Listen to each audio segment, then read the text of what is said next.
careful. I erect the spine of warning. Stay back. You should keep moving. These ruins are crawling with iron orcs. They beat the sap out of us and dragged off half my guards. Iron orcs have always been dangerous, but now, I just don't know. We were transporting goods when the iron orcs attacked. Came out of nowhere, even dragged away a number of our guards. And they never do that. We've been taught.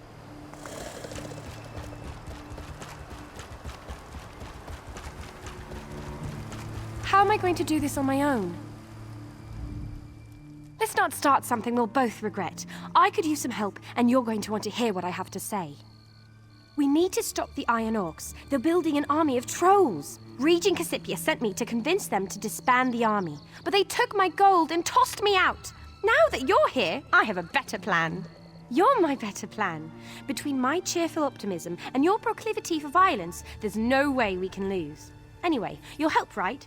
Meet me in the ruin? The Iron Orcs have figured out a way to turn a trollop of trolls into an army.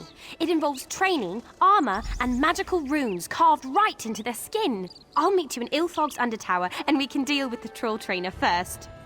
Well, it's inside the ruins beneath the old tower. It stinks down there. That's what happens when you shove trolls and Iron Orcs into an enclosed space. Anyway, Ilfog uses the ruins as a training arena for the trolls. Because the serpent told them to. But nothing good ever came from dressing trolls in armor and giving them weapons, and that's the acorn's truth. Anyway, stopping the trolls is all part of Cassie's plan to save the Scaled Court. Some of them maybe, but not Cassie and me. We joined the Scaled Court to change the world, not destroy it. We're going to fix all this. Honestly, I don't know what Exarch Bradath was thinking. Bradath's the chief of the Iron Orcs. Kind of hard-headed and a tough old tree.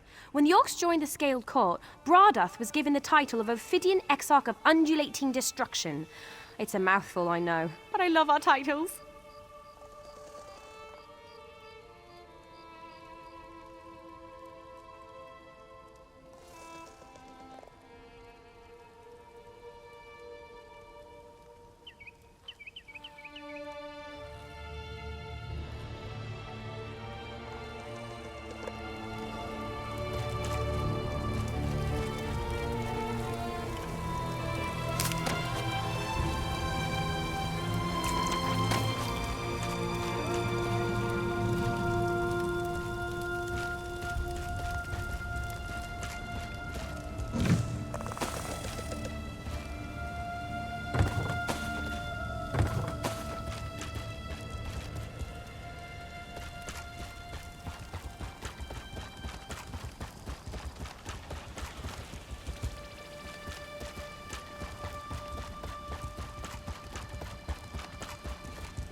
Have you seen the note? If you seek companions for your adventuring, look no further. This one can help with that. Ah, of course. These listings are where other adventurers, much like yourself, can declare their interest. Those of a similar proclivity can join up together and form guilds. Take a look. This one is sure a group suited to your needs awaits you.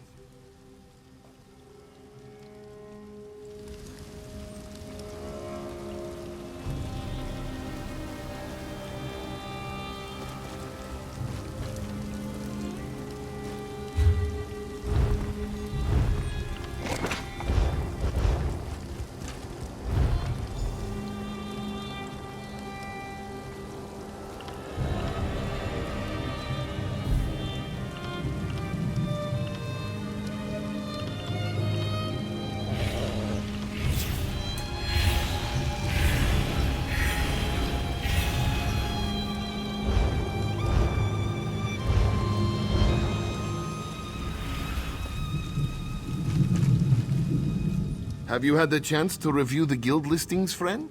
Wonderful! This one hopes you found something that interests you. Too often, this harsh world becomes isolating. Finding companions can make it bearable, Here, a little something for your time. This one is quite pleased you stopped by, and hopes that you find a guild that appeals to you. Amsad wishes you many friendships and adventures in your future. The listings are a place for like-minded adventurers to come together. The world is quite vast, no? Many times it is difficult to find those with similar interests to your own. With this register, you need look no further.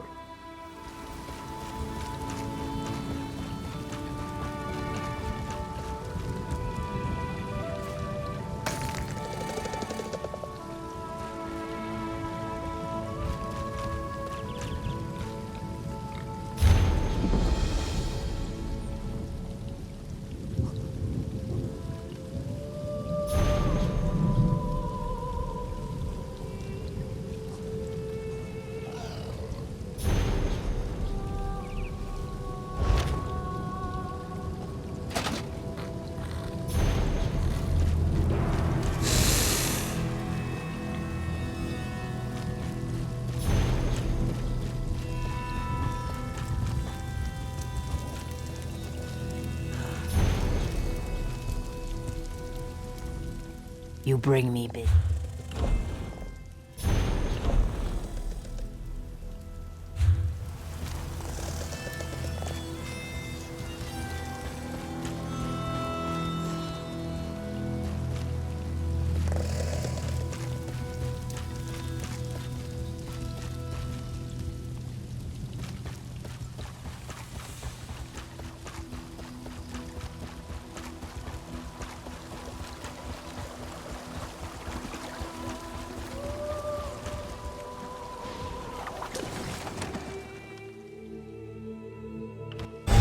Please, listen to me for just a moment. It's very important.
When did these accursed soldiers appear? Have I been concentrating?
Here, pardon my manners. I can't rise to bow.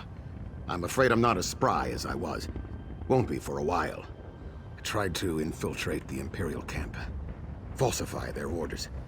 Wanted to send them far from here. It was a great plan, but flawed, for I am not the man I once was. Idle days have stolen my strength. I fled into the rocks after I was wounded. They once called me the Sly Scarab, but my given name is Mazrahil. Other questions must wait. Those orders are of paramount importance. If you get them, I can hobble unnoticed to the ruins below the gate and await you there. Will you help me? Imperials and beetles both have surly dispositions and sharp implements, but you must persevere. The future of Bankarai may rest on your shoulders. Once I catch my breath, I'll meet you at the ruins below the Craglorn Gate. I have a dead drop at the base of the Craglorn Gates. No one has left the Scarab a note for years, but I always check. Old habits, yes? Anyway, I saw the smoke from the road and decided to investigate. Holland's Stand, I wager. I cannot stand the thought of those diamond-backed jackals occupying my city. Once my work here is complete, what am I saying? My knees creak just climbing into bed.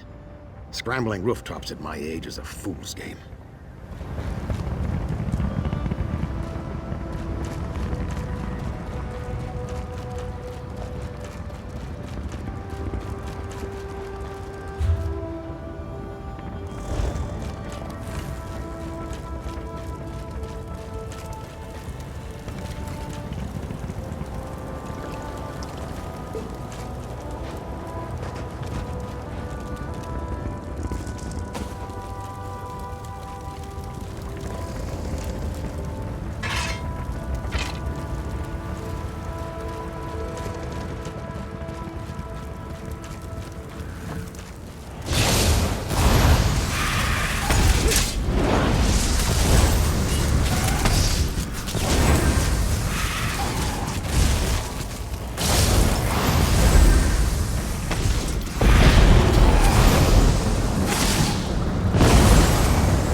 Light it!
Fast and effective. Onsi has blessed me with a capable ally in my time of need. Now let's take a look at what you found, and we'll learn if fortune continues to favor us today. The 7th Legion soldiers here have been ordered to find and loot the dwarven city of Volenfell for an ancient device their Chancellor seeks. I've forged new orders that will send them back to Cyrodiil instead, but they lack an official seal. I hope you mean, how can you get one? If you can find an Imperial officer's signet, that will serve the purpose. They're carried by Legion officers, of which there are 2, Lieutenant Corvinus and Lieutenant Voteprix at this camp. Here are the phony orders. Just place them into the dispatch chest in the command tent by the tower, with the Imperial officer's signet folded inside them. If you can make this work, we'll send those Legionnaires back to where they came from.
Glad one of us is still nimble.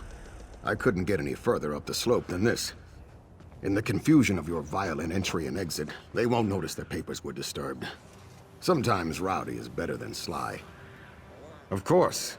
And because of your actions here, they will never find the magic weapon Chancellor Thorn wants. That's good news for the Covenant, and possibly for all of Tamriel. Why, we're heroes!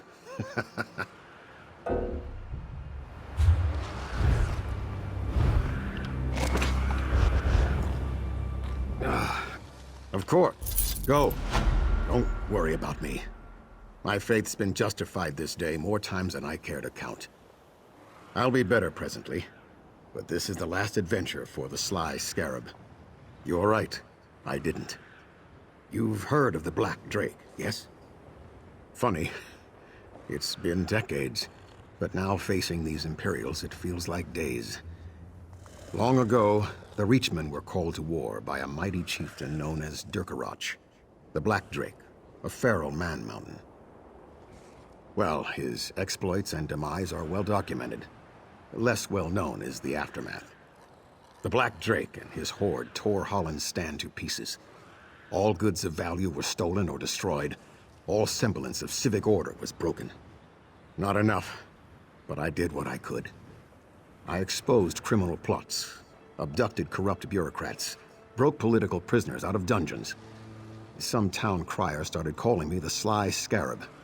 I'm still not exactly sure why. Well, it had to come someday. Being the Scarab has never been a choice. I did what I had to do. But this is my last exploit. I think it's time for a good long walkabout in the deep desert.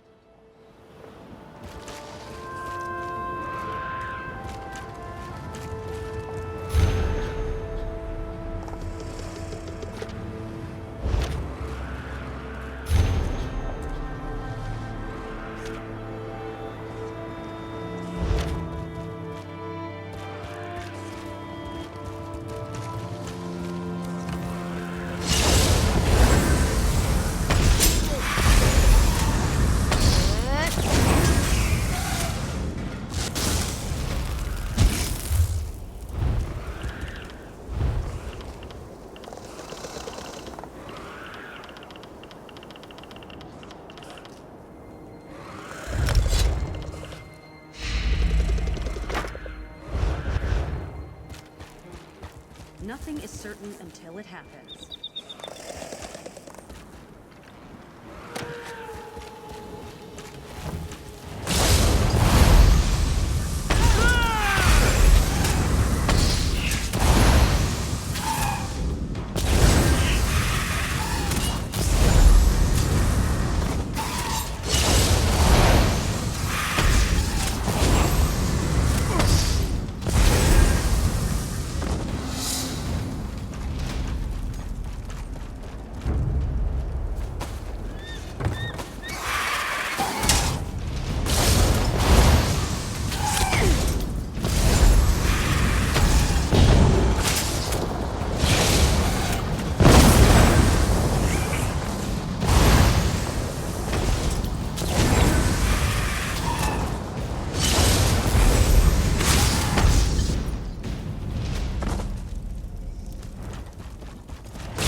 Halt there, traveler.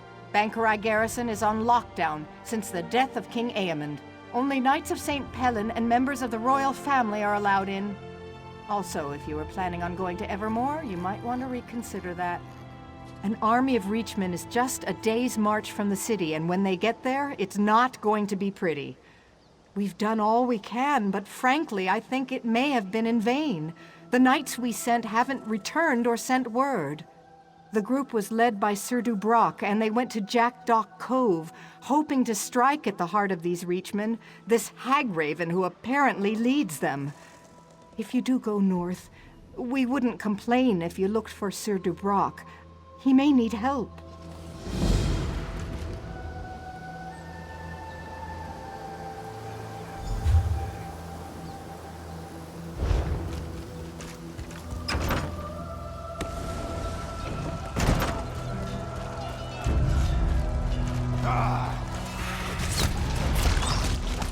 Fan out!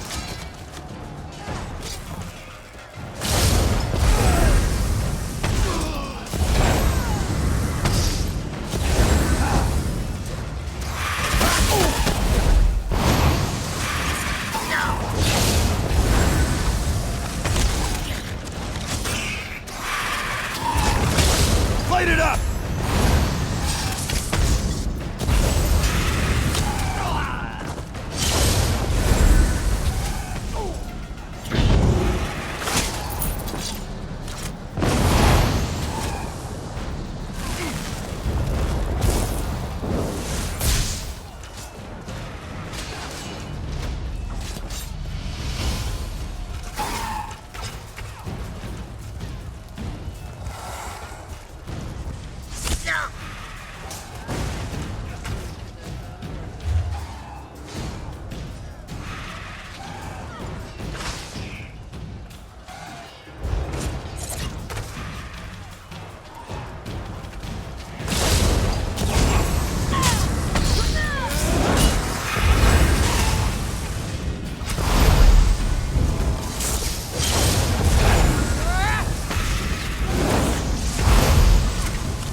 Look here, if it isn't King Emmerich's own champion, the hero of the Covenant.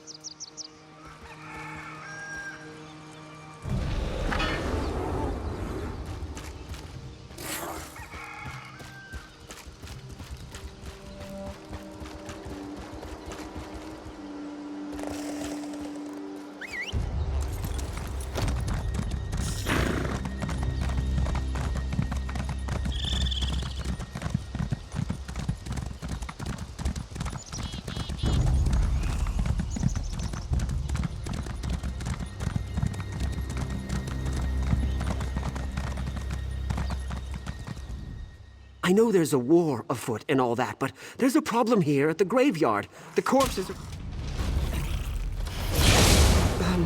I can't do my job. Not with all... I know there's a war afoot and all that, but no, I don't know nothing. I was just bringing Prince Adrian in here to lay him to rest in the royal crypt. But when these walking bones started popping up, I ran for it. I just left the prince's corpse laying out. But what was I supposed to do? It's up there a ways, outside the royal crypt. One of the prince's knights stayed there to protect him. She can be noble if she wants, but I'd rather be alive. I do feel bad, though. That's why I was thinking maybe if I could find someone to help her.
Sad, isn't it?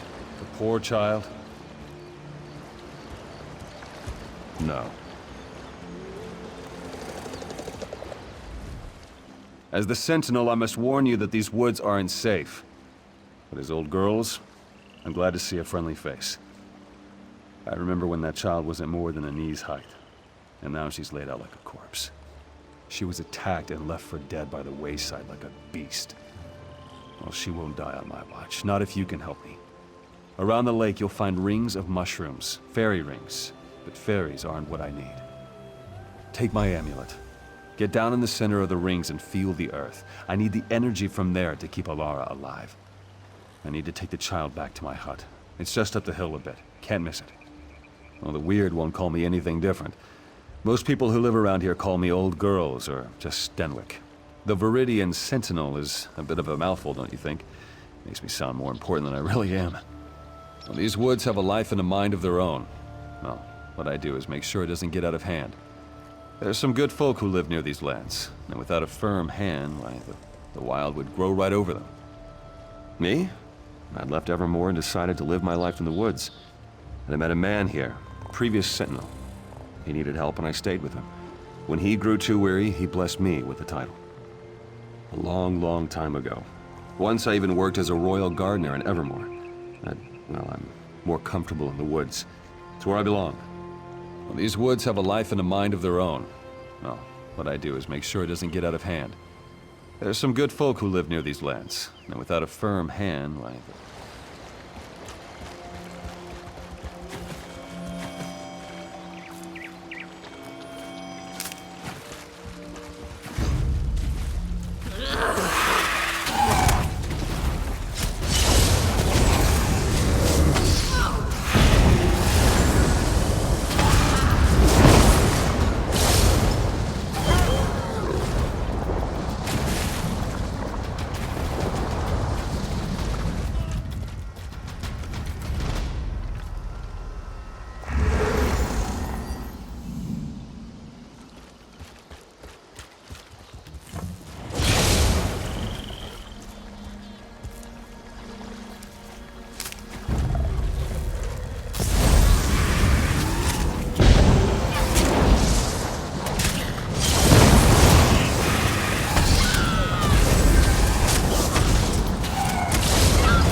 If I was younger, I could instantly purge the poison running through this young lady's veins. Now it takes all my strength just to keep her breathing. The poor dear. Just in time. I've made a salve for Alara that'll help her wake. I'll channel what energy I have left into her.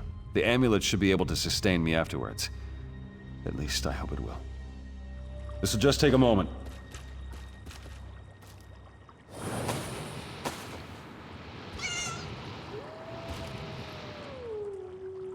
Took more out of me than I thought. Go on, give it to the poor girl. I'll be all right.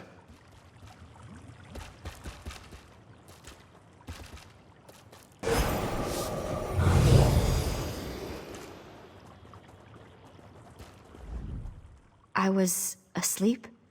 What am I doing in this hovel? And who are you? No, I remember. Stenwick brought me here. I was sick. Apologies, but I still don't remember who you are. Then you have my gratitude. I feel weak, but not unwell. It seems my outer wounds have all been healed. Tell me, stranger, how fares Evermore? Is my mother well? My father? He's dead? My mother must be sick with worry. I don't feel up to travel yet, but I can have Stenwick send word I'm all right. I hear company coming up the walk. The forest feels your weakness, Sentinel. This is treacherous ground. Enter Daemara. Was that a warning or a threat? Stenwick, who's this? A Weirus? Yes, child. You will know more of them soon enough. Is that so? You're more foolish than I thought, old man.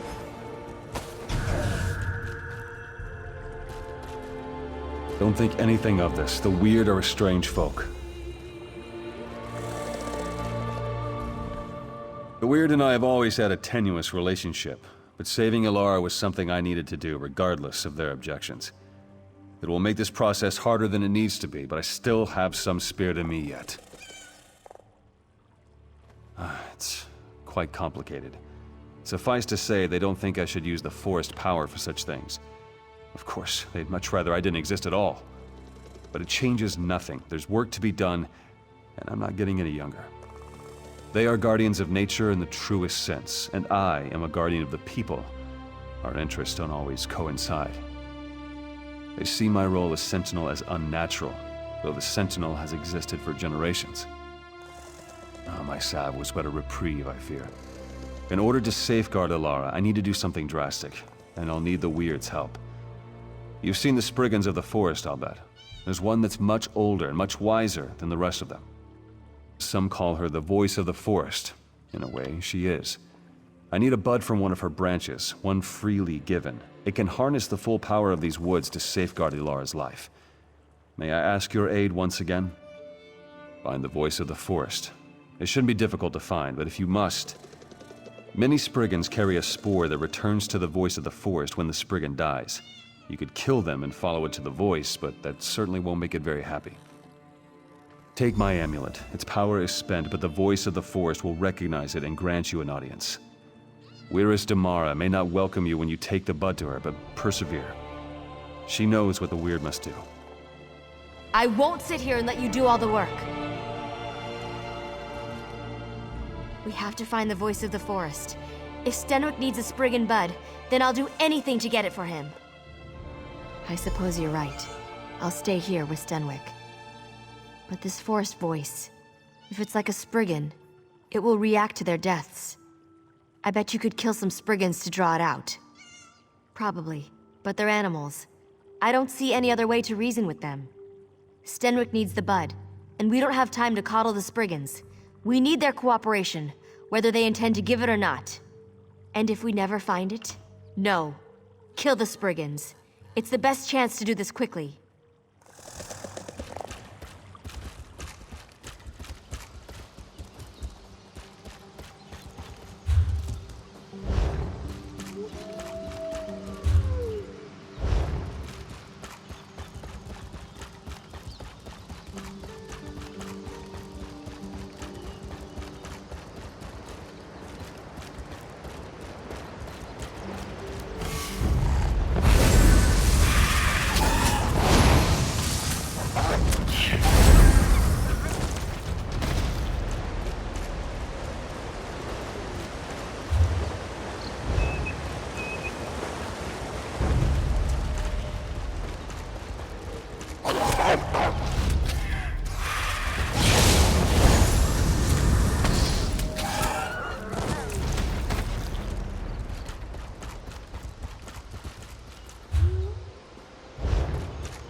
This creature disturbs the woods with the Sentinel's binding as a token.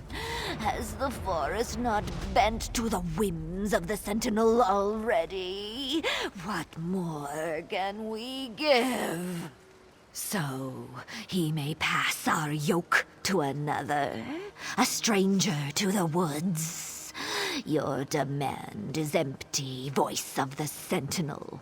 I refuse. Why should we care for a mortal? We only seek to grow as our nature intends. Your Sentinel is the one who prevents this, but you care nothing for our plight. It is a waste to speak of this further. Take the bud and be gone, but know this. There shall be no peace in these woods.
A familiar scent surrounds you.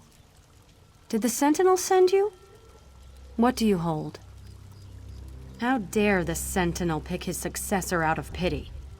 But she didn't bring us the bud, you did. Why should we give our blessing to one who needs another to carry her burdens? He didn't even trust you enough to tell you, did he? Let the Sentinel explain it to you when you next see him.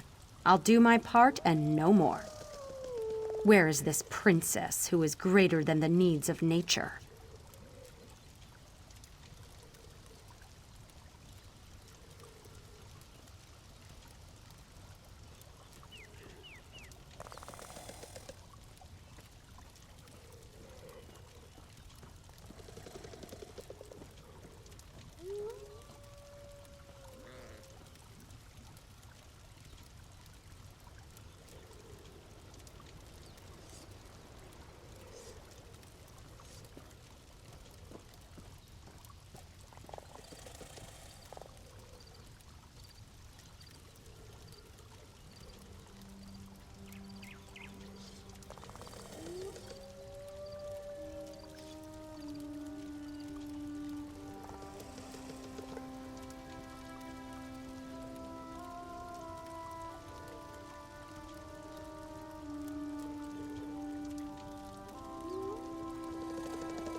too weak to even follow you? No, the forest does not need such a creature. The Sentinel oversteps his bounds, and the Weird will not allow it. If you have something to say, you'll say it to my face. I will. You are weak, fit for little more than prey. How do you hope to wield the Sentinel's power? Stenwick is trying to save my life. I don't know what he has planned, but I certainly owe it to him to see this through. The child knows nothing, and he expects us to offer our blessing? Once the Viridian Sentinel stood for something more than a wet nurse to spoil children. Now he expects us to train and rear this daughter of the city as our own? No. The Sentinel asks too much. His time wanes. He will make this girl the new Sentinel, untrained and unfit. He holds no respect for the forest and no respect for the Weird. What does it matter to us if one child withers to allow the forest to grow free, I ask you? If you must. Of course, you already know whose side she'll be on. That said, arrangements must be made. Be quick. I don't know what Stenwick is planning, but if it'll save my life, I trust him. I don't understand why these weird people can't see that. Sounds like jealousy to me. It won't stand in my way. I won't give up a second chance at life for the whims of some forest folk. Stenwick is a kind man. Why won't they see that he means no harm? The Weird can't interfere forever. Let them bless this thing and be done with it. Stenwick's not getting any younger. We will need to bless the Voice's bud if you intend to go through with this. Althine will help you prepare it. For the Sentinel's ritual, he needs a Spriggan bud, freely given. You have obtained that, but the bud will not bloom without nurturing. I hope you aren't squeamish about blood. But sister, you said this was the last time we would help the Sentinel. Enough. Come, let us finish the blessing and be done with it. Come along, then. We have a sacrifice ready. When I say, hold the bud out in your hands, keep them steady, no matter what happens.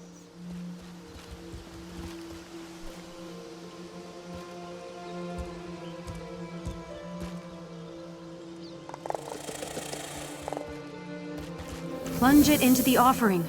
Quickly!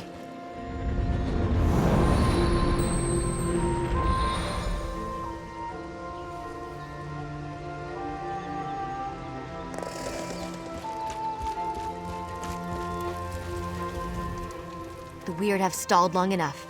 Stenwick isn't healthy, and we must do what he asked before it's too late. Go to him. Tell him what we've done. I'm short of breath and must save my strength. I have a feeling they don't dare harm me as long as I'm under Stenwick's protection. We'll see if I guessed correctly. Of course. And this bud may heal Stenwick, the way he healed me. We'll need to use it if we're to save him. Take him to that altar in the lake. I'll meet you there.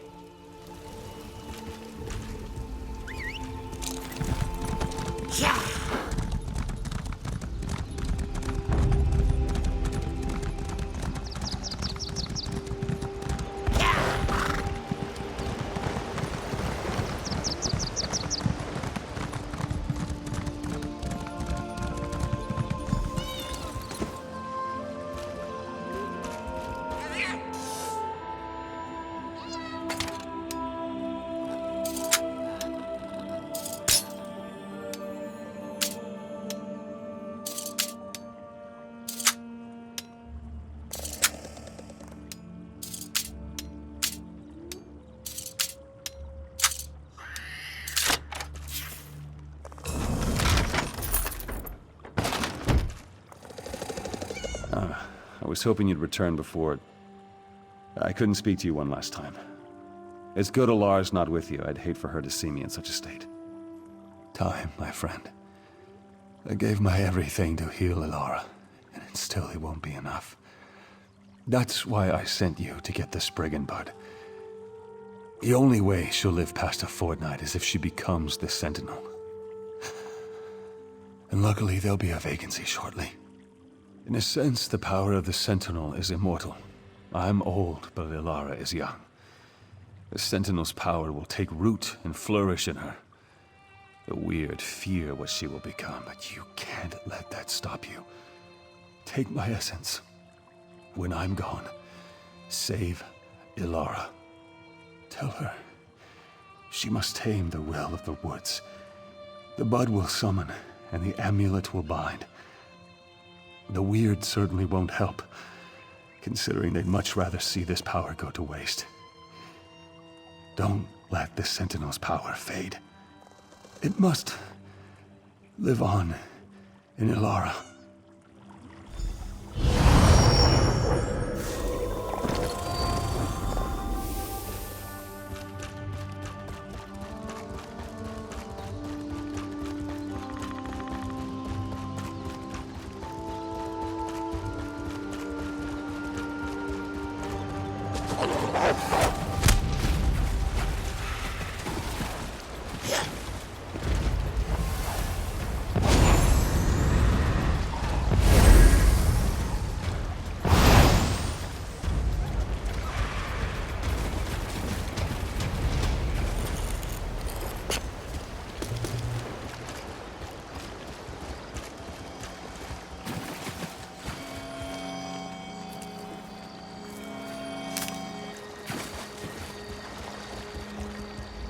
Thought he'd be here by now. Where is Stenwick? He gave everything to keep me alive, even his life. I don't even know what to do now. Does that mean I'm doomed to die as well? That was his plan all along, wasn't it? And I never got to thank him. If this is what he wanted, then I must see it through. You still have his amulet? Take it to the altar. We'll say a few words for him.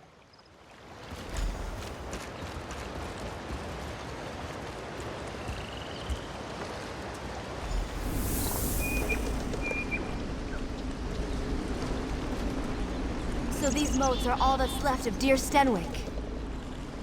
What's that sound? Can you hear it?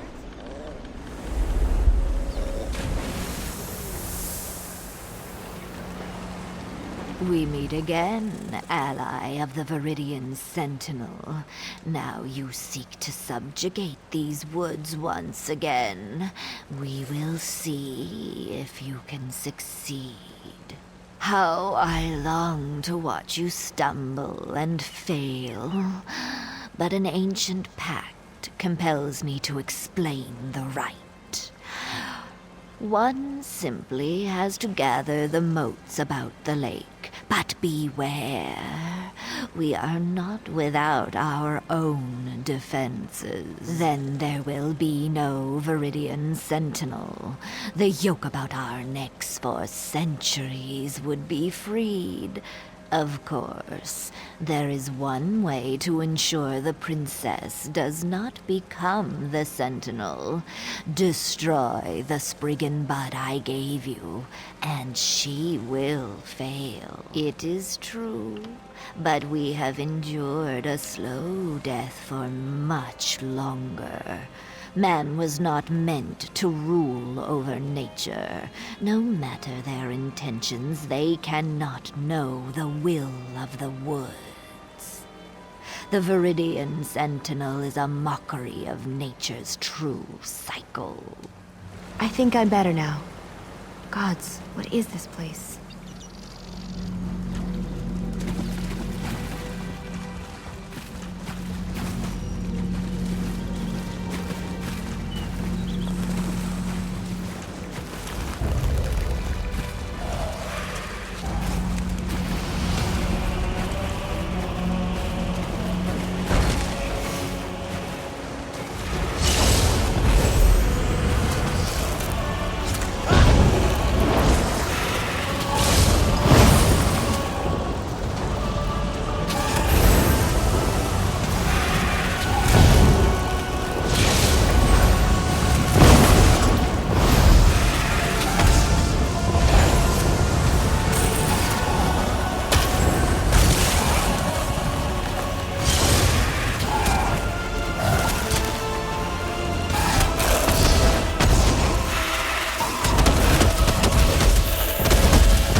I didn't think we'd be able to pull through at the end, but we did.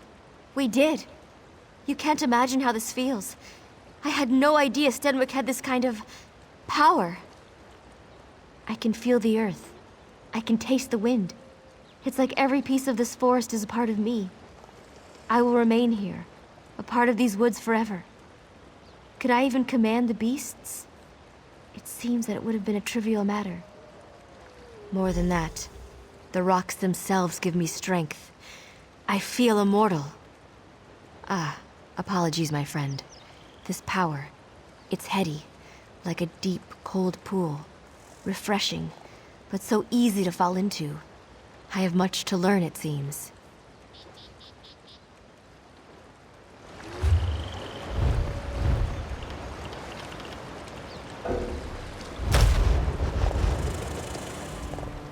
I can feel more than... We met only briefly, but the forest will remember your deeds forever. I will make sure of it. So much has happened to me. It's hard to think clearly. No, I belong here, in these woods. Eventually, the Weird and I will come to terms. I see our past and present through the eyes of the Sentinel. There will never be love between us, but understanding is not too much to ask.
It's up.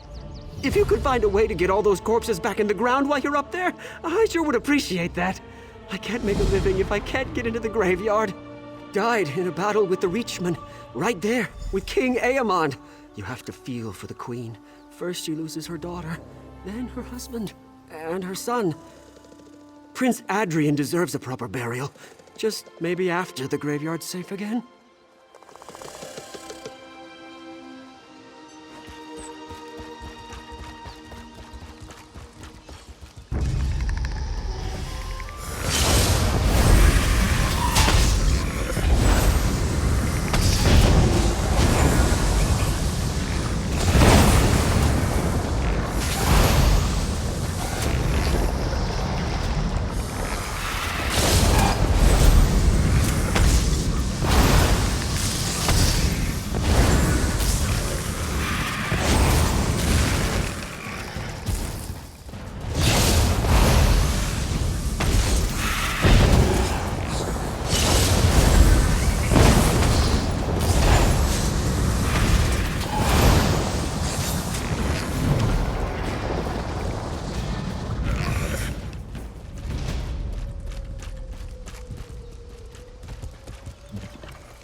The prince has risen.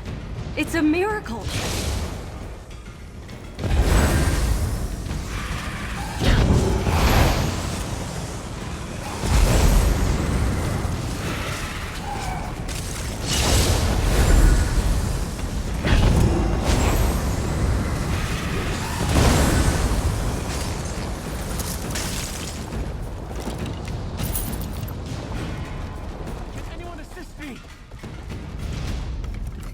What's going on here? I don't understand any of this. Last thing I remember, we were fighting the Reachmen outside Northglen. I saw my father fall. I tried to get to him, and then everything went black. Dame Valyrie tells me that we died? Then how am I having this conversation? I mean, I feel different. I don't even think my heart's beating, but... Do you think... am I undead? But then why am I not ambling about mindlessly trying to kill the living?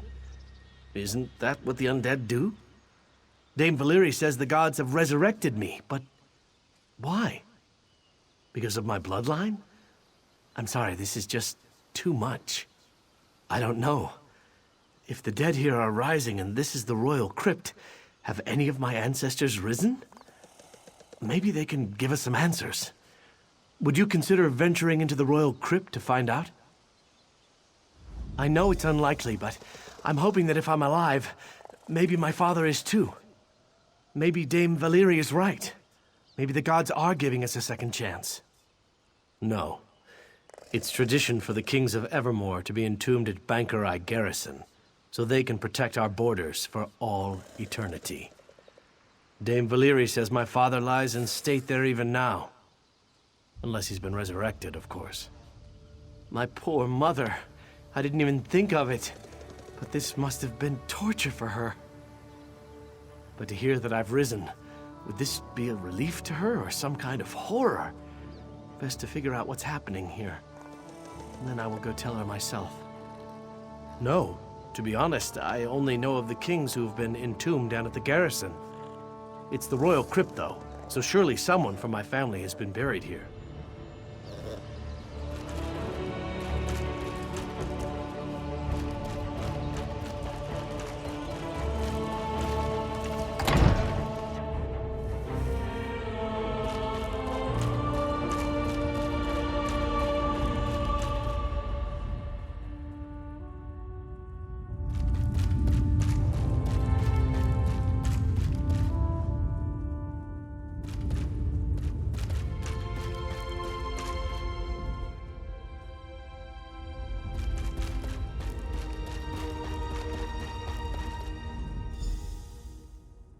This tomb was built to hold royal remains, but none remain within.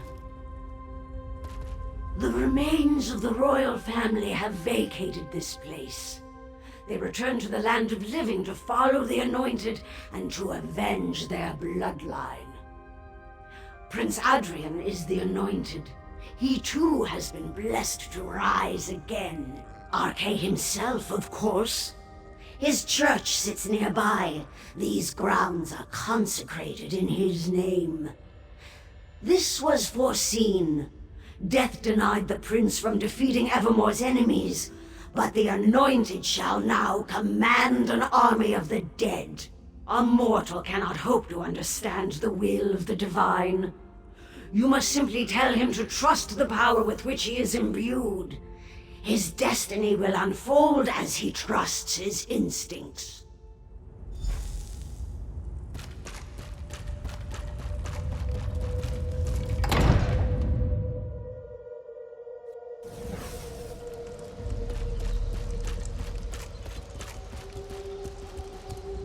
Whatever was in the royal crypt, at least it doesn't appear to have been lethal.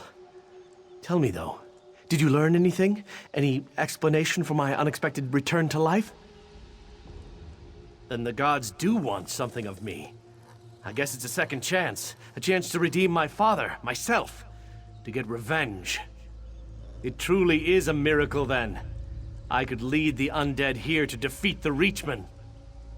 Why else would they have brought me back? It's all starting to make sense now. This is my destiny. Our army of the living was defeated, but my army of the dead will prevail. I don't know for certain, but when you said it, something about it just feels right. Did this voice in the crypt say anything else? That seals the deal, then. We should make preparations. I'm feeling stronger by the minute. Dame Valyrie is just over there trying to figure out where the undead are coming from. Tell her what you told me.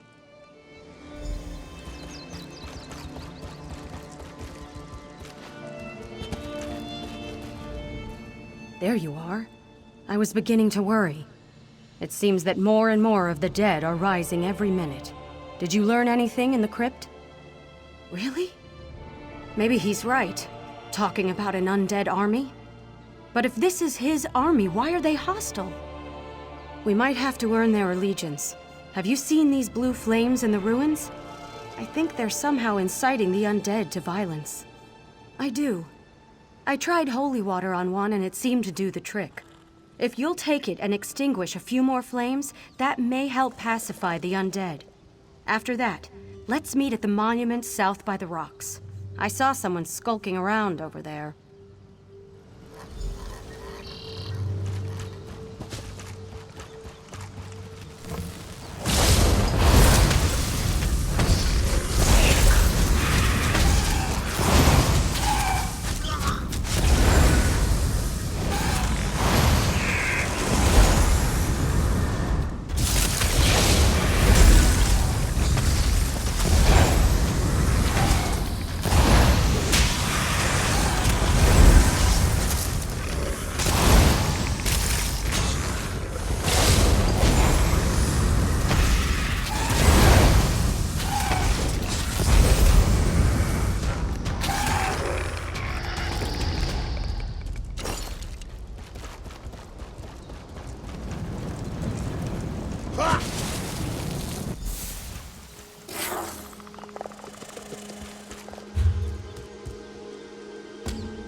It's a priest of Arche, but something's wrong with him.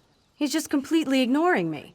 I'm not sure how I might have offended him, but if the blessing on Prince Adrian comes from Arche, the priest should be able to help us. I think he's had ample time to pray at this point.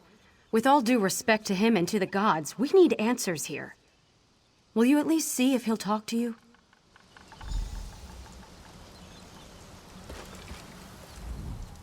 O Divine Lord, protector of the eternal balance between life and death, I beseech you, remove this dark curse from your sacred grounds. Shh! Or do you revel in the defilement of sacred law? These burial grounds are cursed, and I am pleading with Arcade to reveal the source of the corruption. Unless you know the source, please, let me be. It did? That would be quite a surprise, considering Arcade is opposed to undeath in all its forms. Do you think the god simply changed his mind? Why would he possibly do that? The prince has risen as well? This scenario grows more foul by the hour. What befell King Aemond and his son was tragic, but I cannot imagine it so offends Arcade that he would break the natural order. I don't know. I should see Prince Adrian. That's the only way to ascertain if he's truly touched by the god. In the meantime, it might help me to commune with Arcade if we stopped the dark spirits from defiling the other monuments. No. Your impatient friend here can escort me to the prince. I need your help with the spirits defiling the monuments. Destroy the defilers, and then I will have the clarity I need. After that, meet me at the church, and we can discuss the prince.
goodness, I'm sure he means no offense. Please, calm yourself. As long as he treats me with the respect I deserve, we won't have a problem.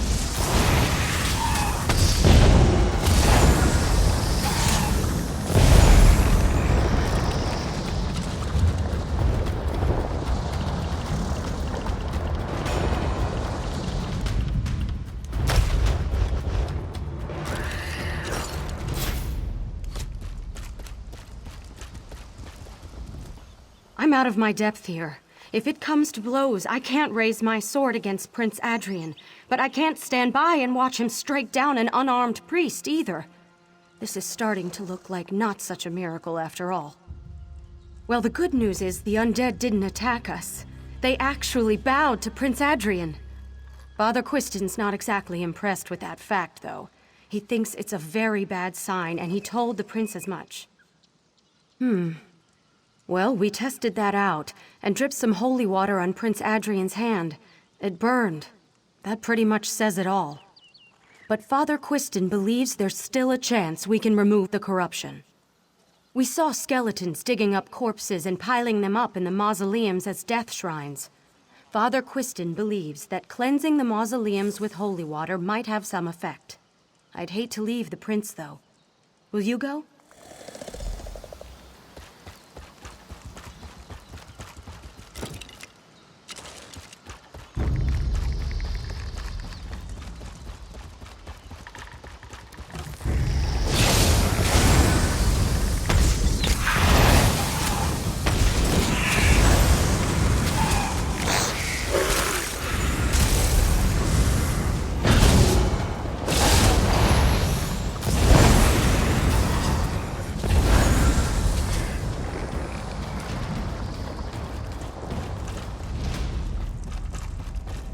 Why do you work against me? Would you have the prince spurn this blessing? The priest fears the unknown. That is why he refuses to acknowledge the gift the prince has been given. But why do you submit to this priest's direction? Are you a coward, or do you just prefer not to think for yourself? The priest is blinded by his preconceptions of power. This is a blessing for all of Bankorai. What matter is it whether it comes from RK or some other source? The prince can sense the truth. He will give himself over to it soon enough. You regard power and opportunity as corruption? Such has always been the perspective of small minds. I thought you understood, but it is clearly beyond your comprehension. Very well. You've chosen your destiny.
I tried to stop him, but it was all I could do just to keep him from killing Father Quiston.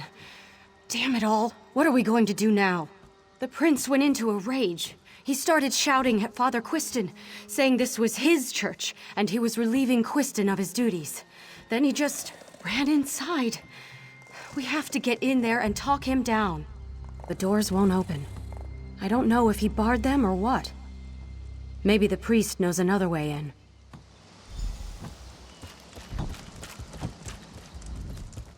Damn it! I knew this would happen!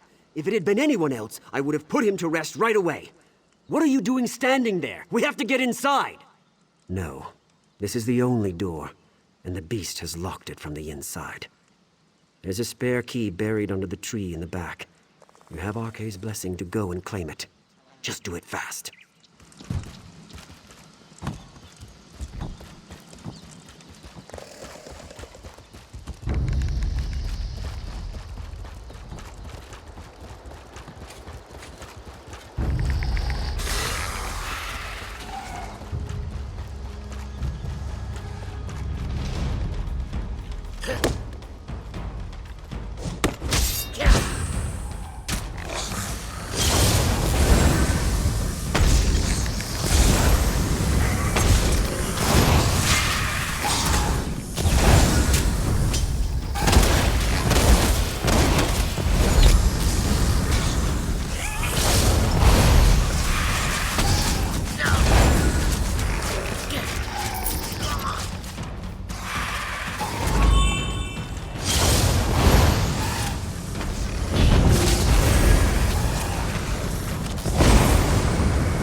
And the thorn in my side returns.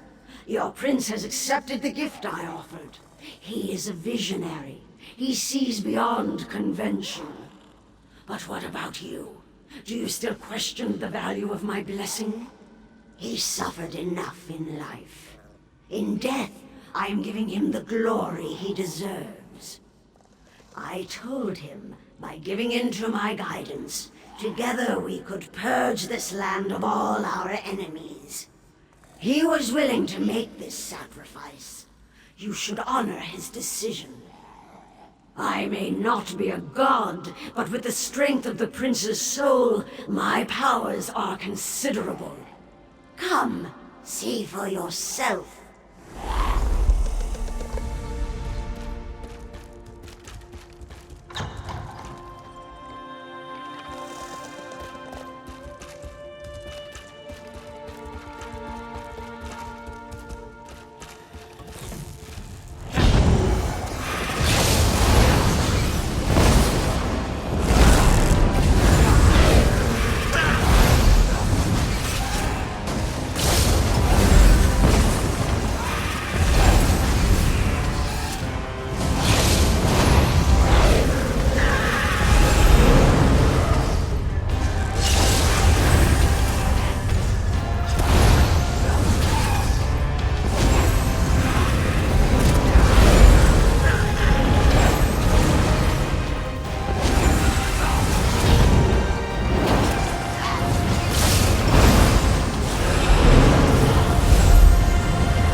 That certainly wasn't my finest hour.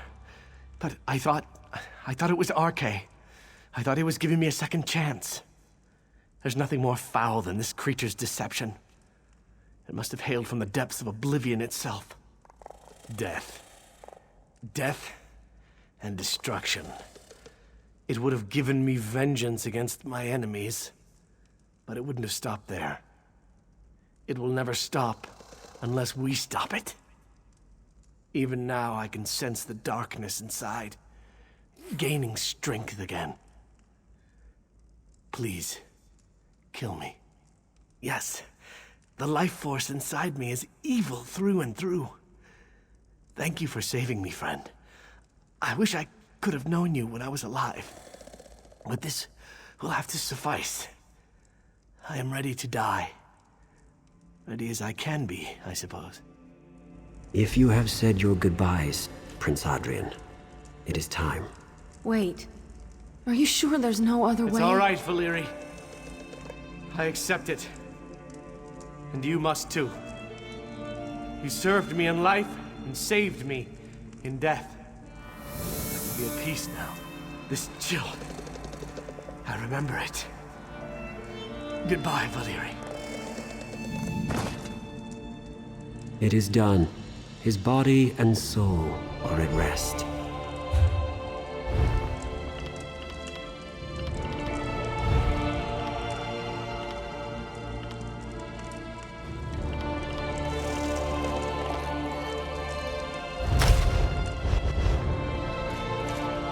It's done then. He can now rest again. For good this time. I suppose I should be relieved, but somehow I feel like I've let him down. I did everything in my power to protect him. If I could have taken the death blow on the battlefield, I would have done it without hesitation. He should have been king. I'll return to Evermore to serve the crown. I am still a knight. It's my duty. First, though, I will do what I came here to do. I will lay the prince to rest.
What in Moloch's name took you so long? You think I got time to sit on my arse out here? This job's hit a major snag and I need your help. It's the damn mage, of course. I told you. Working for them always gives me a headache, and this one's a real piece of work. I got here and the stupid mage... Well, you better just see for yourself. Follow me.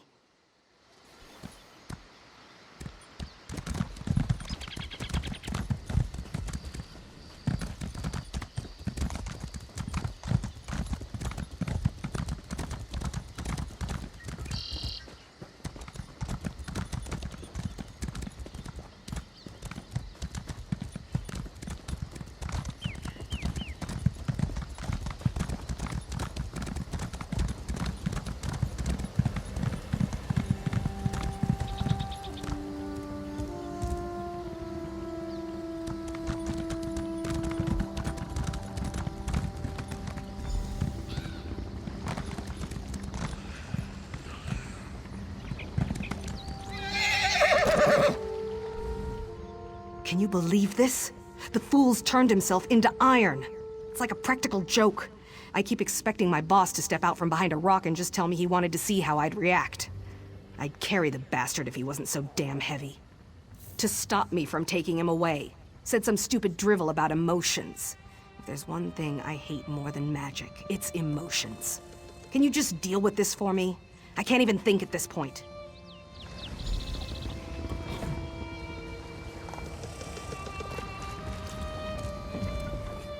Hello there.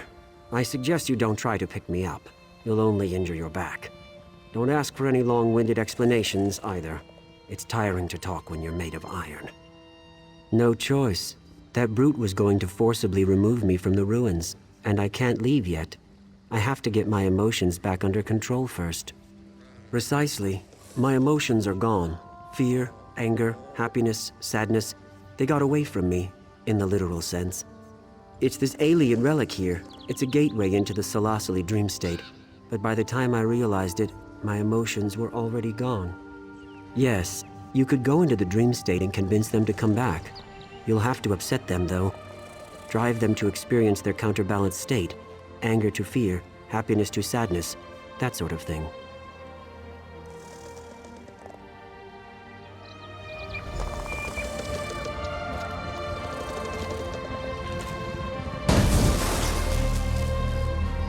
I can't believe this. You're just gonna lie down and take a nap?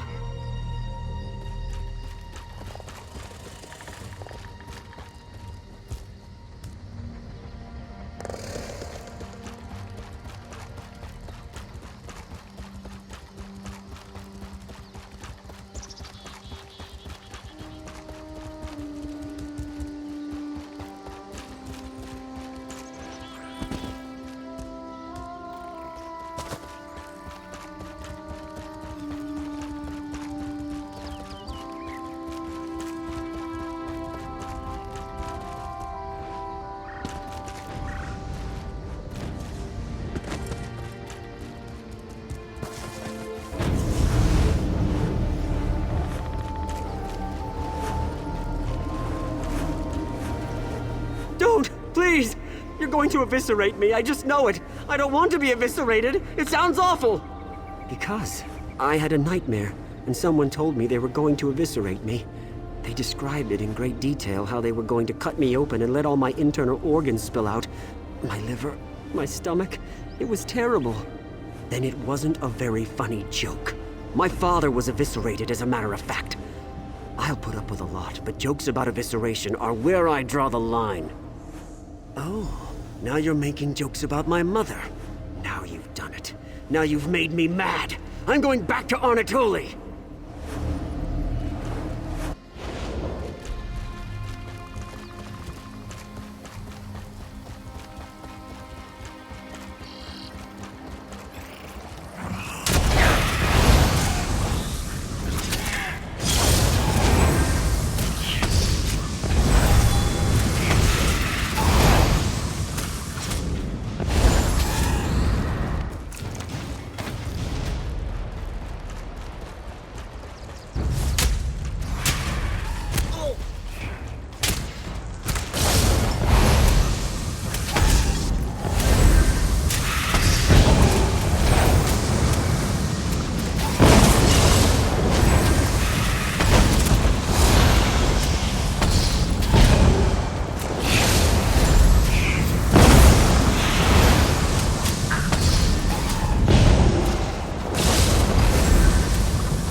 Hello there! I'm so glad you came by. I think I'm about to make a new friend, and you know what that means. I don't know about you, but when I make a new friend, I like to have a celebration. Buttons does too.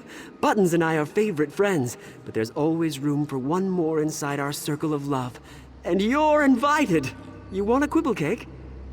Oh, my grandmother gave me Buttons as a pet when I was just a little boy. We were inseparable. When I was little, he carried me on his back. And when I got big, I carried him on my shoulder. Buttons is my favorite friend in all of Tamriel. Hey, you stop that! You're hurting Buttons' feelings. You're hurting my feelings too. I'm going back to Anatoly.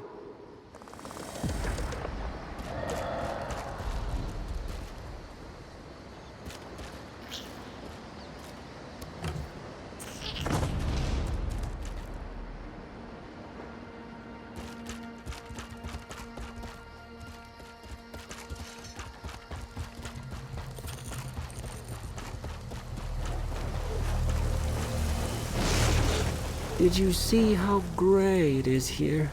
Everything is gray, just like my life.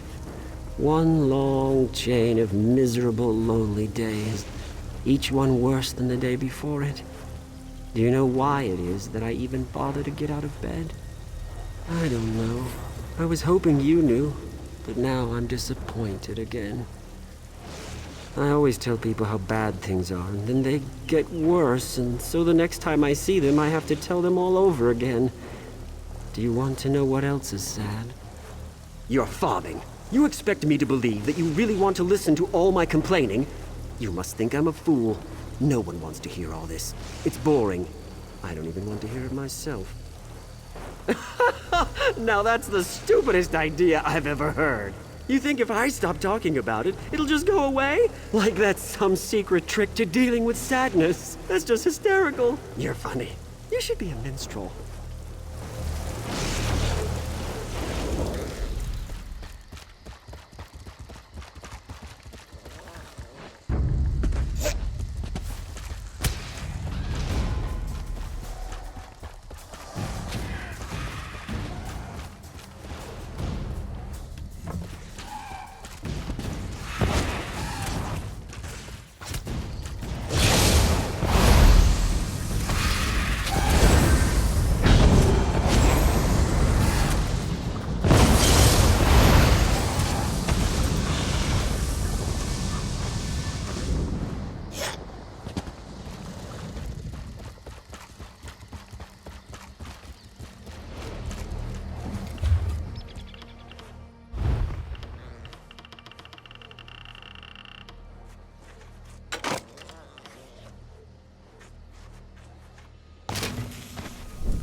What are you looking at?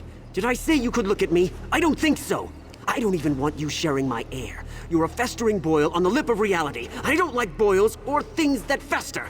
Move on. Or do you have a problem with that? Oh, tell me you didn't say that. Tell me I didn't hear that right. How would you like a staff blast to your stupid, ugly face? Let's find out. Prepare yourself.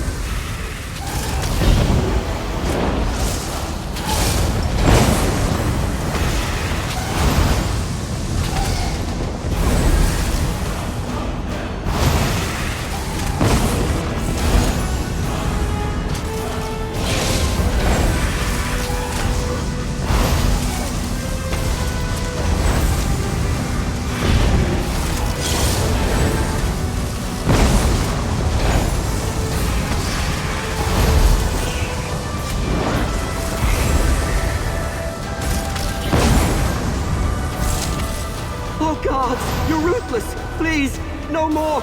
You're really scaring me now! I'm going back to Anatoly!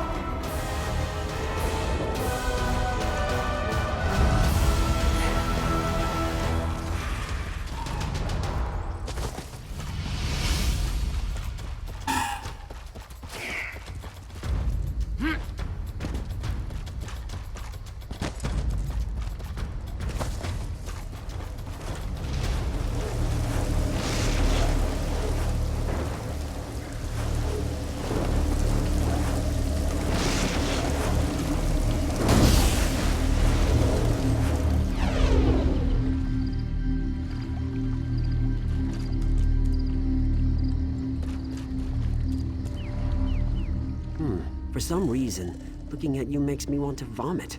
My emotions just feel like they're going to burst out and run away again.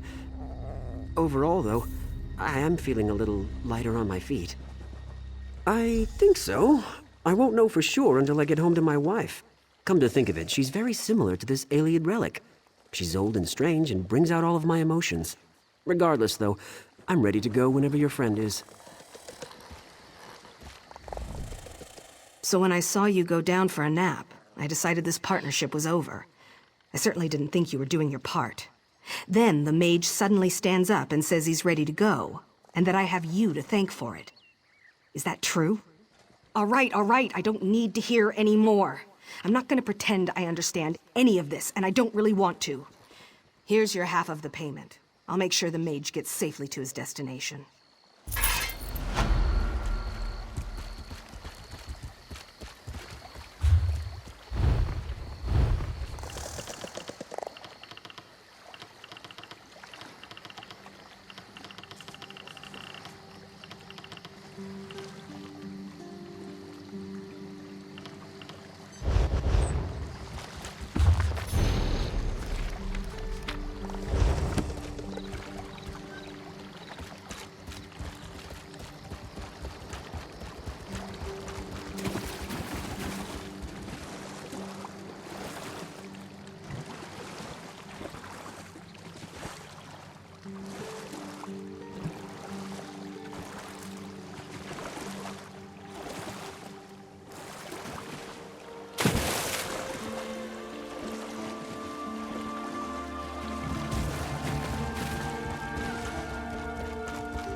These lands hold more mysteries than you can possibly imagine. You heard the call, didn't you? You have been chosen to help stop the blasphemy in the ruins below, to stop the laws of nature from being broken. I too was carried here on the tides of fate for this reason. We must work together. Yes, I serve Hermaeus Mora, the Lord of Fate and Knowledge. These ruins were once a shrine to my lord, a storehouse of secrets forbidden to mortals. The shrine is but a memory now, but an entity invades the ruins seeking to steal the secrets. A spirit? A Daedra? This is part of what must be exposed. Whatever it is, it has enslaved local villagers, calling them Rain Disciples. It taps their minds for its power. To what end I do not know, but I believe you can unmask its intentions. Wisps serve the entity below, drawing the essences of the enslaved Rain Disciples and depositing these essences in troughs. Slay one of the wisps and take the essence it carries to the troughs. I believe this will expose the entity's intentions. We must stop this mysterious entity from stealing our Lord's forbidden knowledge. The entity's wisps absorb mind essences from the Rain Disciples. Kill a wisp and take its essence to the troughs. I hope this will expose the entity's intentions. I serve Hermaeus Mora. Dealing with illusions and obscurities is what I do. Exposing these vague quantities, turning confused innuendo into clear knowledge. This is my Lord's realm.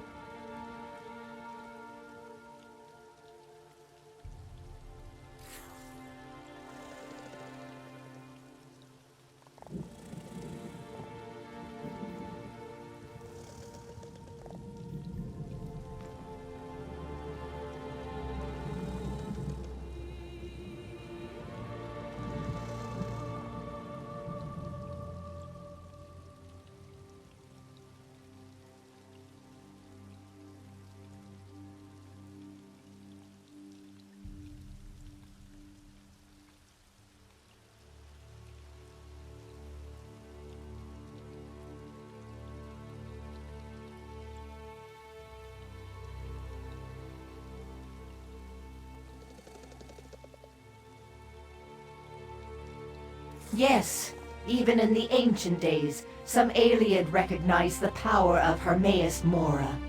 Within this shrine, they stored forbidden knowledge of the natural order, which could allow one to manipulate the very fabric of reality on this plane.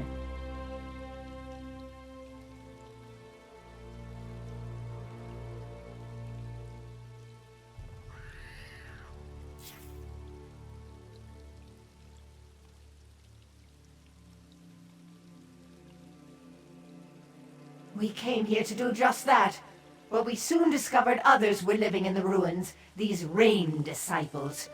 We have secured portions of the ruins, but the entity who commands the Rain Disciples set them to block other areas. We know not why. You're bold to ask.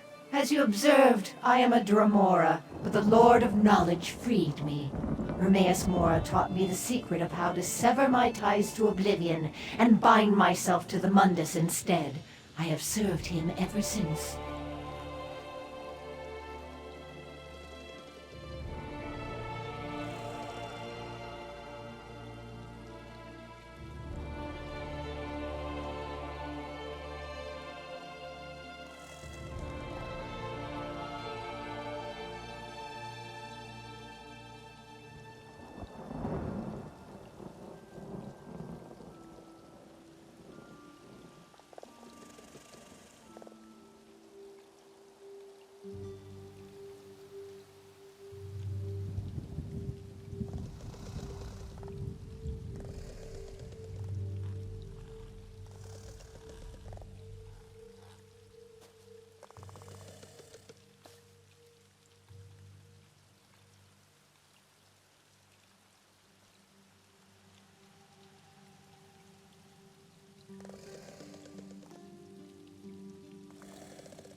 Of course, we are known as primeval seekers. We rarely gather, but our Lord has summoned us here to secure the ruins. I'll warn you now. Some sections of the ruins below are restricted. Primeval seekers will attack if you attempt to trespass.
quickly, before the Daedric Prince's servants can stop us.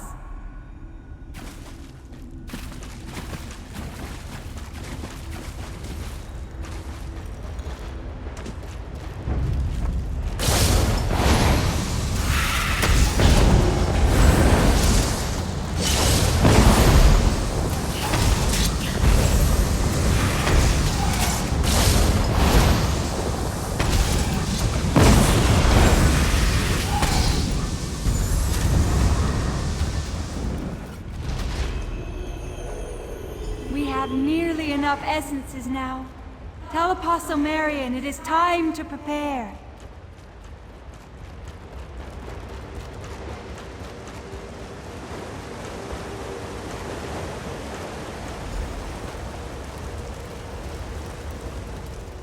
Please, stranger. We mean you no harm, yet you enter our domain with distrust, killing our disciples. My mistress says you have been misled, that you should help rather than hinder us in our endeavors. Lorelia. She is a Nereid. She is the water spirit of Lake Halcyon. Lorelia says the primeval seekers have misled you. She is an element of nature, seeking only to foster life. She told me to explain her purposes here. The landscape of Tamriel is ever-changing. The desert south of here is expanding and will someday overtake this area too. Lake Halcyon has already begun to slowly dry up. Lorelia only seeks to prevent that, to keep the lake and the forest alive. These ruins hold ancient secrets and relics of power. With them, Lorelia can create a water stone, an everlasting source of water that can keep Lake Halcyon alive for all eternity. Myself, the Rain Disciples, and the Wisps aid her in this mission. The cultists worship the greedy Lord Hermaeus Mora. They would hoard the secrets buried here. They do not wish us to make use of them. They will do anything. They have even been capturing our disciples and holding them prisoner. Just to hinder our efforts. That's why they sent you as well. I'm sorry you've been caught up in this. I won't ask you to join us, but surely you can see that our disciples have done no wrong. Would you be willing to free them as a favor?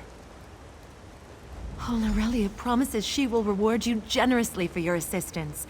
The primeval seekers are holding our disciples across this water and down in the east side of the ruins. Please, free them as soon as you can. They are people from Evermore, Northglen, or other nearby villages. Like myself, they were drawn to Lorelia. She showed us what was happening and taught us that her plight, the plight of the lake, is our plight too.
Please get me out of here. These Daedric cultists have been torturing me. I don't know. I don't understand. They kept saying they wanted me to remember. Remember what, though? All I can recall is being with Lorelia. I need to get back to her even now. Thank you. I'll remember you. I promise.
Heal me.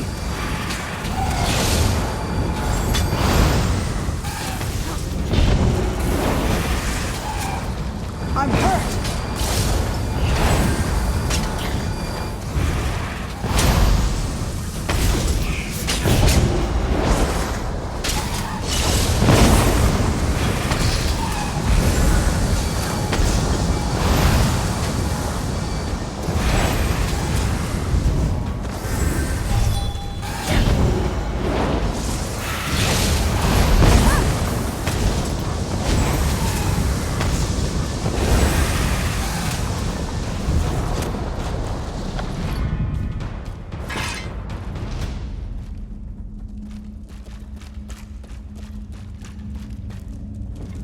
Please, release me.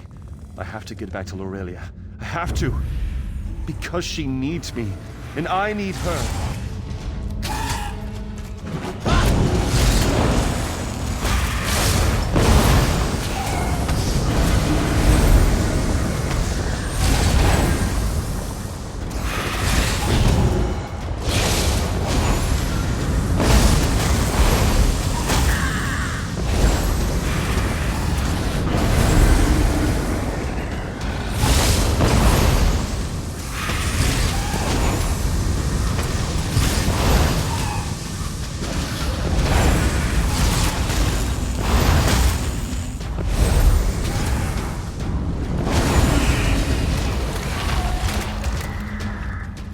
Because she needs me. Praise you, friend. Praise you.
going on here?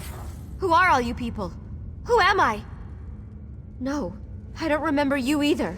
What am I doing here? Is this place safe? All right. Release me and I'll go. Somewhere.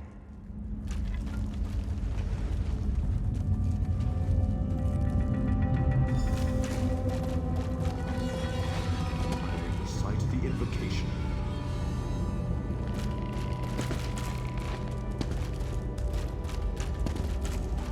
Turrets, been swift to watch us back.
Aurelia sent you, didn't she?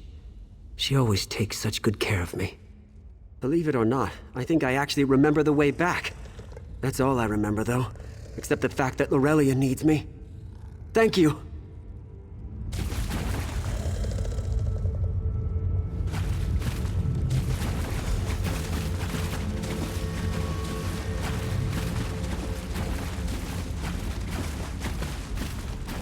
This one is not superstitious. That brings bad luck.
You ignorant half-wit!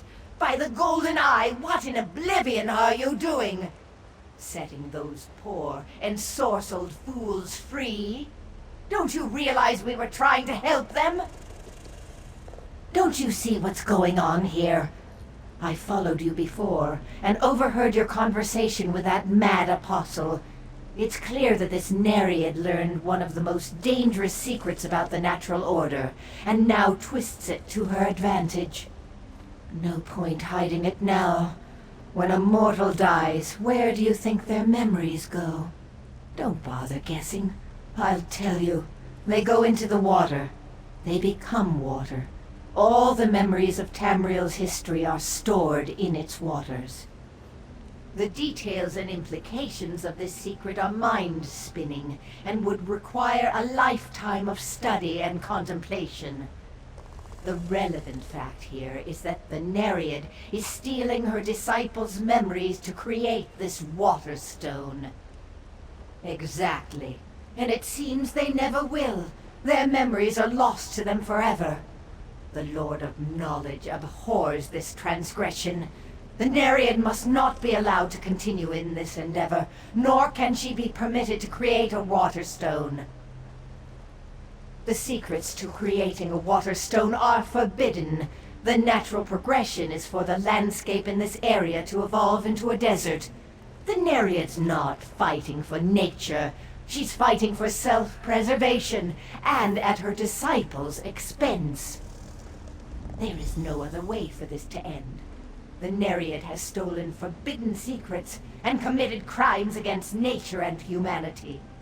Now that you understand, will you repent for changing loyalties? Will you aid me in destroying this aberration? Wise choice. For a moment there, I feared the Nereid had affected your mind as well. I can see you are stronger than that now. Know this as well. Hermaeus Mora is generous with his servants. You will be rewarded greatly if we rid these ruins of that foul creature and her half-witted followers.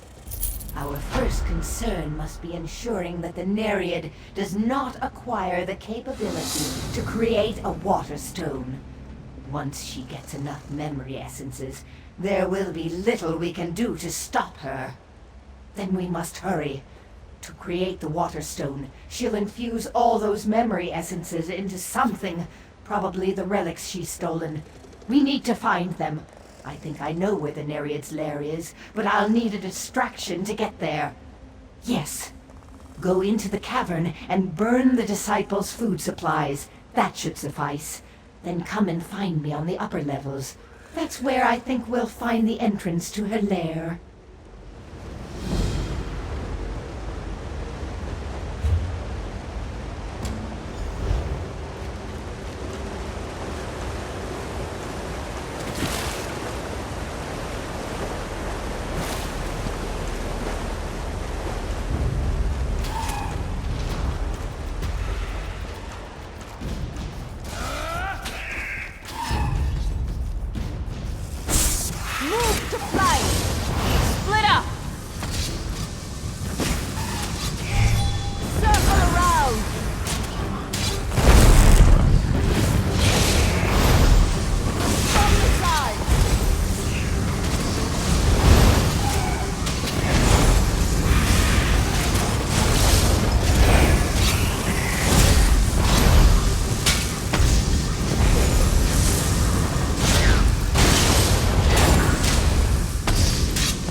This is the entrance to her lair. I'm sure of it. I don't see her in there, so I think it's safe to go in and search for the stolen relics. Yes, I'll stay out here and keep watch. Take whatever relics you can find, and look for some sign as to where the Nereid herself might be hiding. Even without a water stone, she's too dangerous to be left alive.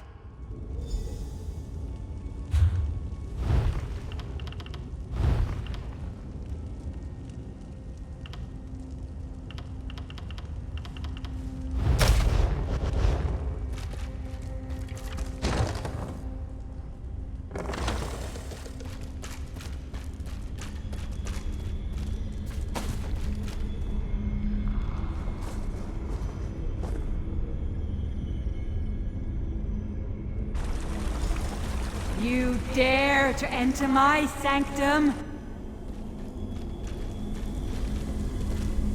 Traitor! I can't believe I thought you would help us! It is clear that you've given over to the same greed and brutality as those primeval seekers. But why would you dare enter my personal chambers? Liar! It's not the relics you want. You want to steal my memory essences, don't you? Too late. I've already infused them into myself. I am the Water Stone. Once I activate the shrine, I'll flood the ruins and rid myself of all you vermin. They have outlived their usefulness, as have you. Enjoy your last few breaths.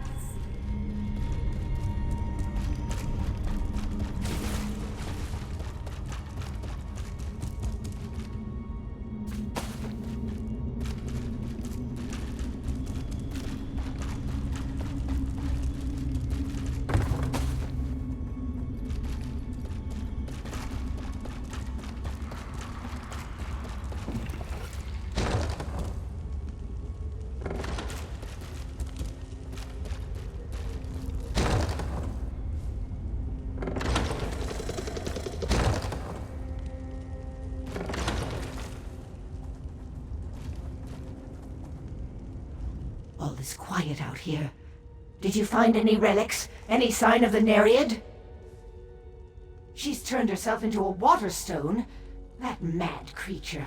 I never would have even guessed that was possible. Fascinating. Nonetheless, then our only recourse is to kill her, and we were going to do that anyhow. Is she still in there? Flood the ruins! That would kill everyone! Which I guess would suit her just fine. Damn it! She's gone to the shrine on the east side of the ruins, then. Quickly! We need to get there as fast as we can!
from flooding this place? Ha!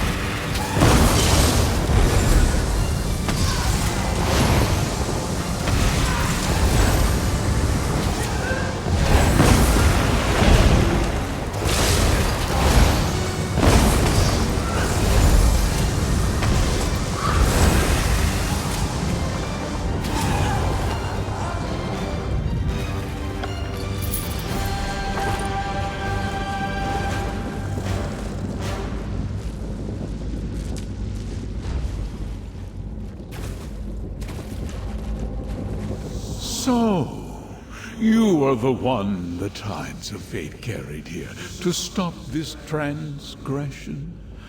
I had watched this pathetic spirit's attempt to avoid her fate with some amusement, but I knew it would eventually have to come to an end. Where would be the fun in that? The individual yarns of fate do not concern me. It is the tapestry they weave that I watch and record. All threads, even yours, only make up a small part of the whole. I do. I can see your future and your past. The yarn of your life is interesting, perhaps even amusing, one might say. It is spun from a strong thread, to be sure, but all threads eventually run out. No. I did no such thing. Like moths to a flame, my followers are simply drawn to dark mysteries. This one was simply too irresistible to ignore. It is a wonder more of them did not die. No. Why would I? Yes, that is what you will do. First, though, I have something for you. A gift, you might say. Whether you want it or not is irrelevant. I like to reward those who amuse me. And this is for you. You will take it.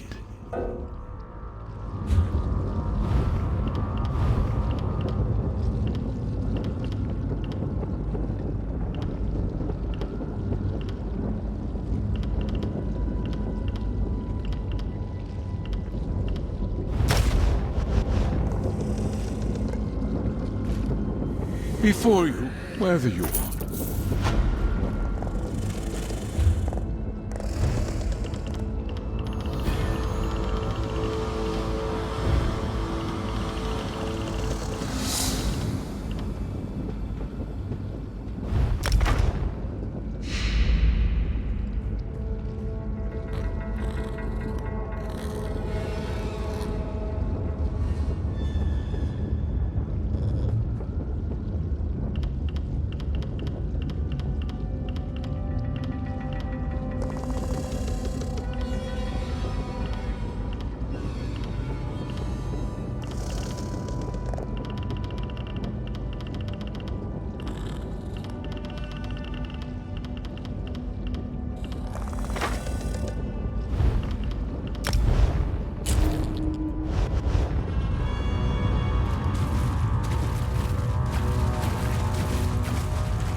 yourself!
Captain Curran told me of how you helped him in Coburn Village. Well done.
Have you come looking?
I'm quite busy, can't you see?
I've done nothing wrong.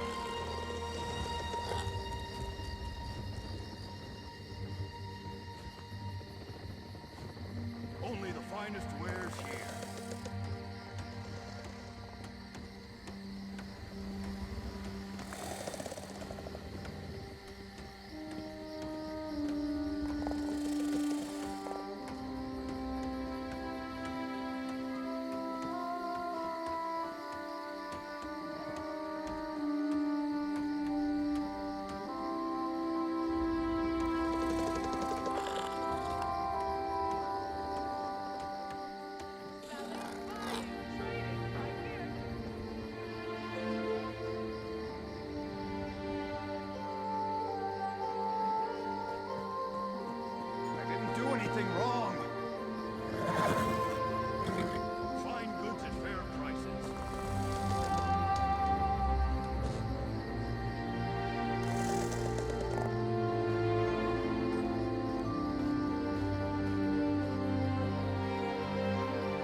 it all wrong!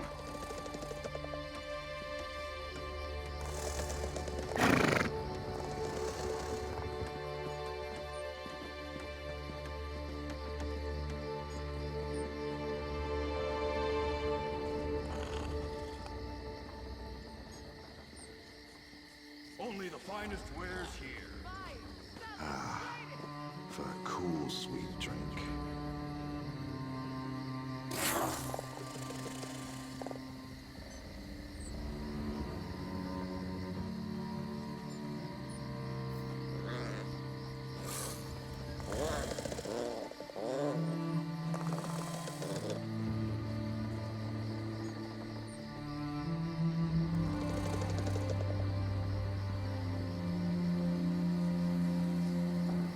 Listen to me, hear me out!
I've done nothing wrong!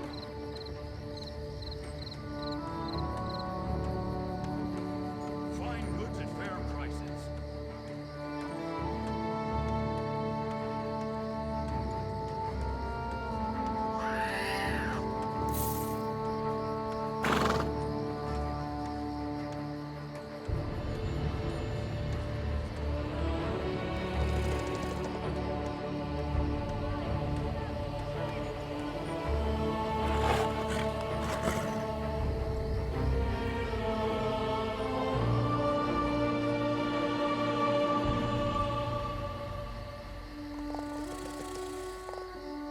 Do anything wrong.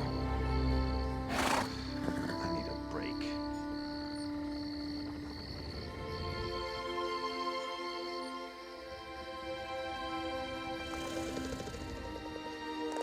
Only the finest wares here.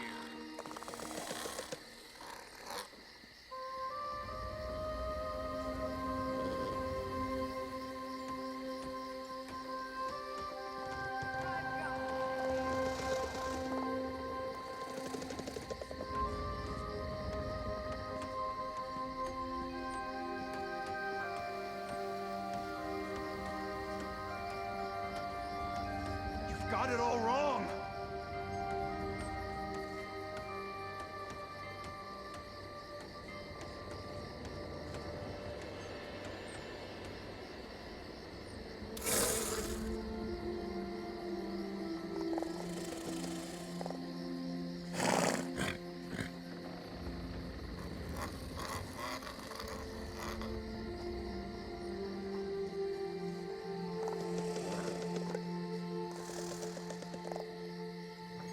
Buy and sell, here and now. So much to do.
Hey you! What are you doing slinking around my ship?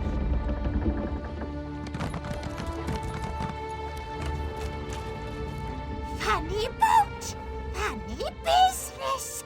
I want to see what's in the hole, too.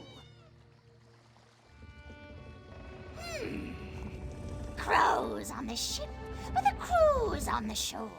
South Button City Wall. One carries the key to open the door. Approach with care, though. Drunk sailors can be salty.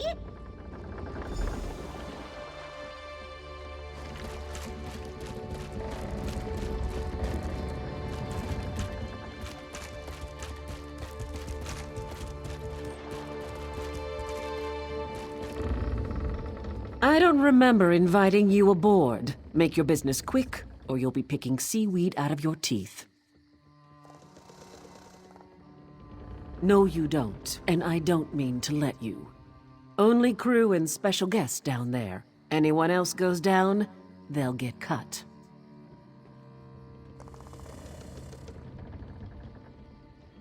Go ahead then, take it. Go down there and get yourself killed. It's no skin off my back.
I think perhaps I had our assignments wrong. I should have checked the stocks and sent you to check the ship. I shouldn't have come here on my own, but I had a feeling the Duke was making bad decisions. Of course, calling this a bad decision would be an understatement. If we don't do something, he's going to hand the city over to Imperial control. The Queen is going to have to take charge. If this doesn't knock her into her senses, I don't know what will. We need proof, though. Can you untie me and then look around? Anything to prove what they're planning. I'll meet you out on the docks.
You just missed it.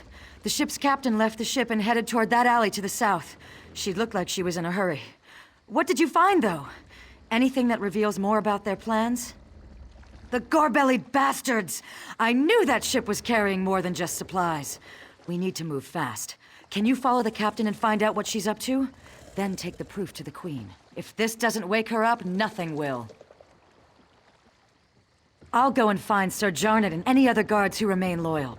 After you've informed the Queen, come and meet me outside the inn.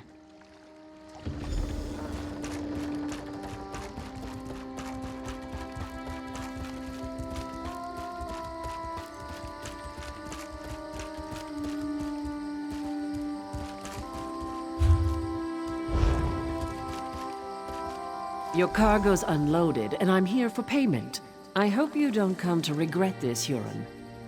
If I come to regret this, I'd probably be dead anyways. I don't expect you to understand, Captain. Here's your payment. Thanks. When are you and your allies making your move? I want to make sure I'm long gone by then. We're arming everyone up at the weapons cache in the South Alley in just a few hours. So I'd set sail right away. Kind speed you, Captain.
Somehow I had a feeling I'd see you again.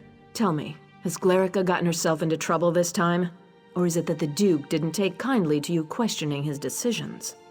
Oh, come now, you can't expect me to believe that. Has Glerica resorted to trying to deceive me now? This is a jest, right? Surely, Duke Renchant would never even consider such a thing. I can't believe what I'm reading. How could Renchant be such a fool? Has he given up on defending the kingdom and decided to accept the lesser of two evils? This is simply mad!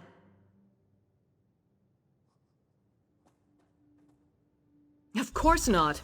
Though I can blame myself no less. I'm the one who trusted the fool. He's apparently just a damn coward. You know, Aemond told me Renchant was naive. You've now given me proof of this fact. If the Imperials take Bankerai, it will be a fatal blow to the Covenant. We can't allow Renchant to do this. Damn it, he's leaving me no choice but to take back the throne.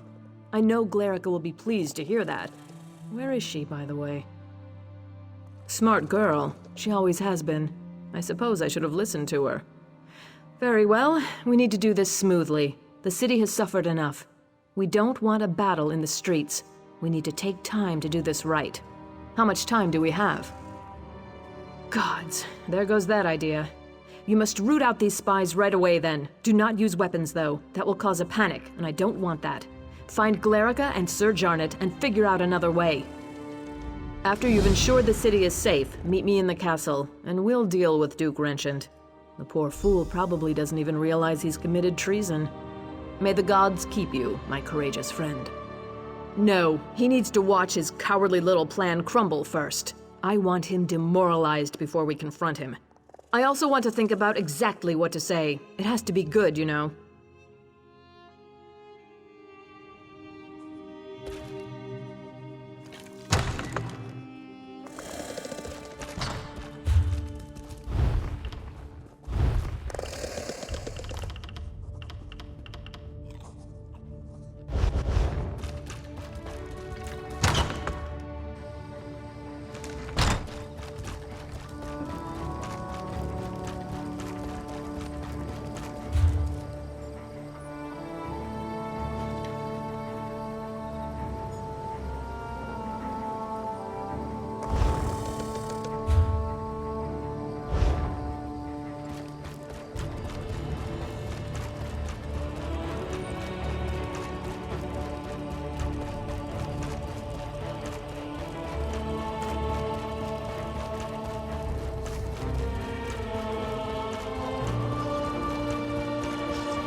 Keep your hands where I can see them.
It's the waiting that's the worst. If Kerbal has some magic cure, why doesn't she just give it to my husband? To all of these poor souls? Are you also waiting to see Kerbal? She's the village's mayor. They say Kerbal can cure any disease, but once cured, you can never leave the village. I'm not sick, but my husband Draven is, and if we have to live in a hovel for the rest of our lives to save him, that's fine by me.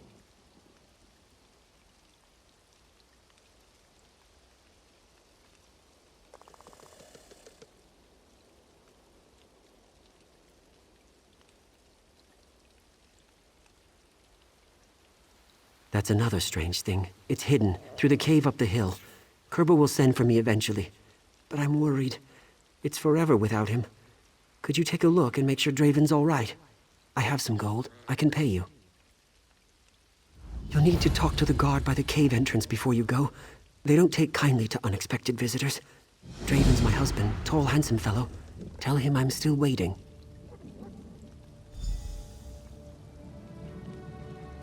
To be honest, we don't know. He doesn't like to talk about it, even to me. Last month he locked himself in our basement and refused to come out, as if he was afraid I'd catch it from him.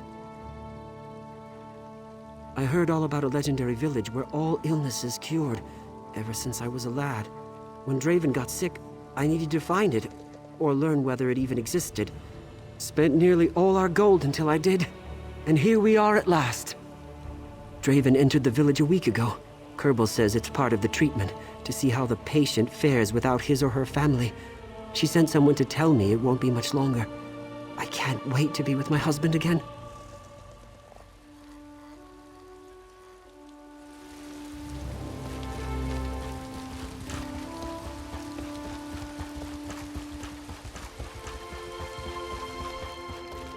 Did you hear that someone purged the corruption from the Weird Tree?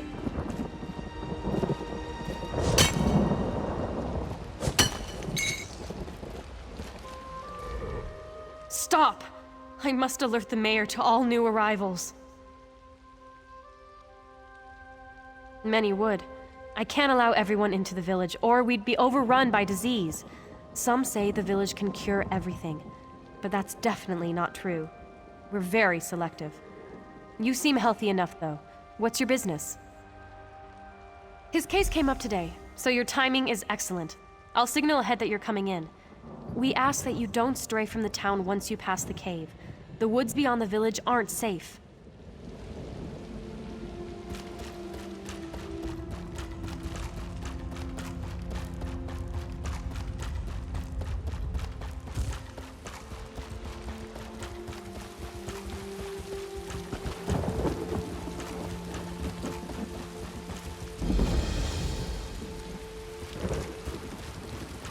Rejoice! Soon we will have a new member of our family, Draven.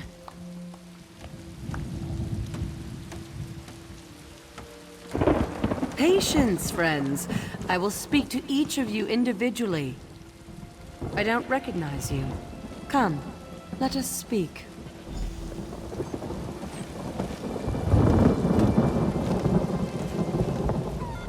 Welcome to our humble village. Not many find us by accident, yet I smell no illness upon you. May I ask what brings you here, if not the cure?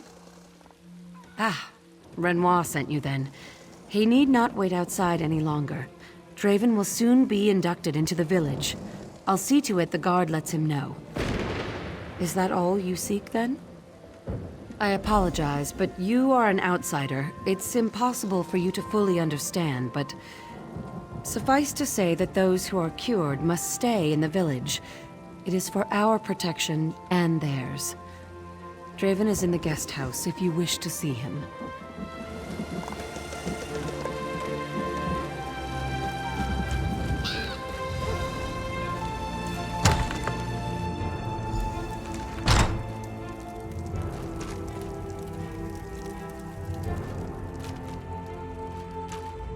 Forgive me for not getting up. It's been a long day, and I'm ravenous. Is there something you need? Are you new too? He's such a silly one. Of course I am, now that Kerbal's agreed to cure me. He can come to the village now the first week's over. Is he still suspicious of these fine folk in the village, I wonder? Ah, I'm afraid I can't talk about it. The village prides itself on privacy. I apologize if Renoir inconvenienced you in your travels, but as you can see, everything's fine. Draven, what's going on? No one will tell me a thing. Come and sit, dear. Everything will be all right. I can't be the only one who thinks something strange is going on. Kerbal and the lot of them. There's some kind of cult. Renoir, let it rest. Soon I'll be better. Doesn't that count for something? I don't trust anyone in this town. Why won't they tell me exactly what the cure is? Why can't we leave town afterwards? And if they have a remedy, why can't they tell me what's wrong with Draven? Draven's desperate for a cure. He'll believe anything, anyone. I know you've got your own business, but I could use someone on my side. If you could have a look around, or maybe ask people about this place. I don't know. I'm at a loss. Thank you. I'll talk to Kerbal directly and see if she'll tell me anything. So far, she's kept all the details to herself, and you can see what Draven's like. When you have something concrete, let me know.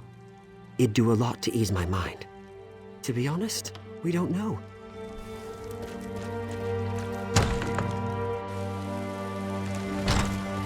There's so much to do.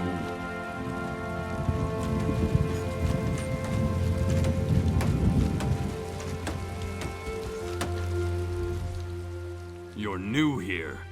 Watch yourself, running about and bothering folks. We don't take kindly to nosy people. Ha! Is this one of Kerbel's tests? I'm not saying a word. My word is my bond.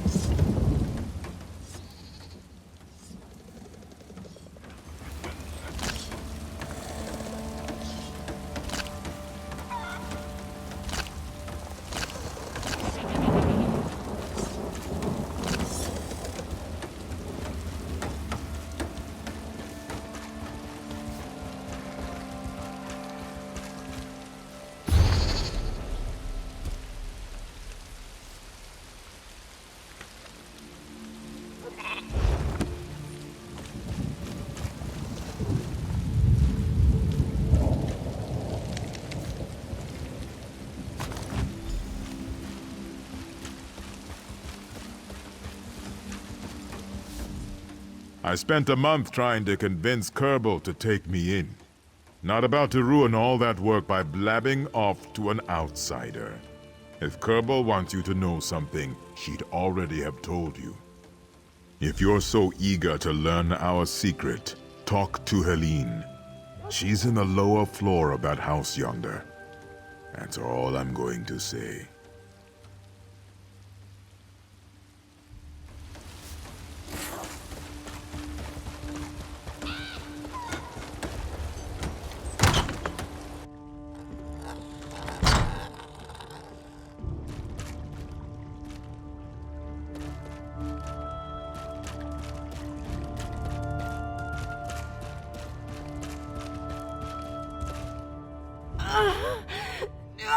It hurts! It hurts! Go away! The change! The change is coming, and I can't stop it! Kerbel promised me that she could help! But only after I calm down. Please go!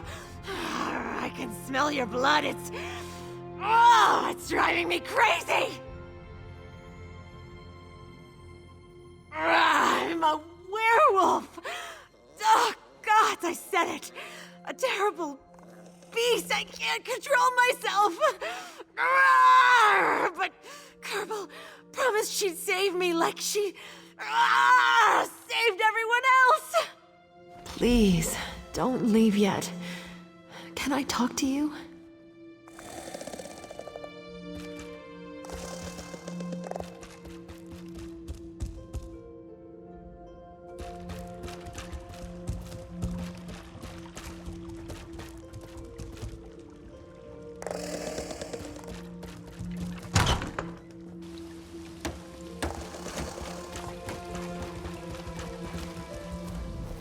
That's not right. Something strange is going on in this town.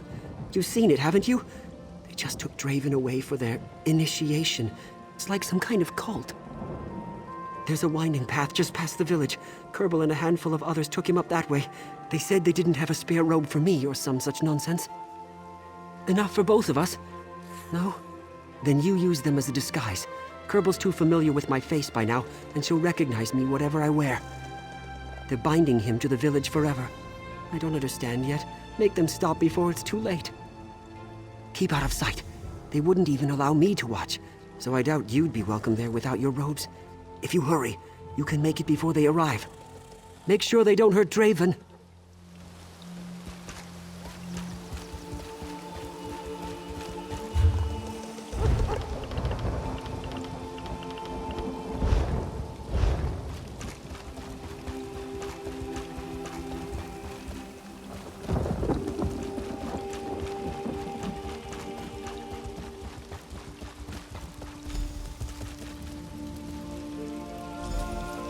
There's no turning back now, Draven.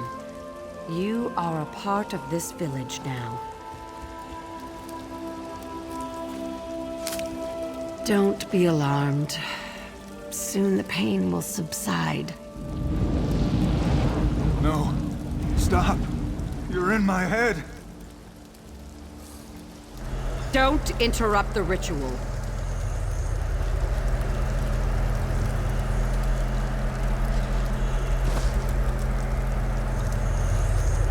No! I've lost control!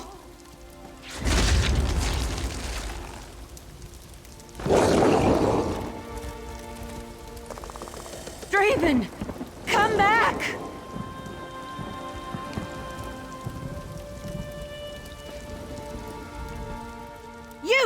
You've endangered us all with your meddling. Well, what have you got to say for yourself? Yes, we all are, in fact. That's why he came to us. I can suppress the lycanthropic tendencies of the disease. The ritual you interrupted was to seal Draven's form, to protect him as well as the village. But now he's turned and we're all in danger. We must find him. The ritual might still work if we catch him in time to complete the binding. If not, then we must save the town above all else. Go after him. I must tell everyone what's happened. Everyone who's left, that is. If he can't be subdued and forced to complete the ritual, he'll have to be killed. And that's on your head, not mine.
What's happened? Some of the people in the town are acting strangely. What? That was his disease all along? Why didn't he tell me? We have to go after him. He's probably frightened out of his mind. What was Kerbal thinking?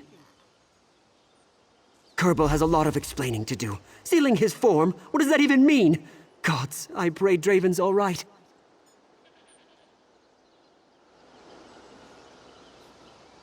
Everyone, stay calm. We will soon have this back in hand. Keep faith, my friends.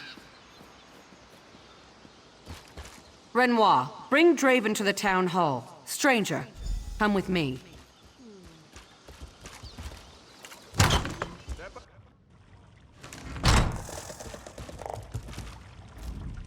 Some of the townsfolk have already turned back into their werewolf form.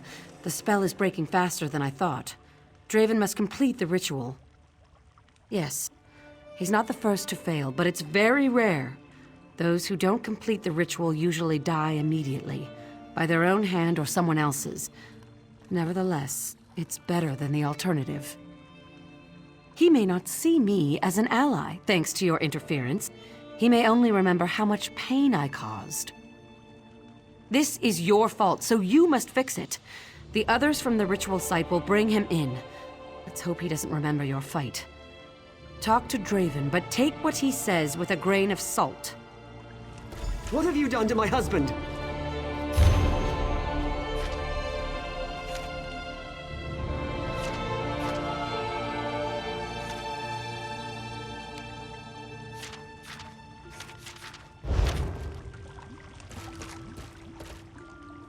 Where am I? It was like I fell asleep, but then there was this terrible pain. I remember you. You're the one who helped my husband. Renoir, are you all right? Did I hurt you? I see the truth. Power calls me. No one can stop me. Kill. Eat. There is no fear, only hunger. No, I'm not a beast. I can control myself. Renoir. Renoir, don't leave me. No, don't let her. I don't want this anymore. I've seen what she does to the people in this village. She takes their minds, puts them under her control. Being a werewolf is a curse, but I can't give up who I am. I felt it. She was in my head during the ritual, cutting away something inside. Something important. I couldn't move.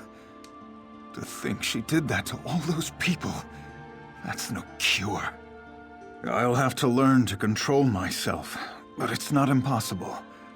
I've had lycanthropy for a while now, and I know the signs. It'll be much easier now that Renoir knows the truth. Thank you. Poor Renoir. I'm so sorry, my love.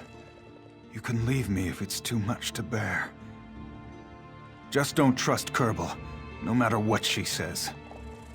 I've heard enough! I'll be outside.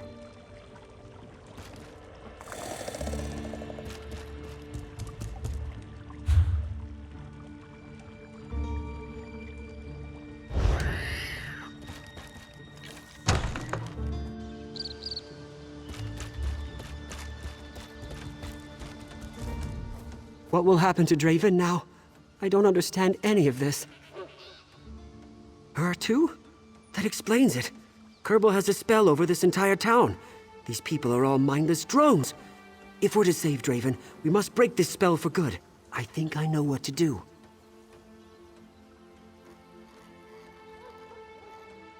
The gate on this side of town leads to a cave entrance.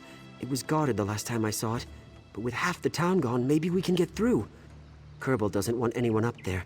We've got to destroy whatever she's hiding on the hill.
Everyone deserves rest.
Quiet.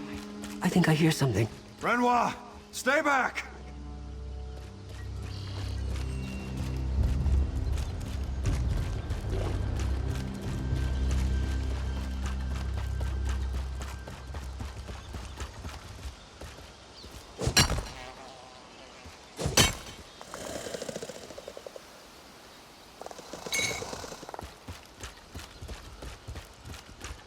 Renoir, stay back! It's Draven. It's got to be. Come on!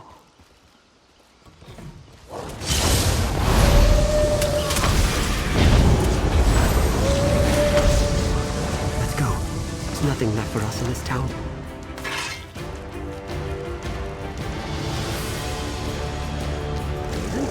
Oh, you're back to a werewolf.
We can't go through the town, not after what's happened.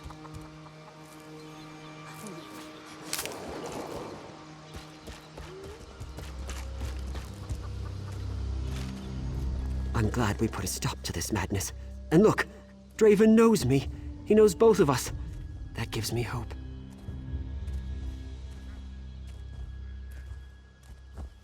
Draven needs to learn how to control his power.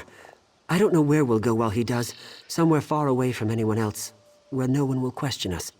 If this is the life we must lead together, I'll gladly run with him.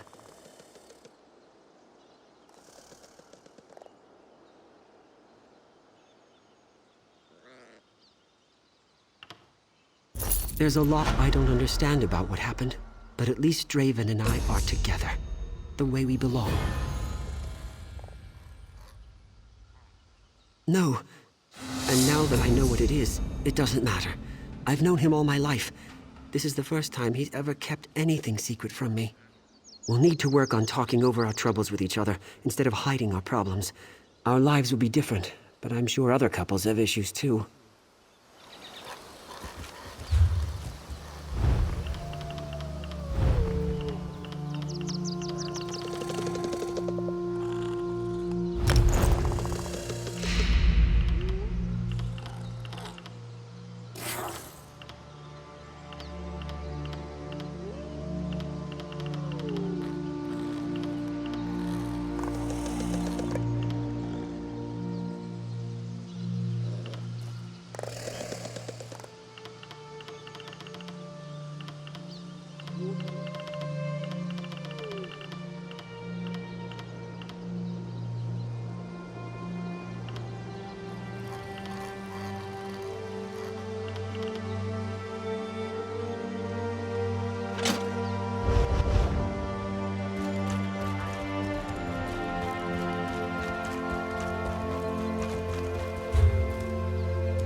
You come dangerously deep into the forest, my former friend.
Keep your distance, outsider.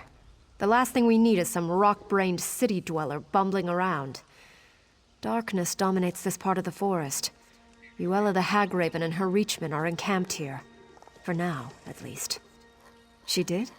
I find that hard to believe. Delphique knows how I feel about outsiders. Regardless, whatever your reasons for coming, they'll have to wait.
Dare another one of them to come closer.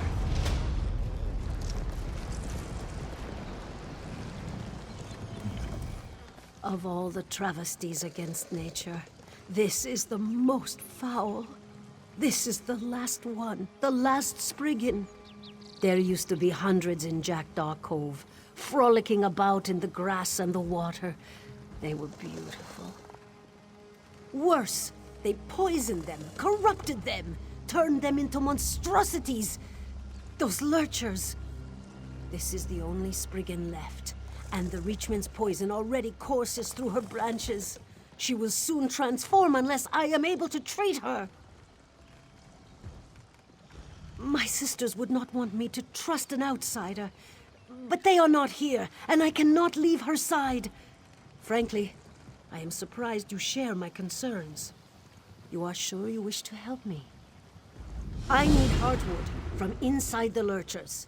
It's the only thing that will help the little Spriggan at this point. I hesitate to ask more of an outsider, but we could do more than just ease her passing. There is a chance we can save her life. It will require more work, though. The Heartwood degrades quickly in the Lurchers, but sometimes remains pure. If you take the extra time to find the pure Heartwood, it could save the Spriggan.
soul burn.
scorch it!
We shouldn't get our hopes up too much, but with the pure heartwood, there is at least a chance our little friend can be healed. Have you been able to find any? Quickly then, let me mix it into a poultice. I am grateful that you were able to find the pure heartwood. I hope so. Here, take the poultice and apply it to the poor thing. I must be prepared to do whatever is necessary.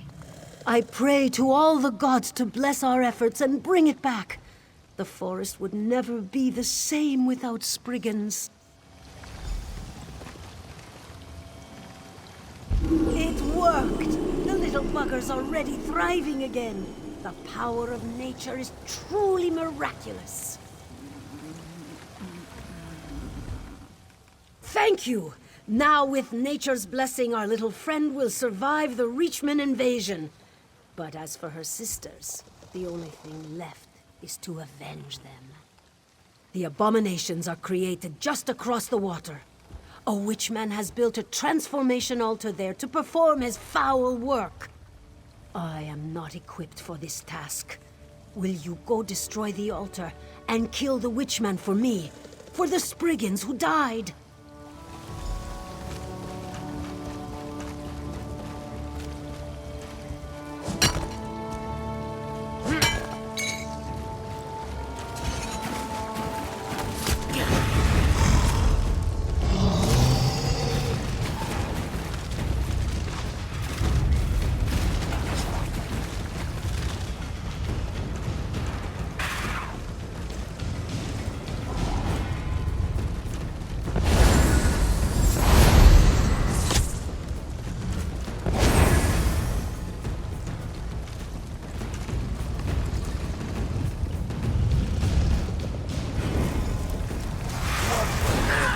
Creature meddles with my magic. Now, kill!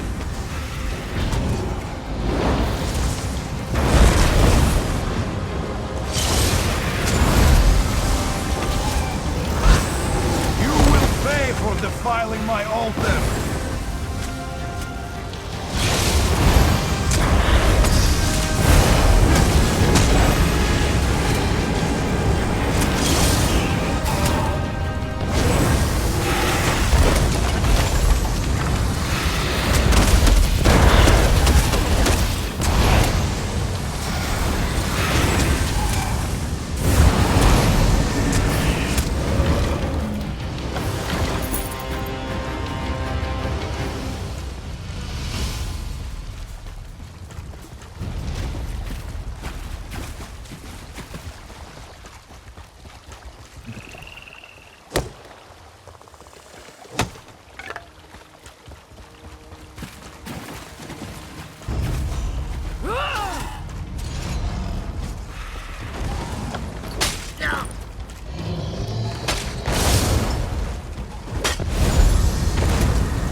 Did you destroy the altar and kill that bastard witchman?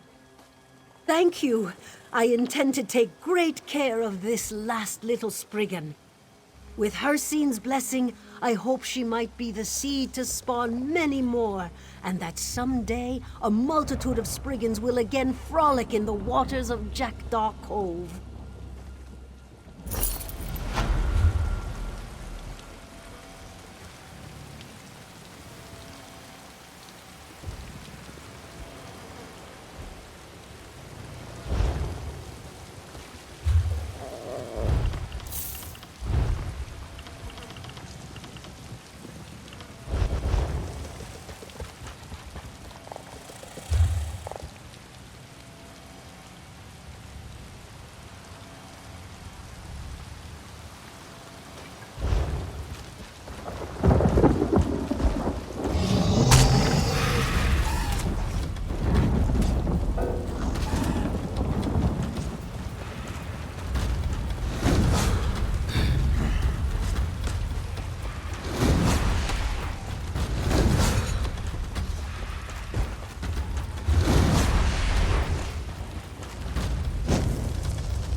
Heard you were the one who saved the king's life.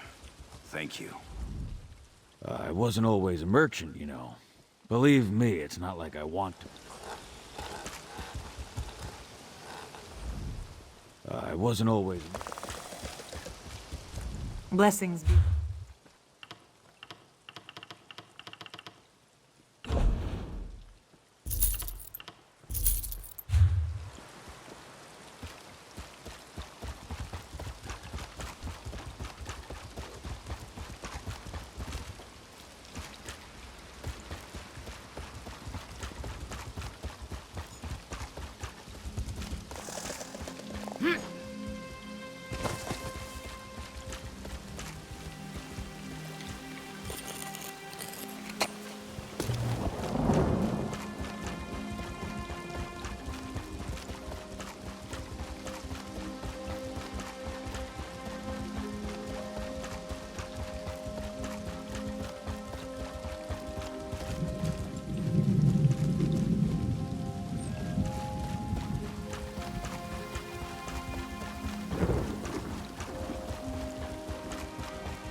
friends, foes, and fools. Hard to know which is which, or who is who.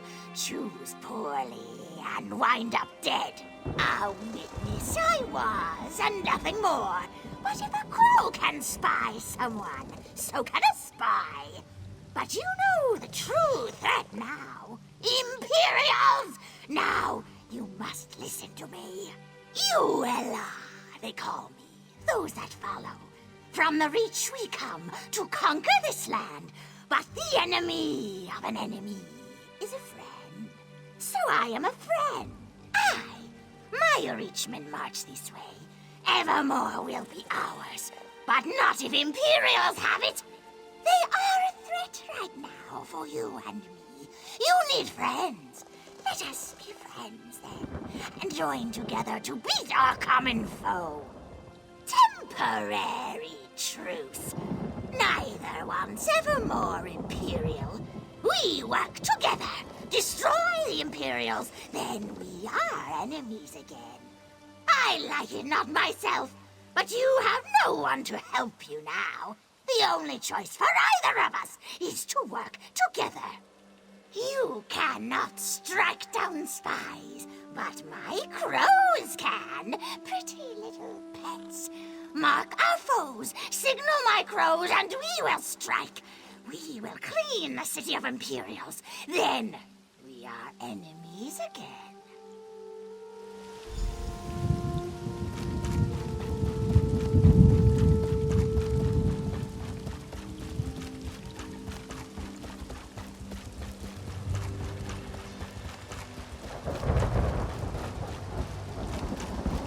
One thing is sure. If the Reachmen attack, they will spare no one. Ah, another sharp-minded citizen. Do you also prefer not to be ravaged by Reachmen? Strength. That is the only thing that will stop the invaders. Where can we find a strong army? Why, the Imperials are only a few days' march to the south. Join me, friend. Let us give this city to those who can defend it.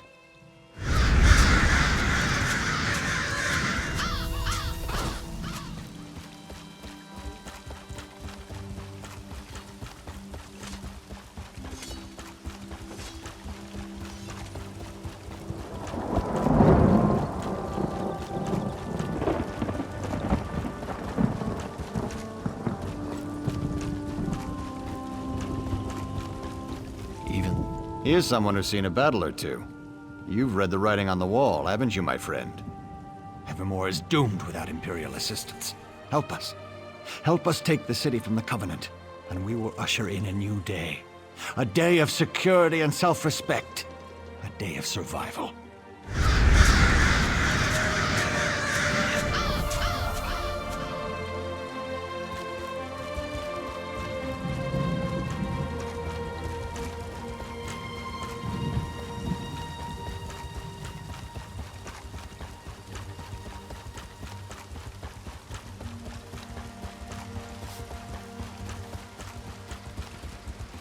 I promise you, the Empire has absolutely no connection to the worm called... Ah, did you hear the voice of reason and come to listen more closely? The Reachmen are at the city's doorstep. Something must be done, must it not? Simple. Surrender the city to Imperial control.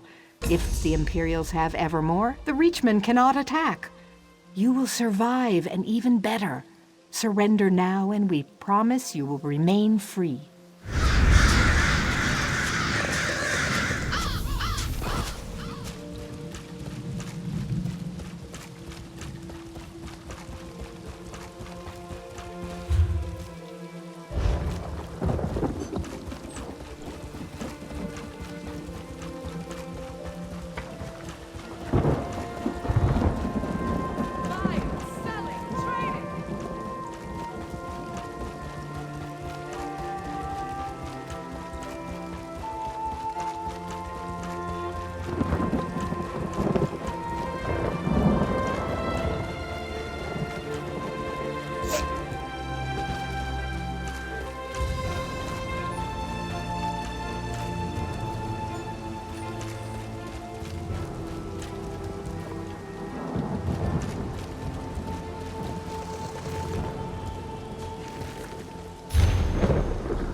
liked you, friend. I did. I'm sorry it had to come to this.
What is it?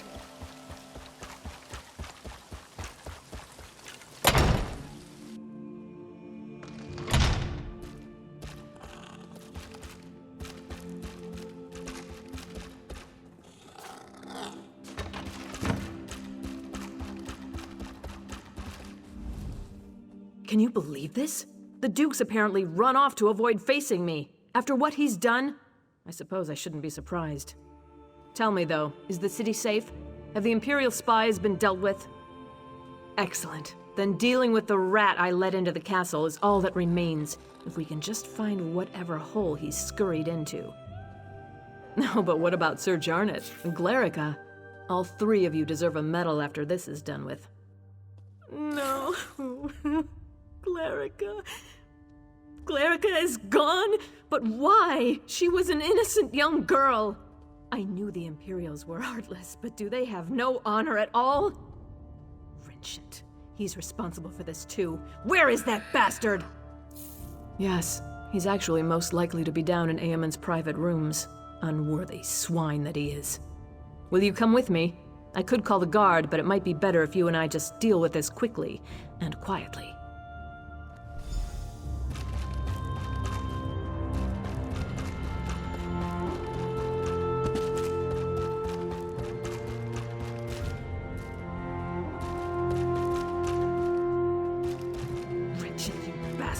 I rue the day I gave you the throne. What you've done is nothing less than treason.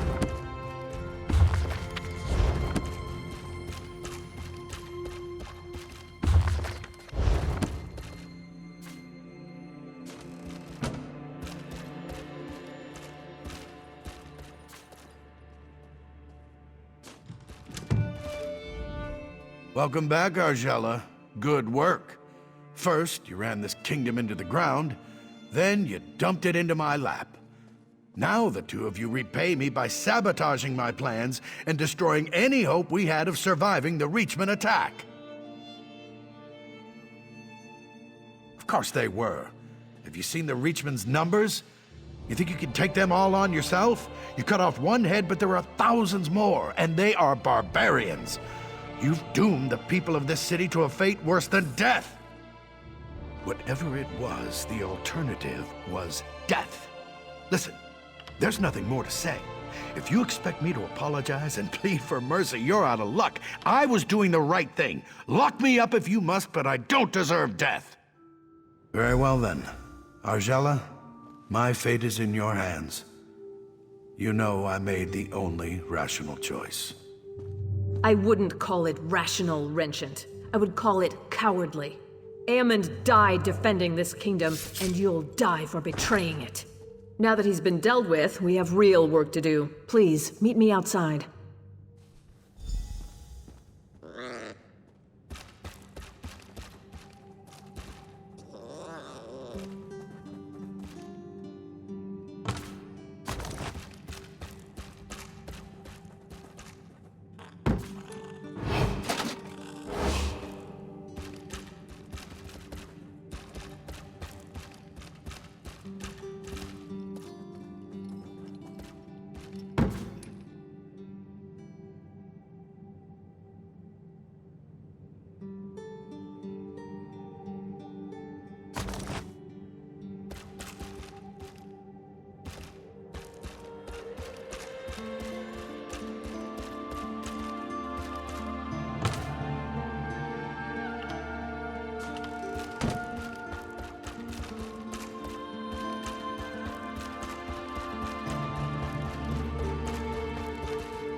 Thank you for dealing with that situation. I know it wasn't pleasant, but life just isn't always a pleasant thing. Certainly not in my case. Nevertheless, we have responsibilities we cannot simply ignore. Glerica taught me that. And you, of course. I know. I feel partially responsible for her death. But if I give in to remorse or sorrow, I would be doing her a dishonor. From now on, I'm going to honor Eamon's legacy, rule as he would have, as he and Glerica would want me to. No matter what the future holds, Evermore is deeply indebted to you, as I am too. In times like these, we all need a hero like you, to remind us that no matter how bad things get, there's always hope. Tell the Queen the truth. Her reign will soon end. We are enemies again, you and I.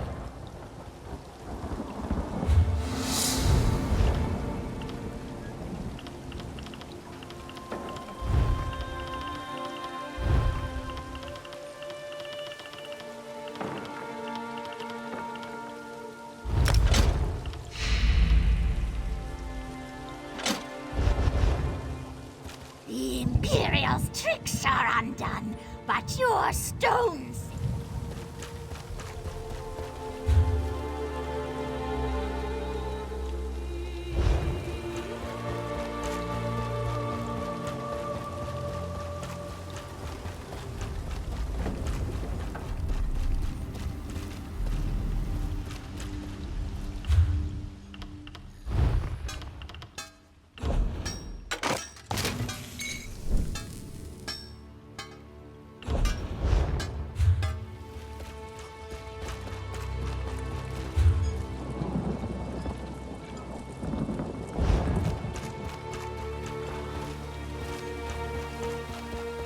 Is there no hope?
What is it?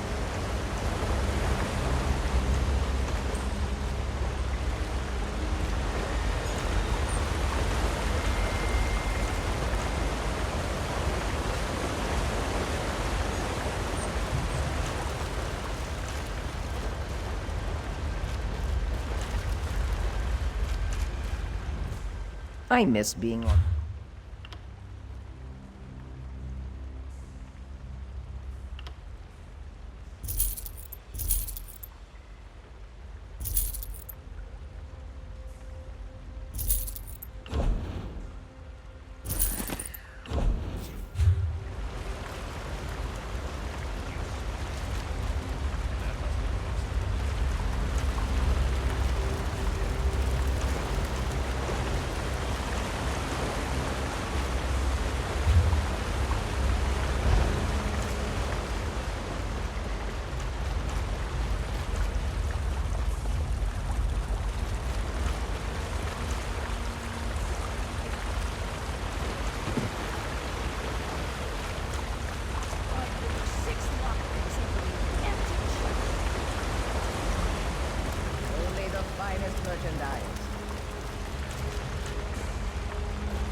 I've little time for talk.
Najan.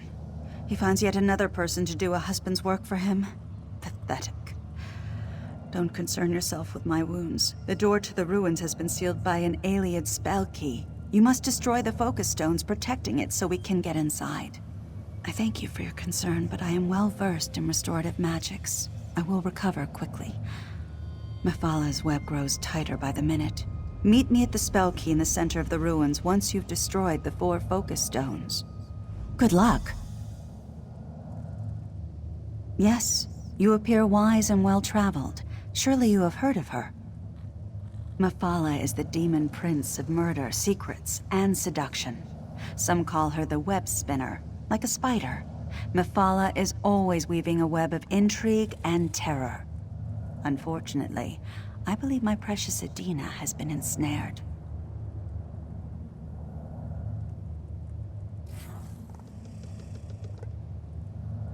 Directly? No. I doubt that Mephalah would take an interest in the affairs of a goat farmer and his wife. But the web spinner has many servants. A secluded ruin, a foolish, lustful farmer. Such an opportunity might be hard to pass up. Of course, this ruin hides all manner of secrets, one of which is a spell key. 3,000 years ago, we might have needed a whole host of mages to break its hold on the door, but now, it's a brittle relic.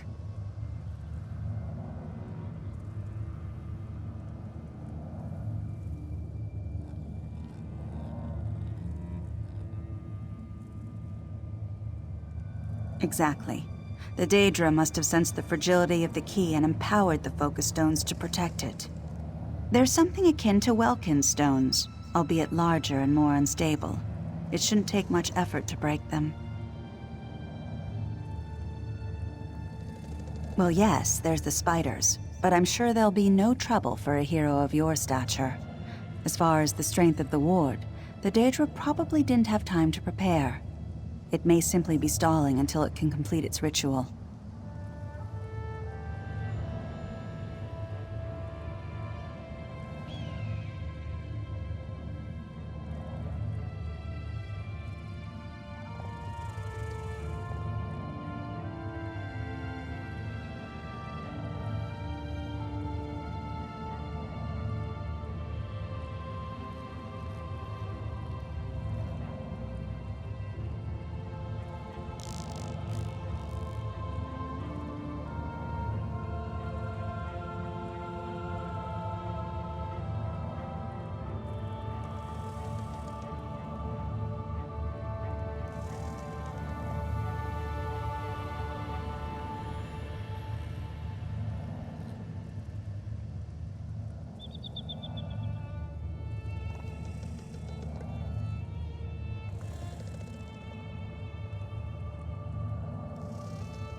Yes, it's complicated.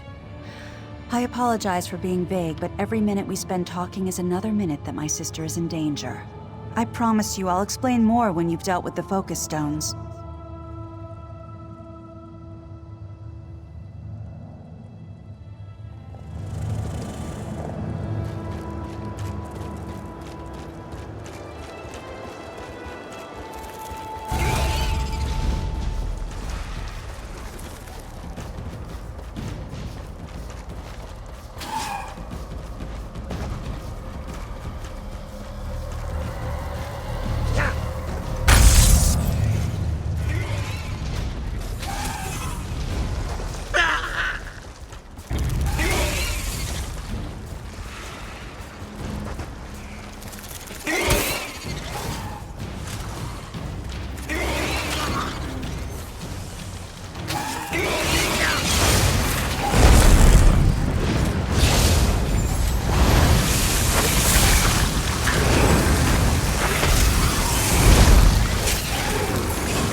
These spiders! Wait, please. Stay your blade and listen. Our orders were to look for Red Guard insurgents in these ruins. Sounded simple enough, but then the spiders showed up. Legionnaires disappeared. By the time we figured out what was going on, 2/3 of my company was gone. Please, help me. We've had our fill of this whole damned campaign. Bankerai Garrison, Holland Stand, now this sand pit. I'll take my troops and go. It's simple as that. We'll head back to Cyrodiil to fight the real war. You have my word. Will you help or not? Take this ice rune. It should make the webs brittle enough for my soldiers to break free. Good luck. I'll live. Shortly after I sent out my last scout, another one of those damned spiders attacked the camp. I kept it from biting me, but it battered me with its legs. just need a minute to pull myself together. One by one, my soldiers started complaining about voices, seeing things. At first, I thought it was insurgents playing tricks on us. By the time I figured out what was really going on, it was too late. Well, I'm not exactly sure, but I can tell you this. It's more than simple spiders. Something or someone is manipulating these beasts. Manipulating us. This place is evil. I don't intend to stay a minute longer than is necessary to secure my men. Holland's Stand is under Imperial control. Has been for a while. Only the 8 know why we bothered taking it. Anyway, there are supposedly rebels out here in the ruins. Supposedly. I haven't seen anything but rubble and spiders. Without much trouble. The way I hear it, someone opened the gates from the inside. That's rumor, though.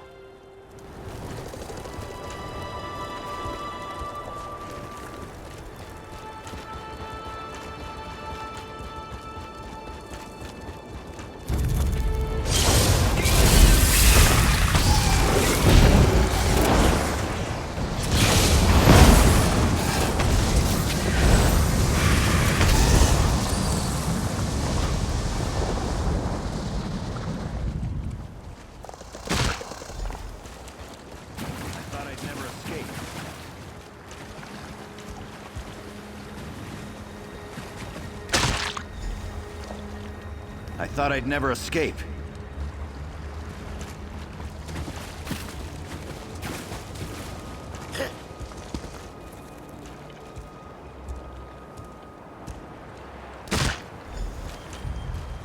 Free at last. My thanks.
Captain, look!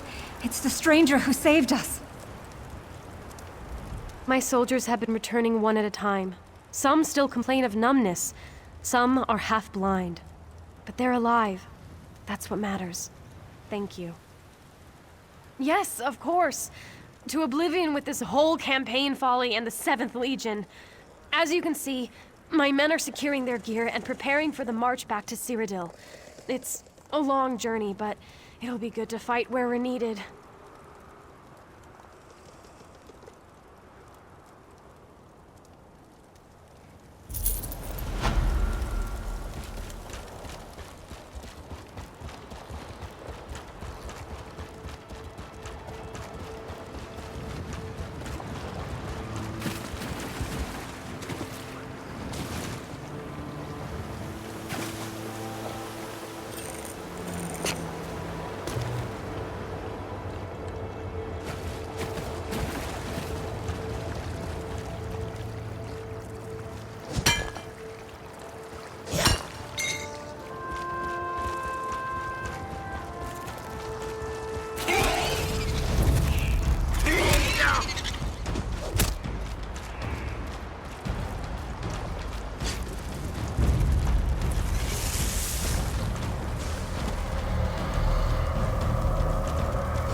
You made it.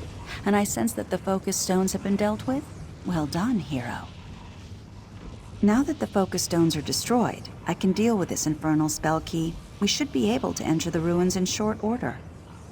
As I said before, the spell key is a brittle and aged relic. I'll weave a simple enchantment, and that should be the end of it. Take care, my friend. The spell key is going to become unstable. The effects may be explosive.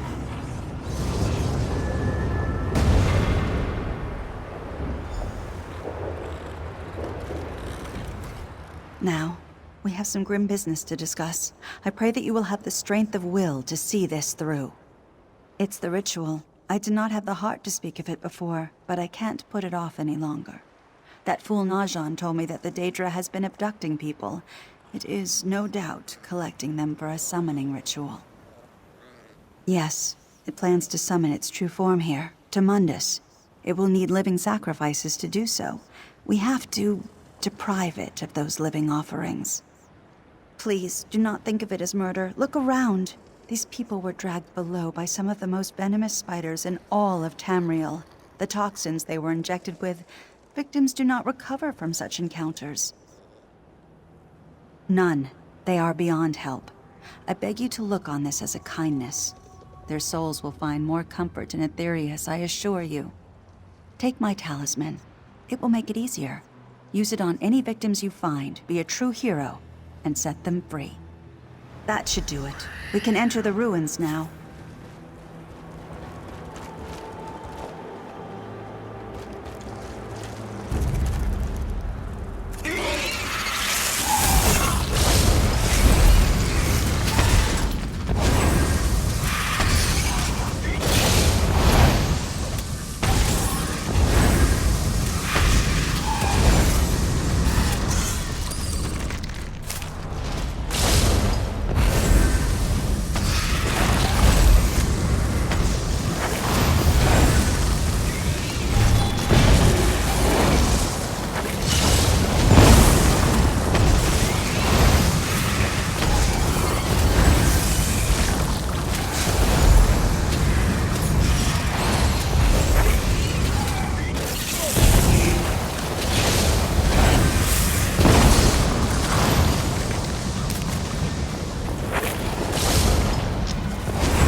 Nexiel?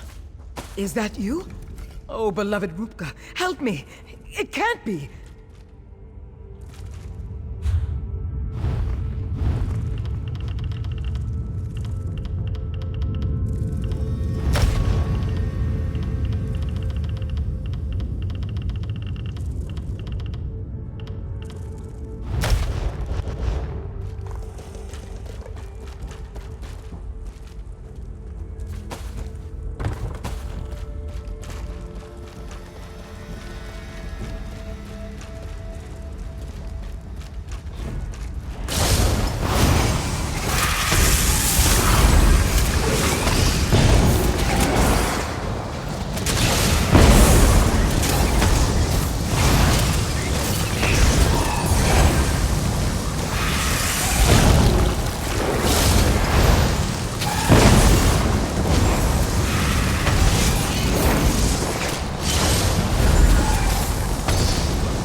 Nexiel, please! I beg you for Morwa's mercy. Release my sister! Oh, stranger. What have you done? The woman you are escorting, oh, Wayfarer, she is not my sister. The Daedra Nexiel has taken control of her. Can you not see it? Yes, I'm sorry. Forgive me. When my sister heard that I'd been taken by a Daedra, she came to rescue me. I was possessed for, I don't know, hours, days, weeks? My memory, it's nothing but screaming and dancing shadows. It's all so foggy, muddled. She drew the creature out of me and into herself. She was gritting her teeth and screaming. Oh, it was horrible. She said she was going to put up wards before the creature overtook her, to keep the monster out. Yes, yes, Wayfarer, just so. Don't let it win. Silence, creature. Adina's the one possessed. The Daedra is trying to trick you. Don't believe its lies. No, you must believe me. You can't let it finish the ritual. You can't. So long as that thing lives, so does the ritual. You have to kill it to end this. Please, listen to me. If the ritual completes, who knows how many innocent lives may be lost? Listen to me, Wayfarer, please. That is not my sister. Not anymore. You can't believe its lies. It's manipulating you. Because what I'm saying is true. Oh, I've never been good at speaking my mind. Please, stranger, think of what you've done. If there was, I would have told you already. What's that in your hand? Is that her talisman? In my trance, I heard a voice. When it wasn't screaming, it whispered about a talisman just like that. If you use it on my sister, it might draw the creature out. We can't wait any longer. She's already free of her bonds. Please, in Rupka's name, use the talisman and release her. Have I not earned your trust? I've had countless opportunities to attack you, to slay you, but I haven't. Did I not tell you that Mephala is the Prince of Secrets, the spinner of lies and mistrust? You are being deceived. You must act. Look into your heart. Have you been wrong this whole time? Is your compass that broken? I don't offer comfort, but I do offer truth. My sister is lost to that thing. It breaks my heart. But we must finish what we started. The choice is yours.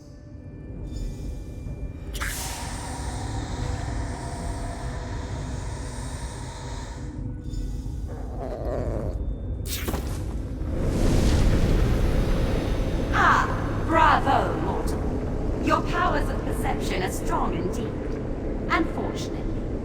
twins share the same blood.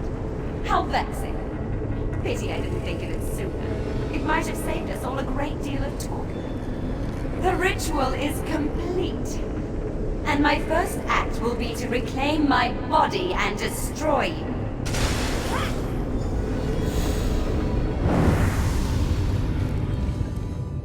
Tuwaka's breath. What have we done? I don't know. I thought it needed me. But Azara was my twin. We were bound by blood. It must have been enough. Tuwaka, be kind. Yes, it might still be weak from the summoning. Otzi protect you. I'll see to my sister.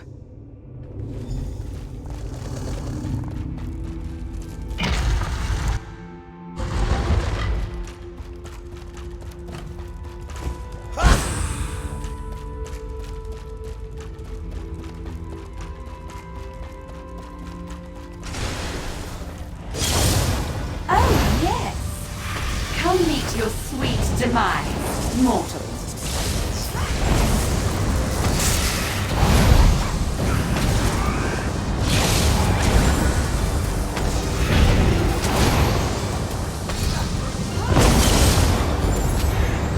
Lie still, my sweet.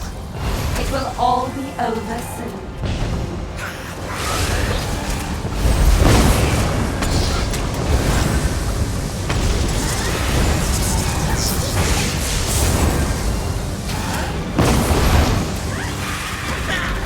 Another thread cut, yet the loom spins on. And now you think yourself free of the web. What a delightful fiction.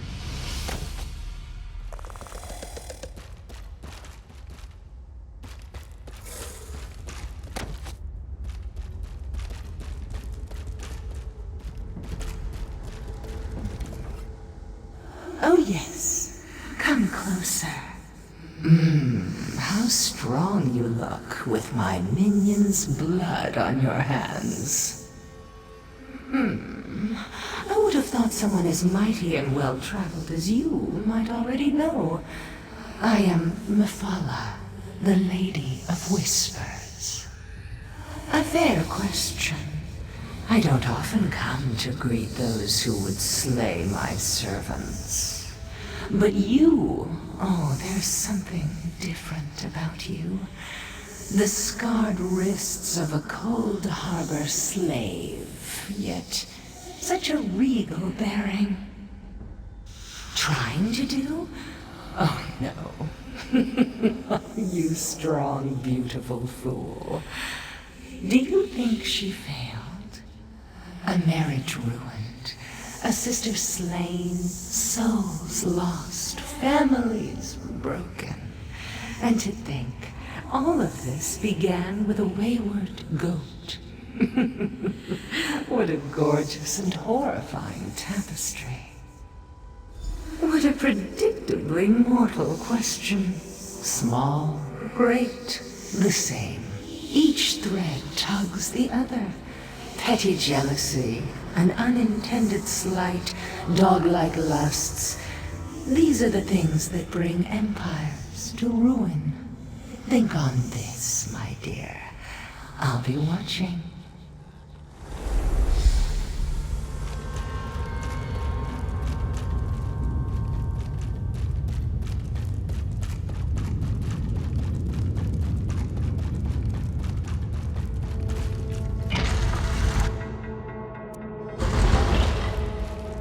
Did you kill that thing? That sounds like an ill omen. Mephala spoke to you? The Daedric Prince? I hope for your sake that it was something else. Let's get out of here. I can't bear to stay here any longer. Have you seen my husband, Najan? We should go to him. In all our long years together, I never raised my voice or called him out on a lie.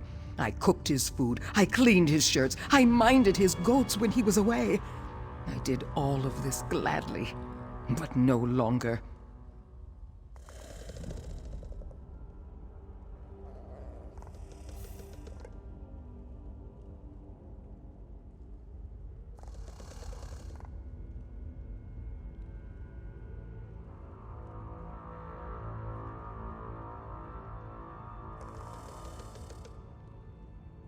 Yes, I want him to know about the suffering.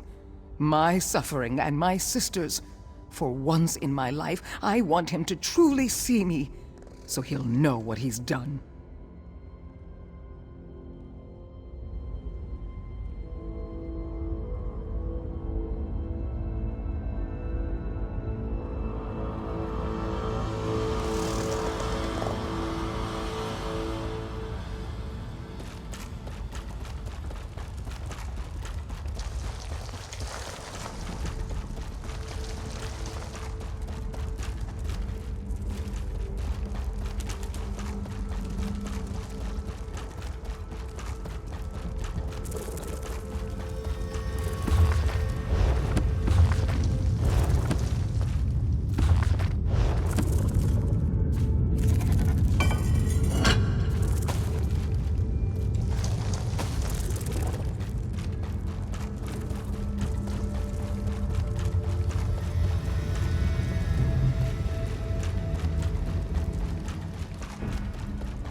Adina? Oh, Adina, my love. Thank thee you're safe. Hold your miserable tongue, Snake. I'll not hear more of your lies. Adina, it was all my fault. I know. Zet's tears, I'm so sorry. I didn't know. I didn't. You lusted after a Daedra, you filthy cur! A Daedra! After all I've done, all I've sacrificed! For you! I know. I know I failed you. Failed us. But if you'd only... No, Najan. I will not. Perhaps if you'd come and face the monster yourself. But instead, you sent my sister? Izara is dead because of you. Dead? By the eight, Adina. I'm sorry. I'm so sorry. Adina, please speak to me. I've lost everything. I don't know. Just don't know. Adina, my desert star, I've lost her forever, and for what? Not until after it killed the woman I sent into harm's way. Izara faced spiders, Daedra, ancient magic. All I did was stand here and bleed like a lamb, afraid to face the thing I set free. Ancestors, forgive me. Yes, of course. I'm sorry. For everything. Gods, what have I done?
speak quickly. I am very busy and our order is stretched to the breaking point. Of course, I'm sorry. You've come to help us and I'm being rude. Then I'll start from the beginning.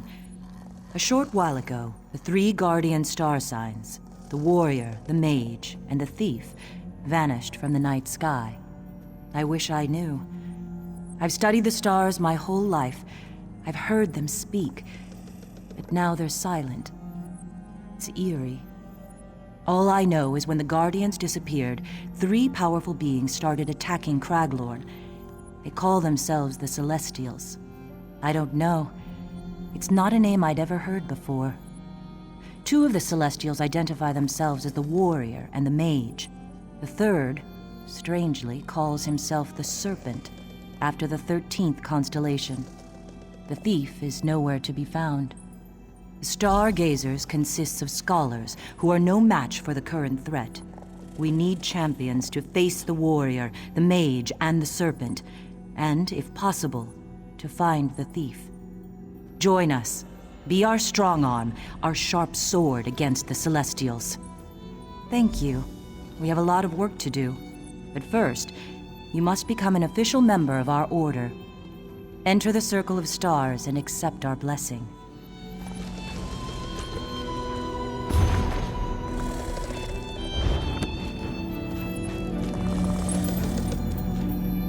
Stars above, let this new light do your will. Accept them, O stars. Let them always follow where you lead. Oh, please aid them. And bless them to restore those who have fallen from glory, our missing guardians. Oh, please bless them. We must talk. Do not be afraid. I am a friend.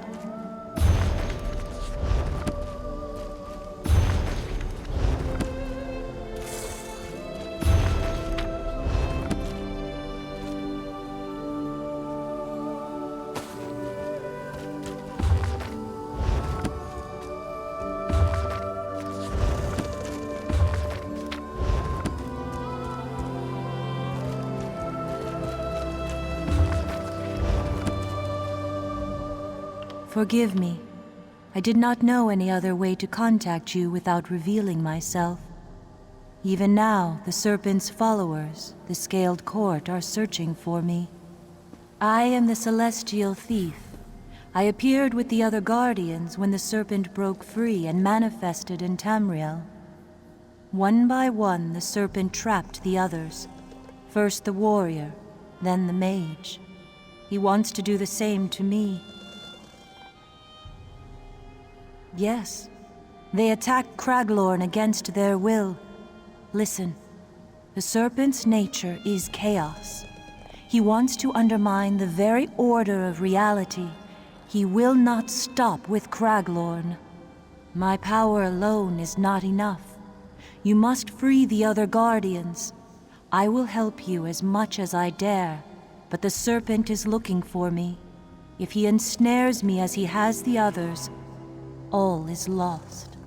Hara and the Stargazers will help you. Use their knowledge. Look for the presence of the Scaled Court. Where they are, the Serpent is surely at work. But you must not tell anyone you saw me. The Serpent's followers are everywhere. It would be surprising if I didn't. The Stargazers are only dimly aware of it. But they carry an ancient legacy as students of the star signs. Their devotion has not gone unnoticed. In a way, just as you might look at a picture of the star signs and say, that's the thief, or that's the warrior. Just so, I'm the thief, or one way of seeing the thief. Of the 12 rightful star signs, it's the Guardian's duty to protect the lesser signs, our charges, against the destructive ways of the Serpent. With the Warrior and Mage under the Serpent's control, their charges are vulnerable. So is Tamriel.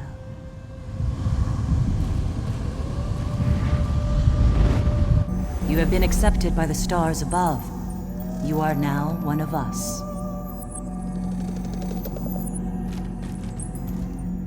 The stars have accepted you.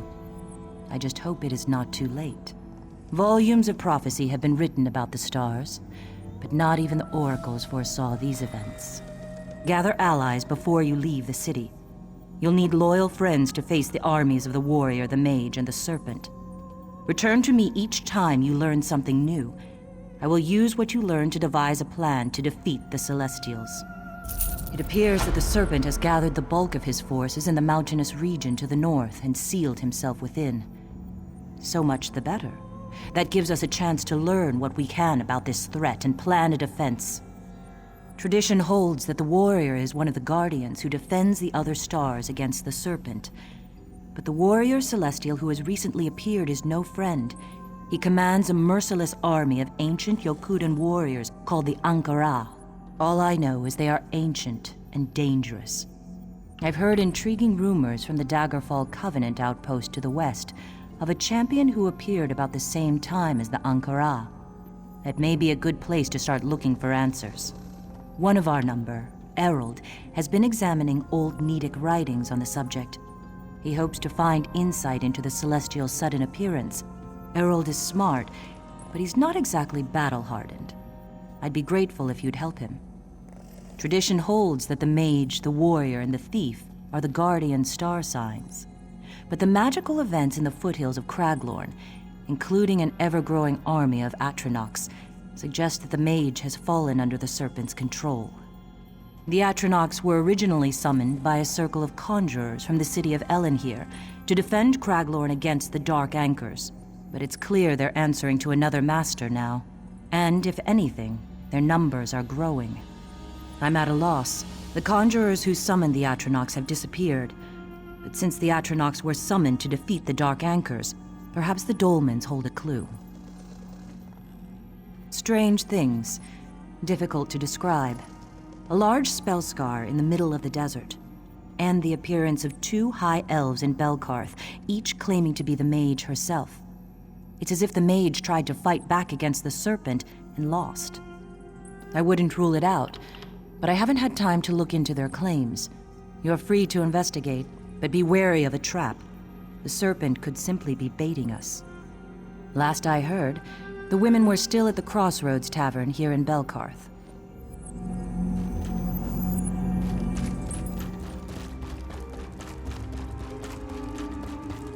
Help! Please! Many lives are at stake. Please, you must help. There was a terrible accident. My colleague is in grave danger. My colleague, Kelman Locke. We're sorcerers. He leads my circle, or Lehadai.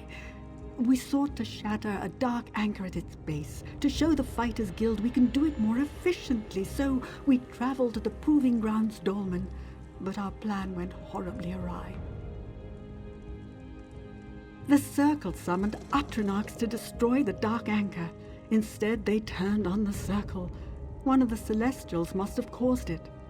I'm no conjurer. I wasn't next to the summoning when it happened. It's the only reason I escaped to seek help.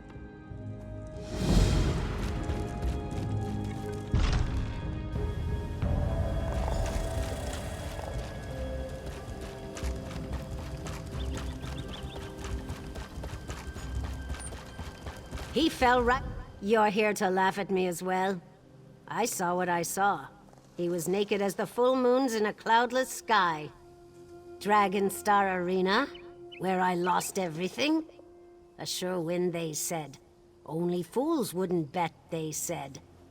Then that bare-arsed imbecile dropped out of nowhere and threw the match. Out of thin air shouting nonsense about defeating the Ankara. The guard took him to Bankarai Gate if you're headed that way. He's the indecent Imperial going on about Celestial this and that. If you see him, tell him he owes me 1,000 gold.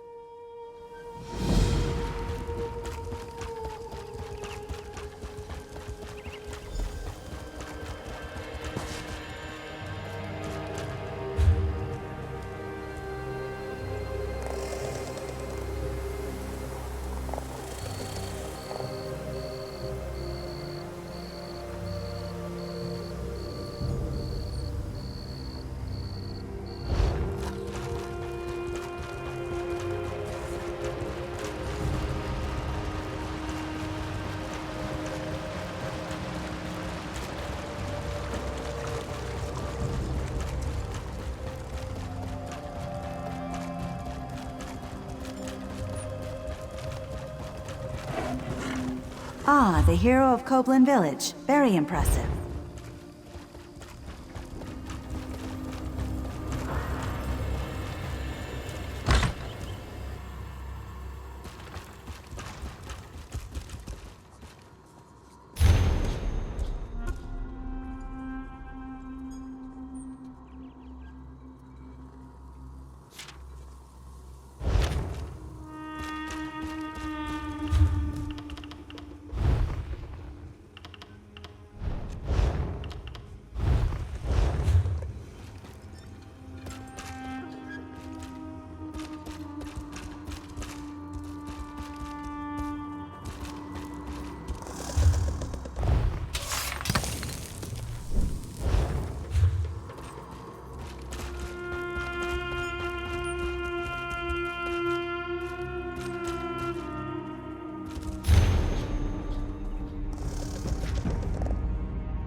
With all the mages.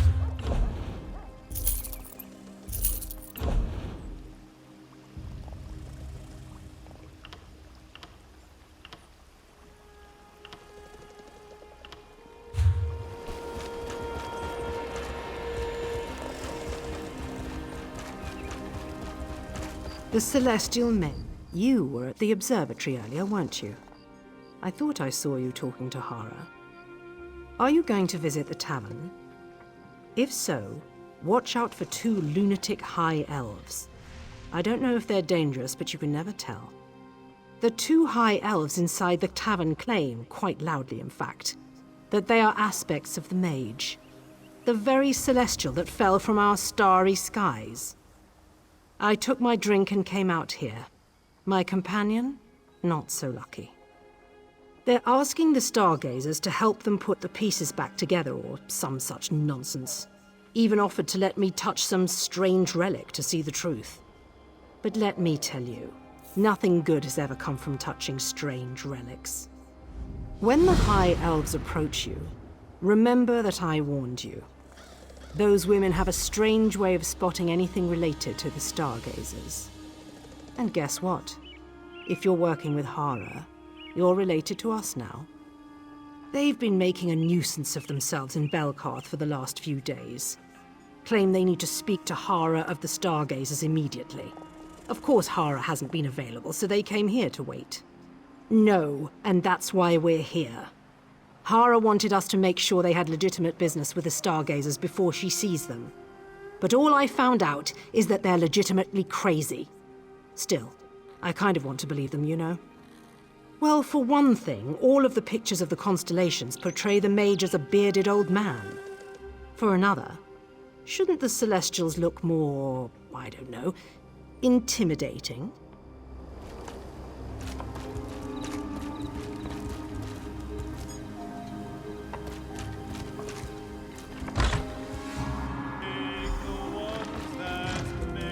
And this is why you should inform this Hara of yours immediately. It is urgent that we speak to her. Yes, we are wasting time repeating ourselves to a lackey.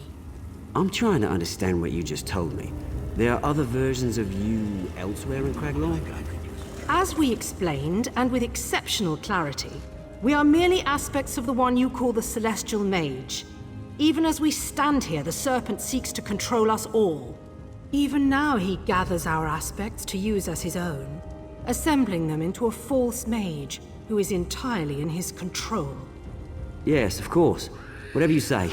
I'll talk to Hara, but I can't make any promises. The constellations have disappeared from the sky, and we have other things to deal with right now.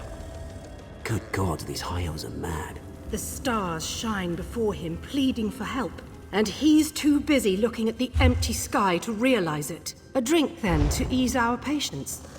You, mortal servant, deliver us your finest... what's the word? Ale? Ale? But the brewer serves drinks in the other room. Ah, you're here at last. Do not be confused. We foresaw your arrival.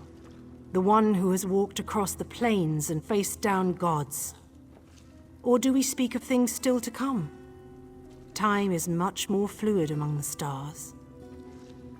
We are the one you call the Celestial Mage, or at least two aspects of a larger whole. The serpent shattered us, weakened us. He plans to control us piece by piece, aspect by aspect. Hold still but a moment and we will show you. Witness the treachery of the serpent.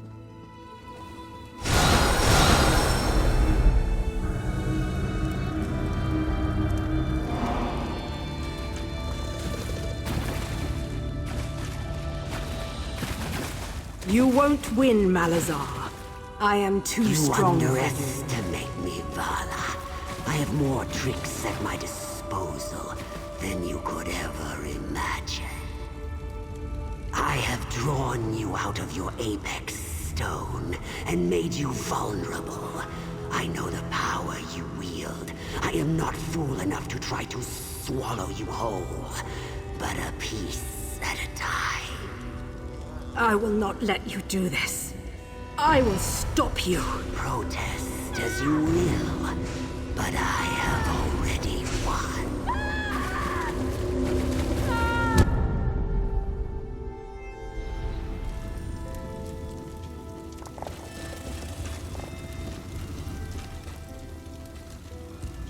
Now you know what the serpent has done to us. How he split us into pieces.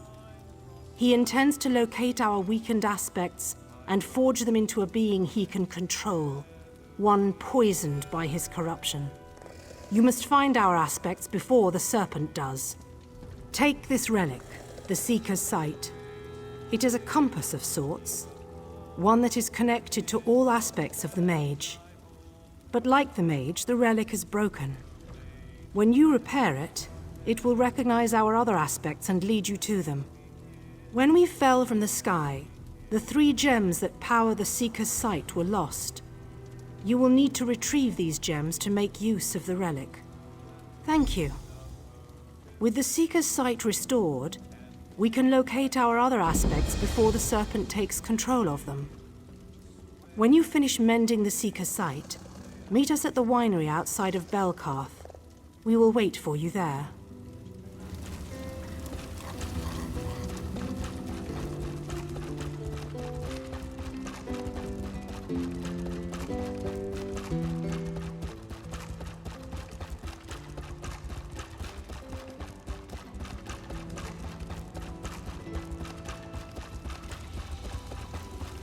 The Apex Stone could be the key.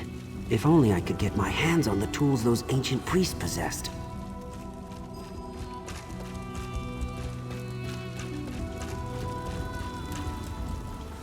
Excuse me. Hara says you've joined our number.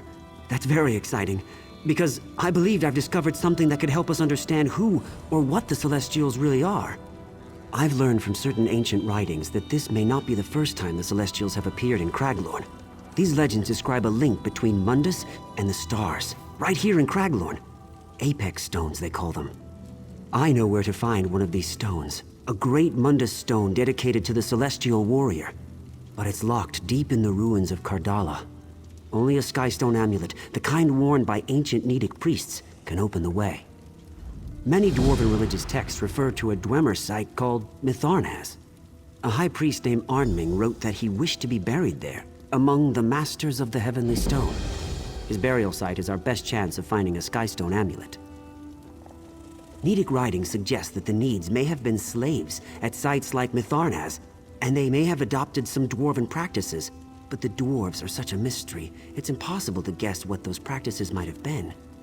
We don't know a lot about them. They were an early race who settled in Craglorn.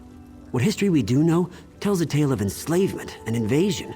The Dwemer, the Aelids, and finally, the Yakudans all had their way with the Needs. The Needs apparently followed a variety of customs and religious practices, adapting to whatever invaders were currently overwhelming them. One of those customs was star worship. The Skystone amulet was a symbol of the priestly office. Nedic writings talk about the apex stones in a variety of ways.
The Dread Lady described you well. Come and speak with me.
Be quick and stay quiet. It's the only certain way to remain alive. Friend of the stargazers, look at this place. Here, the mages of Craglorn fended off the Prince of Schemes and his dark anchors. But the sweet taste of victory quickly turned bitter. The mages called on the power of the celestial mage. They summoned ancient and powerful Atronachs to defeat the Dark Anchors and battle Molag Bal. But as soon as the Dark Anchors were defeated, the Atronachs turned against Craglorn. That's what I need you to learn. A conjurer named Kelman Locke was present when the Atronachs were first summoned. When they turned, his fellow summoners were killed. He was the only one to escape, and I fear he is in grave danger. Hurry. If Kelman is lost to the Serpent, so too are our chances to understand why the Atronachs turned. From what I've heard, he's a gifted conjurer who was greatly favored by the mage herself before she disappeared. When the Atronachs turned, the rest of Kelman's summoning circle were killed. It's no wonder he's gone into hiding. My fellow guardian, the mage, lent her power to the conjurers of Craglorn. It was not in our interest to see Cold Harbor and Nirn joined.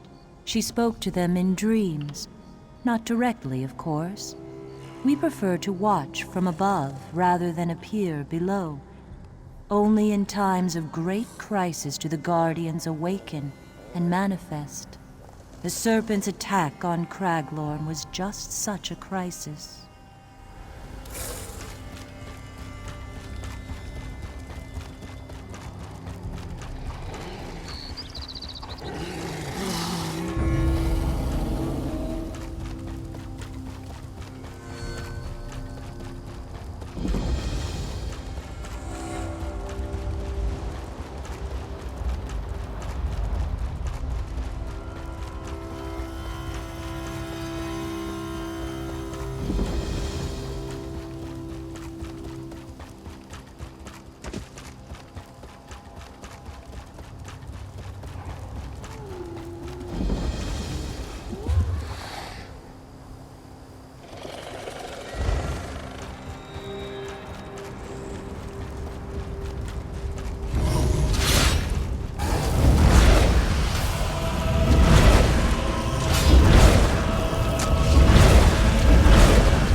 Scaled One grows stronger.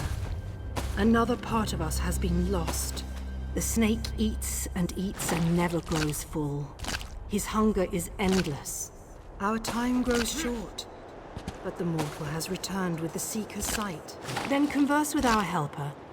If the serpent continues to feast, no power will be able to stand against him.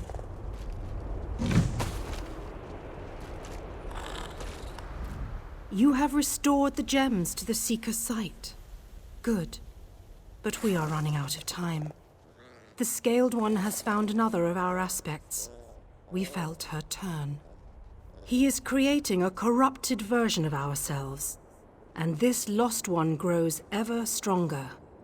We cannot use the Seeker's sight to find the other aspects, not until the gems are recharged with magicka. Until that is accomplished, the relic is useless. Without the mage to control the ebb and flow, magicka seeps through cracks all across Craglorn. Look for places where the magicka is so dense, you can see it and charge the gems there. Meet us at the Stargazer's observatory when you have finished. Hara has finally agreed to see us, and we will meet with her soon. Do not delay. The enemy grows strong and time is not on our side.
do it all.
Another one, eh?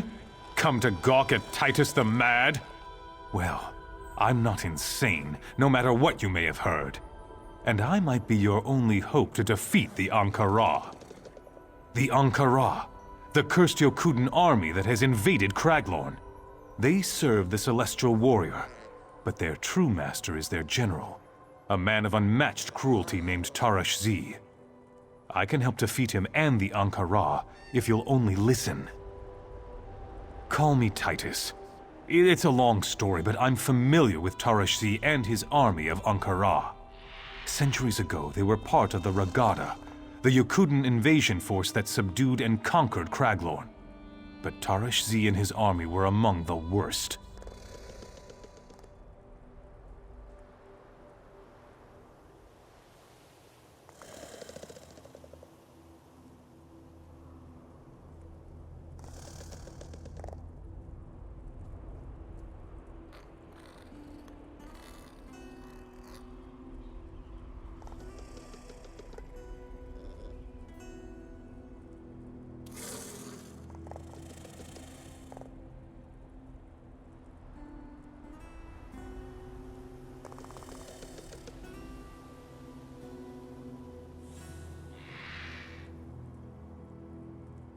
Undead? Huh!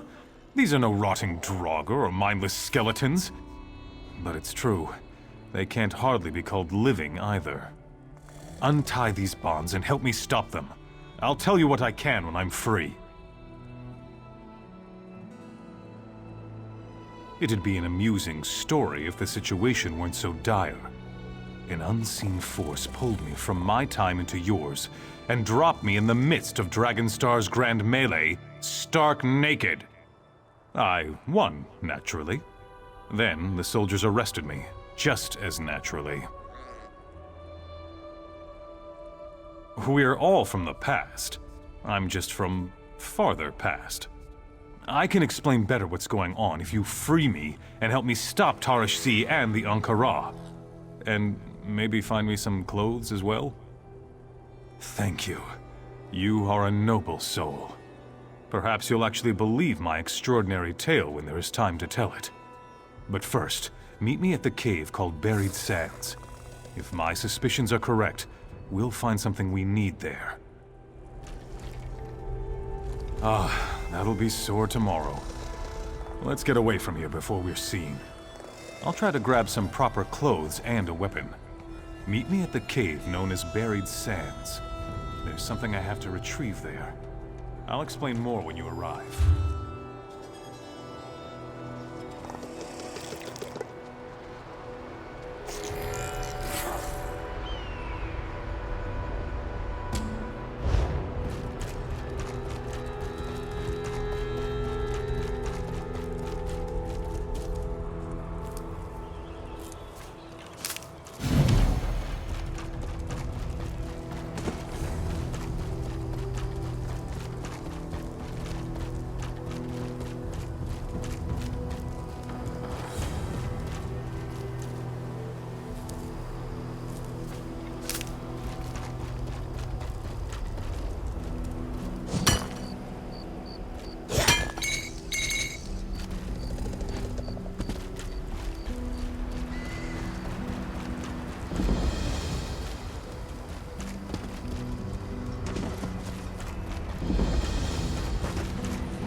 made it. Good. There's an ancient burial chamber at the rear of this cave. That's where we need to go.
Ankara, the self-proclaimed Emperor Tarish Z's personal army. pledged eternal loyalty to the Emperor. The cursed form they wear is the mark of their servitude.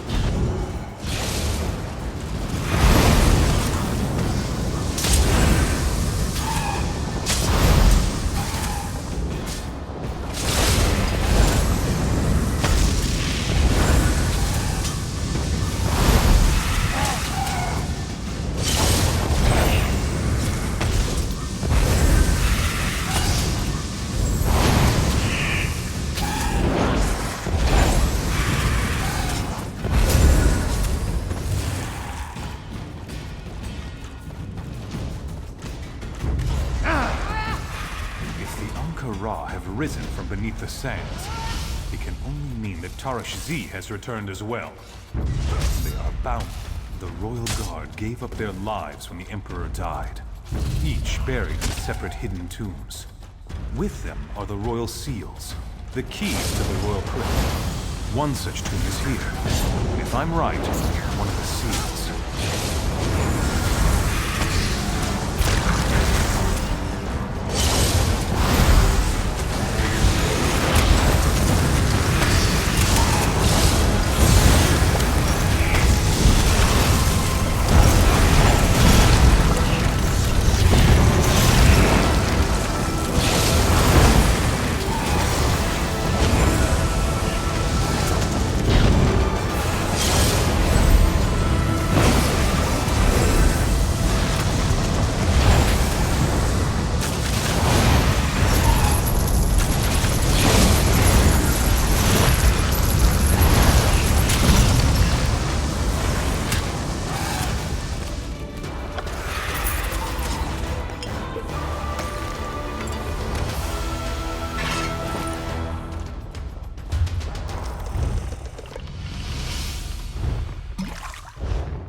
Here it is. The entrance to the chamber. Follow me. This is it. The tomb I spoke of. My tomb. A resting place of great honor granted to me by Tarash Z himself.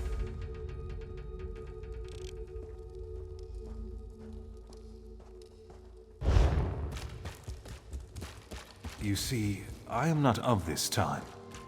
Centuries ago, I sought to end the reign of the self-proclaimed Emperor Tarash Z by working secretly from within his royal guard. The presence of this tomb means that I failed in my mission. Witness, my remains beside a royal seal. The seal is what we are seeking. It's one of the keys needed to enter Tarash Z's crypt. The last thing I remember before appearing in this time was the sound of a battle horn. Then I heard the voice of the one you call the Celestial Warrior. Tarash Z must have heard the same call. It is why we have appeared in this time. Ah, much better. There are 2 more seals to recover. 2 more tombs of the Royal Guard. The vanity of Tarash Z will serve us well. He had scribes record every conquest, every monument. They will have written about the burial places of all his retainers. In my time, a great library existed in a place called Ranizah. If it's still there, the information we need could be inside. Think on what I've told you. If you decide to believe my tale, meet me at the library.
Wait, that's it! Let me see that! Riza and Tommen. I know you must be mentioned in here. Ah, here it is! Both were granted personal burial chambers near the falls to the north. I pray the entrances have not been buried. We should split up to save time. You find Riza and Tommen's tombs, and retrieve their royal seals. I'll go to Tarish Z's crypt and scout it out. We need to know what we're facing. When you have the seals, meet me at the crypt. With luck, we can catch Tarish Z unawares. Good luck. I'll see you soon.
Light it!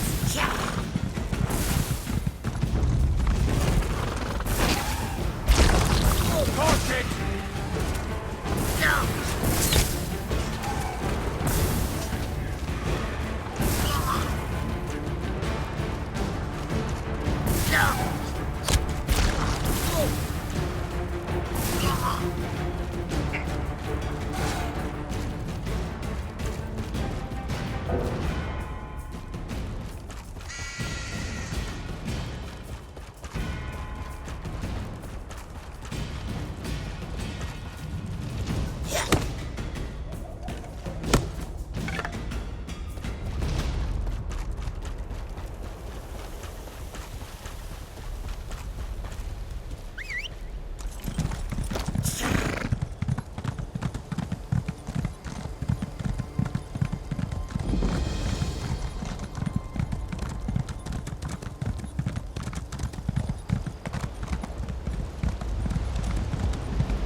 Forgive me.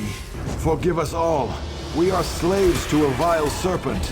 Take mercy on us and end our unnatural existence.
Writhing inside my head. Is that what brought me here? No matter. You're hungry. And so am I.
Ah, you made it. Good. And with the seals too, I see. Then we're ready to proceed. The ward is magical in nature. As long as we have the 3 seals within its vicinity, the door should freely open to us. Follow me, but stay alert.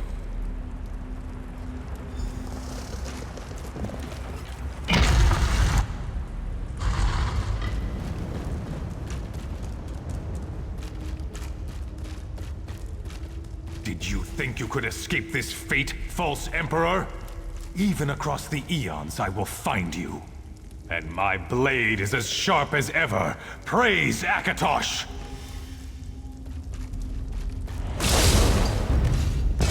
Fate brought us forward together. All heard the call. Those poor souls who doomed to a cursed existence will be avenged.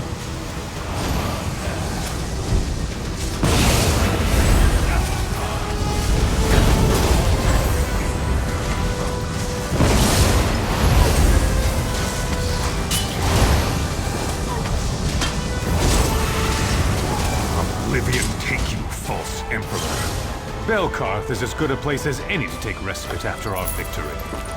I'm sure you have more questions for me. Find me there if you wish to speak. And well fought.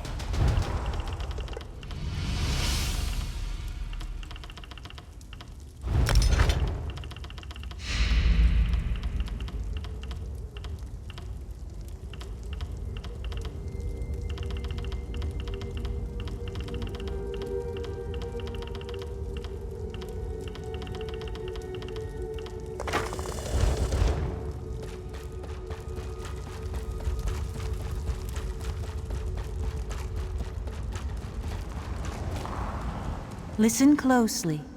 You were right to help Titus. Had Taras Z been able to gather his forces, there would have been nothing you could do to stop them. Each Celestial possesses an unusual gift. The warrior's gift is to call heroes across time. It seems the Serpent perverted the warrior's gift, using it to awaken the villainous Taras Z and his cursed army, the Ankara. My guess is that as one of Taras Z's royal guard, he was summoned at the same time as the others, yet he was unaffected by the Serpent's manipulations. Perhaps because he was never truly loyal to Taras Z. See that Titus makes it to Belkarth. The Stargazers will give him refuge. I feel he may still have a part to play in our struggle.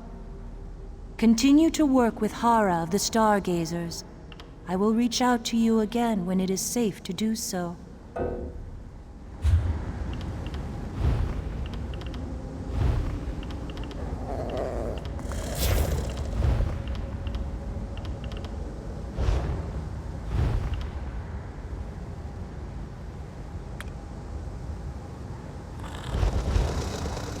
You have done. See that time.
Iron Orcs are no fun at all.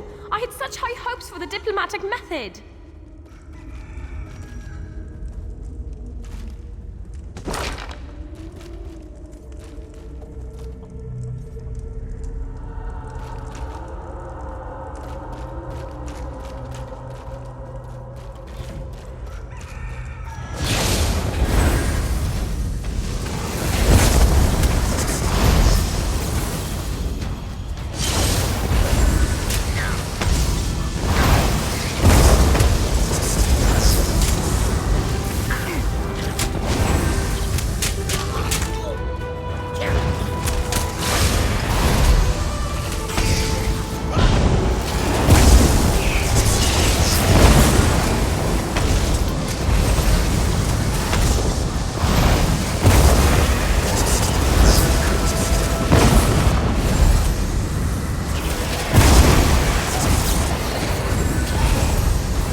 Not this again, well, away with you!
Do you like the lute? I play. A little. Cassie says I'm good, but I think she's just being nice.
I wish there had been another way. Poor stubborn Ilthag. I should have taken the gold. Good point. What was I thinking? We're going to have to do a lot more to disband the troll army. I guess I need to go talk to Runescriber Kulth, Armourer Uthik, and maybe even Exarch Bradath. You're right. I know you're right. That doesn't make it any easier. Still, I have a mission, and if violence is the only way to complete it, then violence it is. The Valley of Scars. And yes, the place is as delightful as it sounds. It's north of here. You can't miss it. I'll meet you there. Runescriber Kulth is a true artist. His intricate designs are so beautiful, and powerful too. He adds Nirncrux dust to his ink and carves the runes right into a troll's flesh. Says it boosts the magic. He works on the west side of the valley. Armourer Uthik crafts the armour worn by the trolls and the Welwers. It's not ordinary armour either. Uthik adds Nirncrux dust to make her armour tougher and more powerful. Her forge is on the east side of the valley. Exarch Bradath is the Iron Orc Chief, but he's also a ranking member of the Scaled Court. That's why he has the great honorific, the Ophidian Exarch of Undulating Destruction. Whew, wish I had a title like that. I'm sure he's in the valley somewhere.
You're here. Let's go take care of that Runescriber and the Armourer.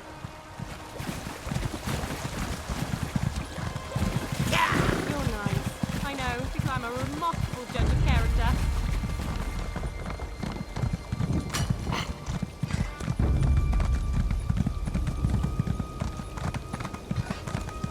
How do you do it? All this running around and fighting. I'm exhausted.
deep inside the mountain, behind the ostentatious door to the north.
view. So beautiful.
word to Cassie.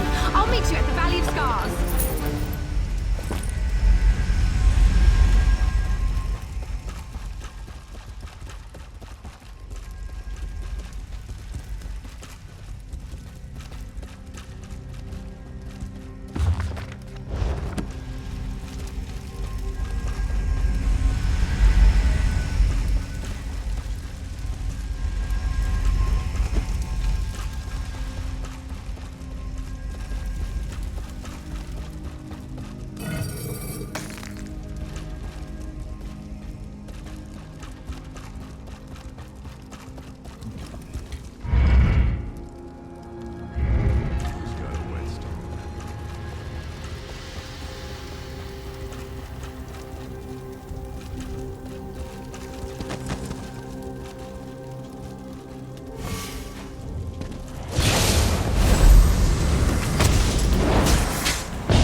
fire licks its flesh. Stones and steel protect me!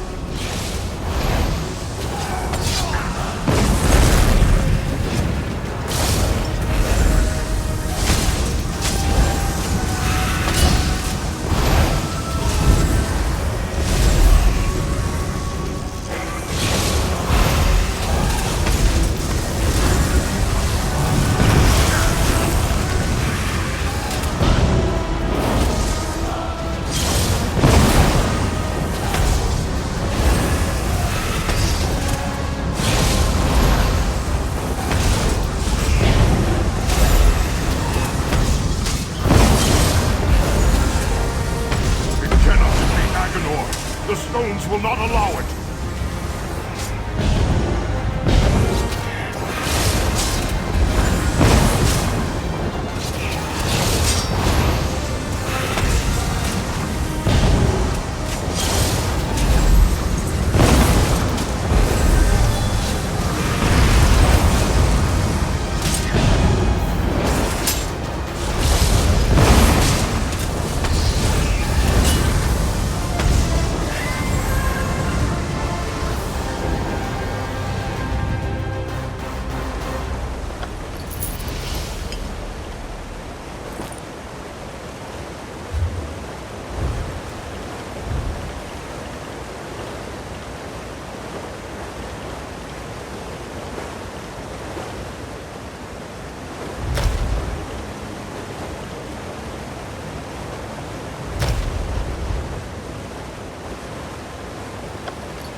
That's how he did it.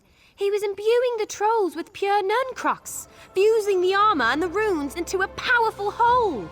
I wonder what would happen if one of the mortal races was subjected to the process. Right. Of course. Cassie asked me to bring some of the altered Nuncrux to her, so she can study it. I'll stay here and collect what I need. But thanks, I couldn't have completed my mission without you. I wonder, since we're basically best friends now, could you do a favor for me? Regent Cassipia went to Dragonstar to deal with another part of the Serpent's plan she doesn't want to see come to fruition. I know she's a powerful regent and all, but I'm worried about her. Can you go to Dragonstar and see if she needs any help?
It's been difficult.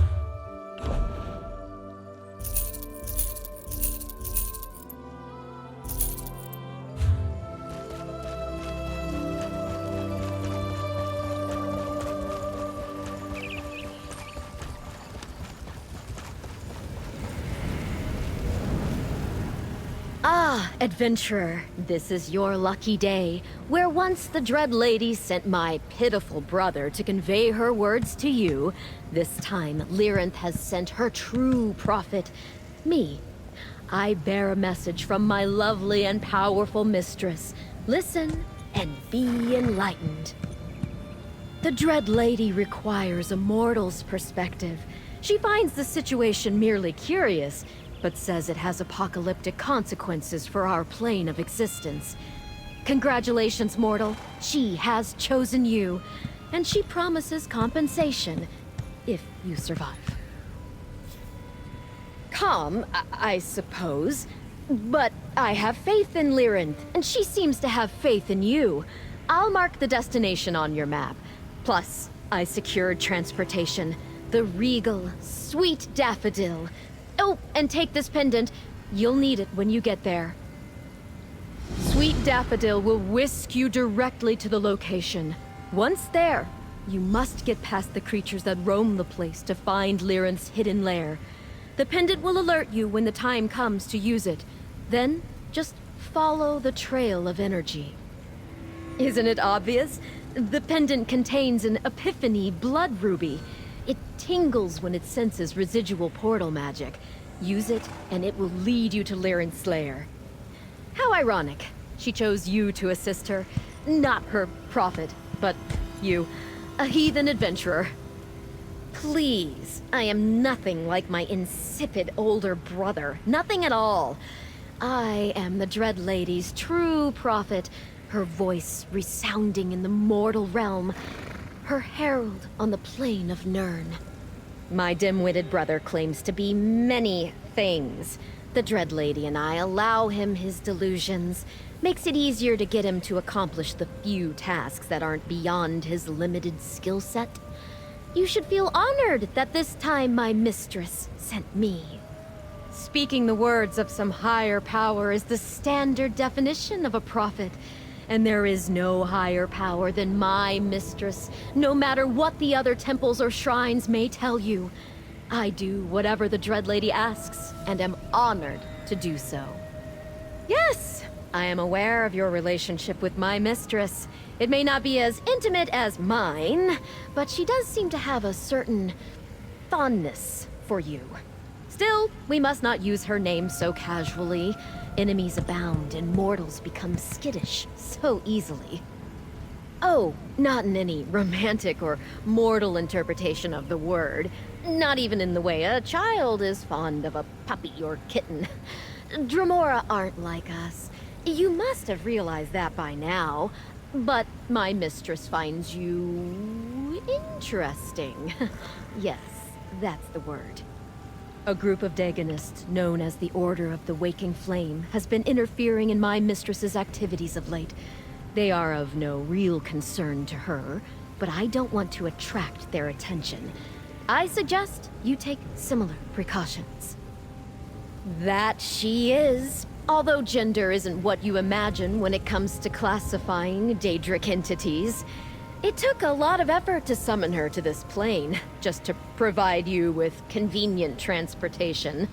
My mistress insisted, however, so I complied.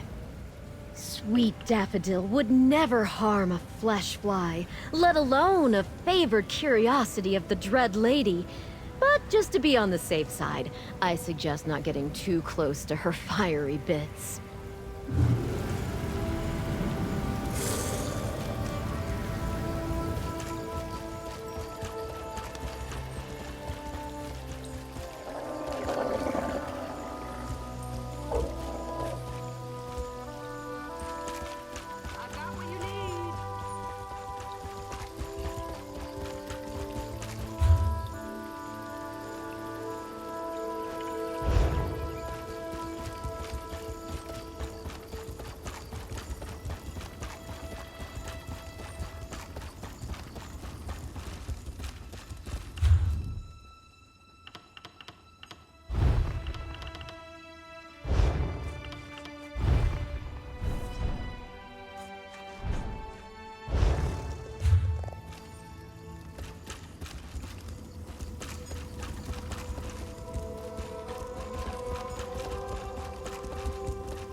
My mounts are...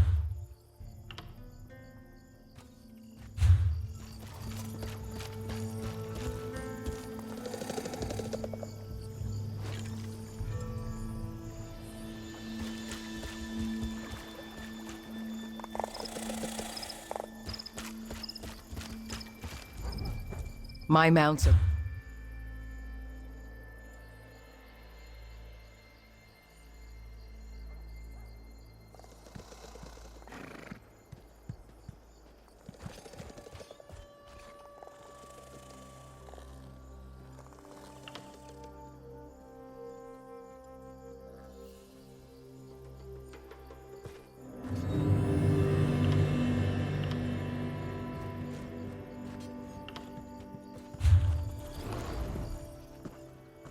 My mounts...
Keeping myself busy here.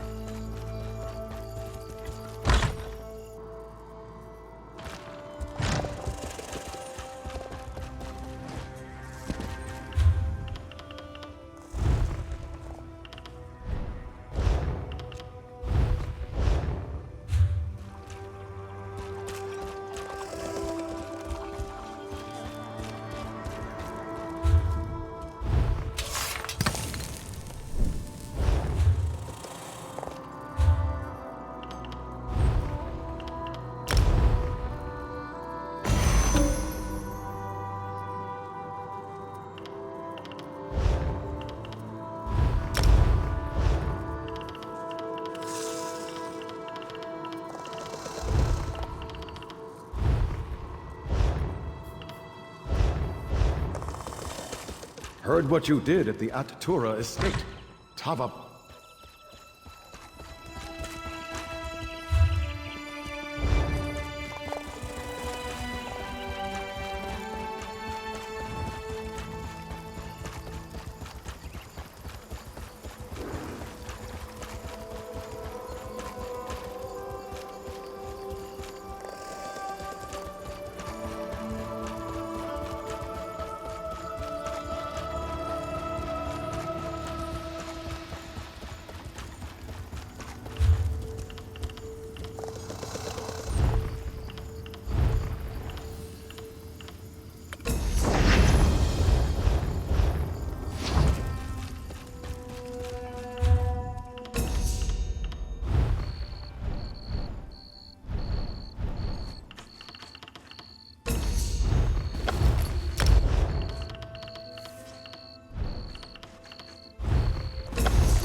Wait, I'm not your enemy.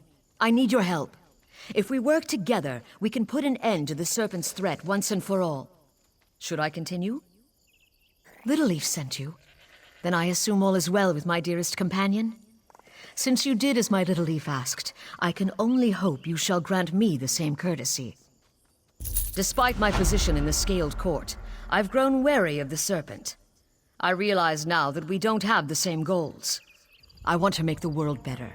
The Serpent just wants to destroy it and start over. Will you help me stop the Scaled Court? I've seen you in action. You are my best hope for stopping the Manticoras. Unnatural beasts. Did you know the court created them?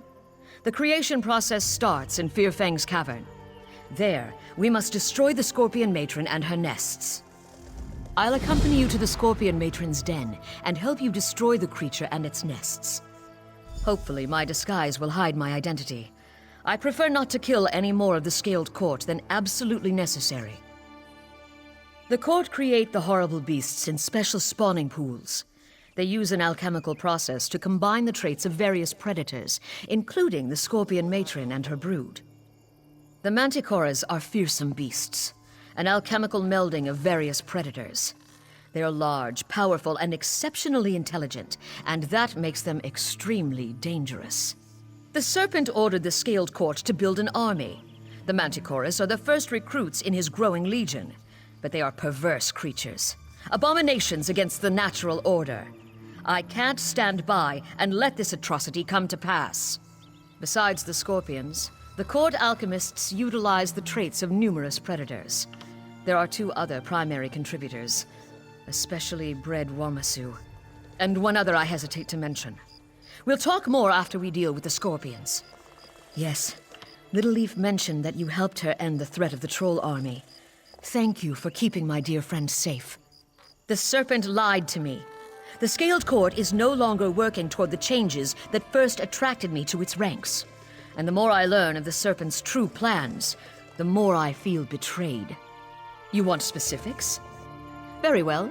Look at the state of our world. An endless war, threats from oblivion, an outdated order that fails us at every turn. The Serpent promised a change, but I can't support his increasingly destructive methods. One does not simply quit the Scaled Court, especially not someone of my rank. Besides, the best way for me to stop the Serpent's plans is to continue to attack them from within. I can't openly oppose them and hope to succeed. For that, I need you.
Meet me near Dragonstar after you deal with the Wamasu. Its den is close by.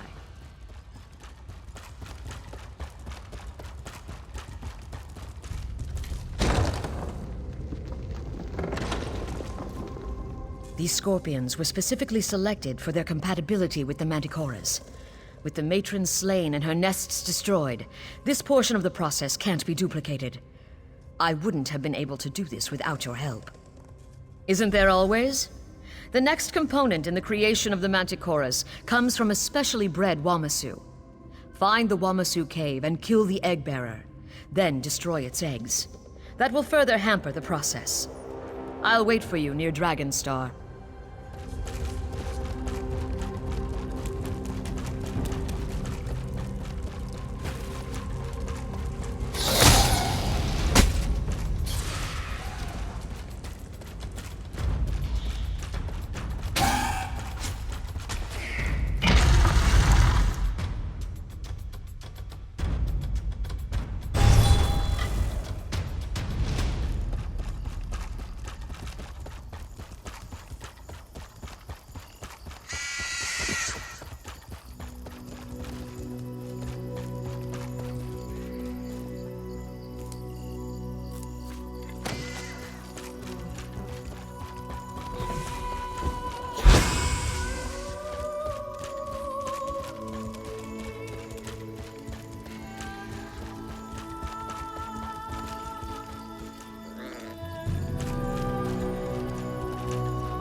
Burn it!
The Serpent and his scaled court would destroy Dragonstar. Everything. These people mean nothing to him.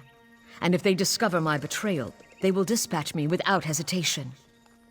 But tell me, have you dealt with the Wamasu Eggbearer? Then it's time. Now we can deal with the final component in the process and destroy the progenitor Manticora. My seneschal, Little Leaf, has assured me that we'll find them both in the Serpent's Nest. Are you ready to proceed?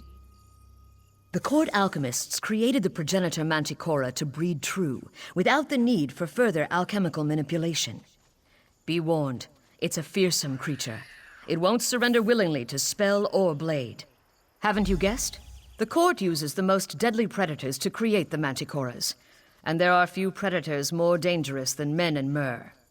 Now, let's rescue the prisoners and remove this corrupt creation from the face of Nirn. Little Leaf? She is my companion, my confidant. We've been together since before the Serpent called us and the Scaled Court was formed. She would do anything I asked, as I would for her. But enough of this. We still have a task in front of us.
Slay the progenitor and its handlers, then check on the prisoners.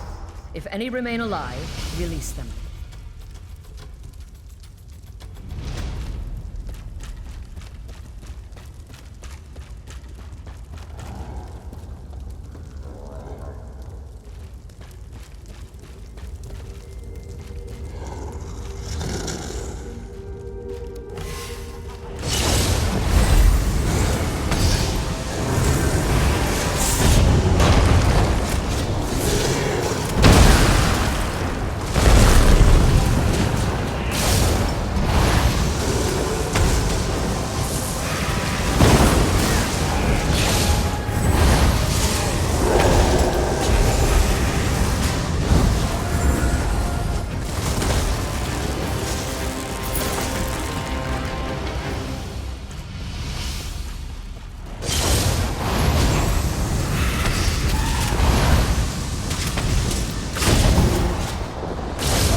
That's the last time I accept an invitation from a mysterious rogue figure.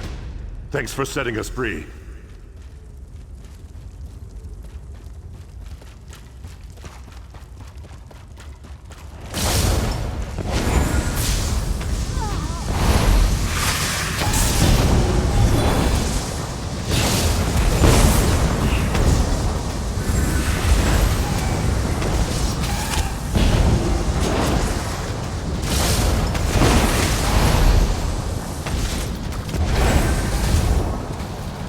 This one is very happy not to be dead right now.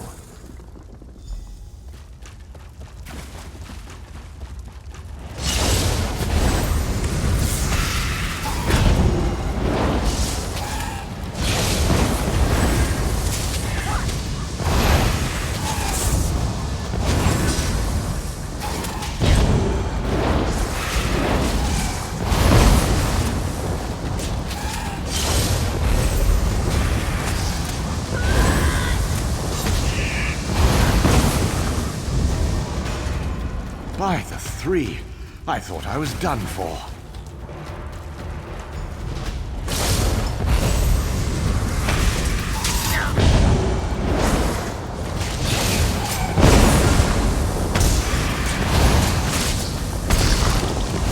Light it! Target in sight!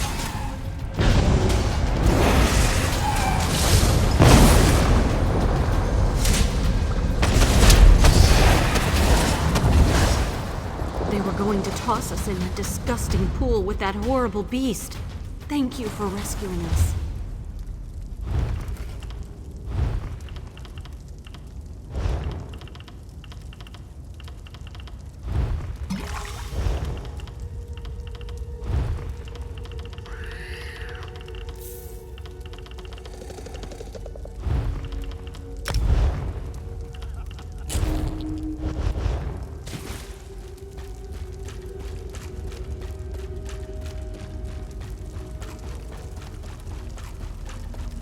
Present yourself, Regent Boward.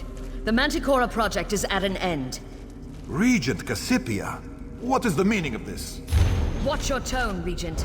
Your abomination's dead. Will you abandon the Serpent and join me?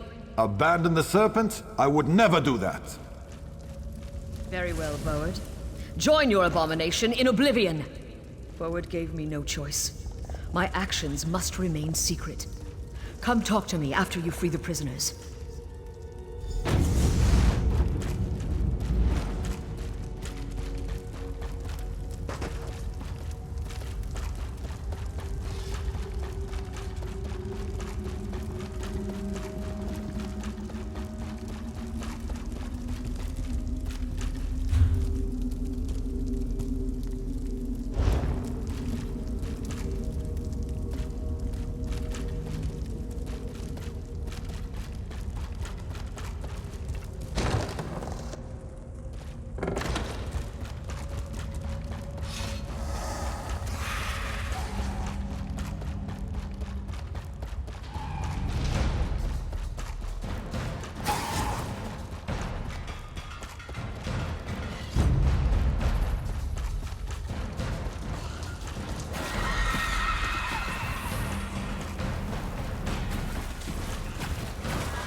None of these deaths would have been necessary if the serpent hadn't lied to me.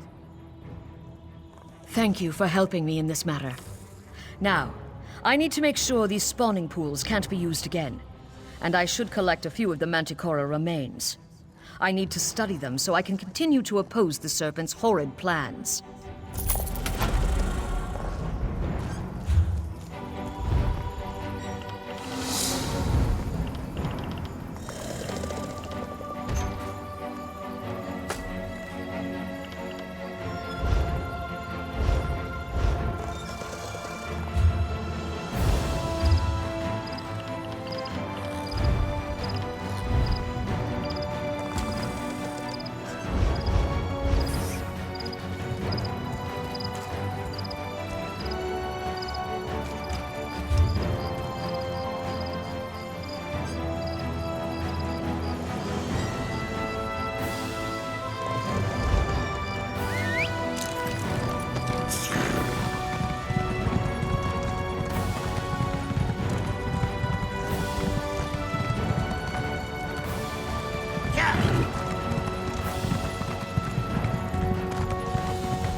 Curse these scale corn.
Aid me!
Away, Phantom. Unless you are here to free me, I will have none of you! I'm no phantom, Kelmanlock. I am the Celestial Thief, and you know why I am here. Just another bandit, then? I've already been robbed blind. There's nothing more to take from me. The Atronachs. The Celestial Mage showed you how to summon them in a dream. Do you remember? Why have they turned against Craglorn? Oh, no. No more celestial mages and serpents. I've had enough of all that. I saw what happened to the others, and that won't happen to me! Who are you? Are you in league with this thief?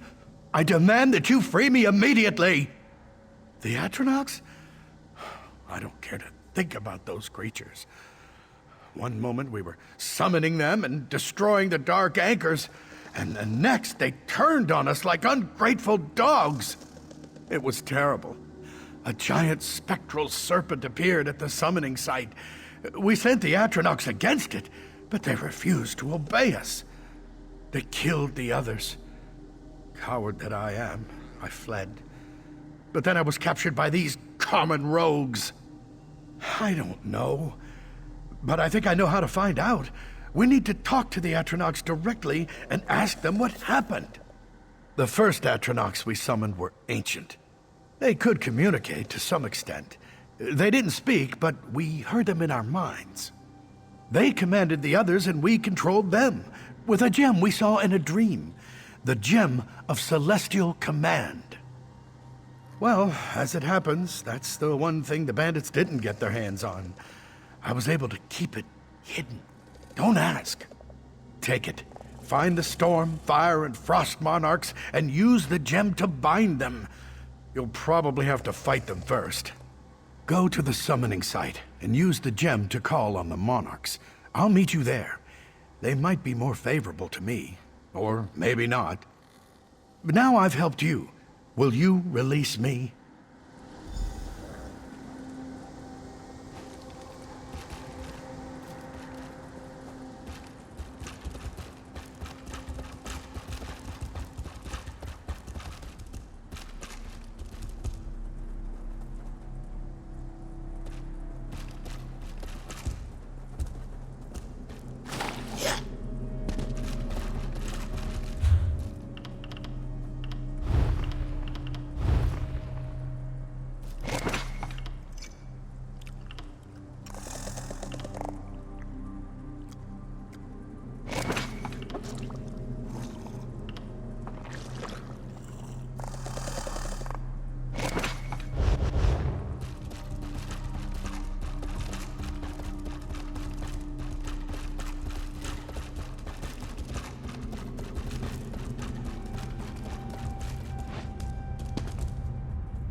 How this fool ever possessed the power to control such mighty Atronachs, I'll never understand.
fire!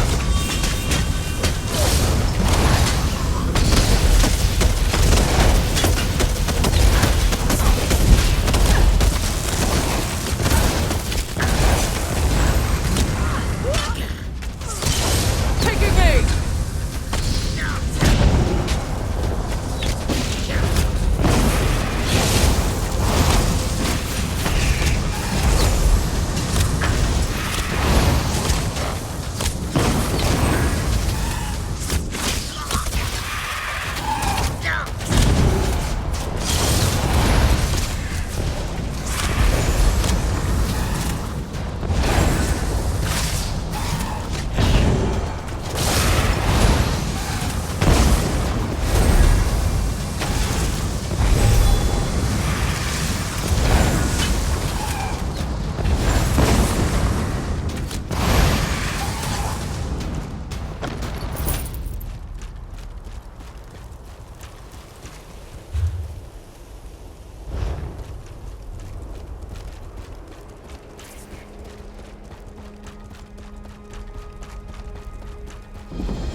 Use the gem on each stone focus to summon the Atronachs.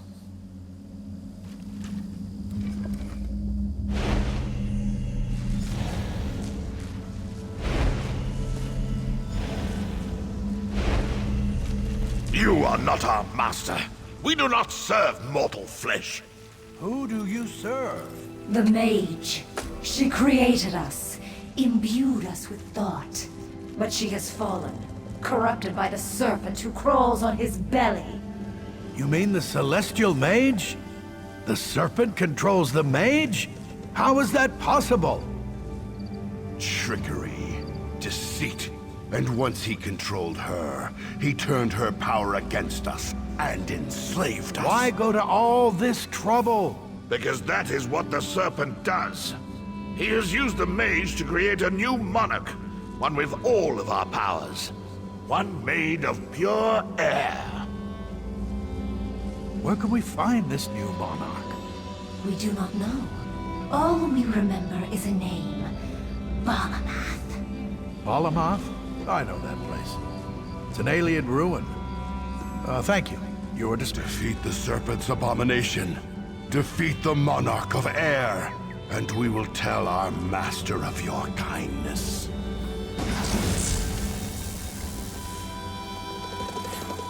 This is very bad news.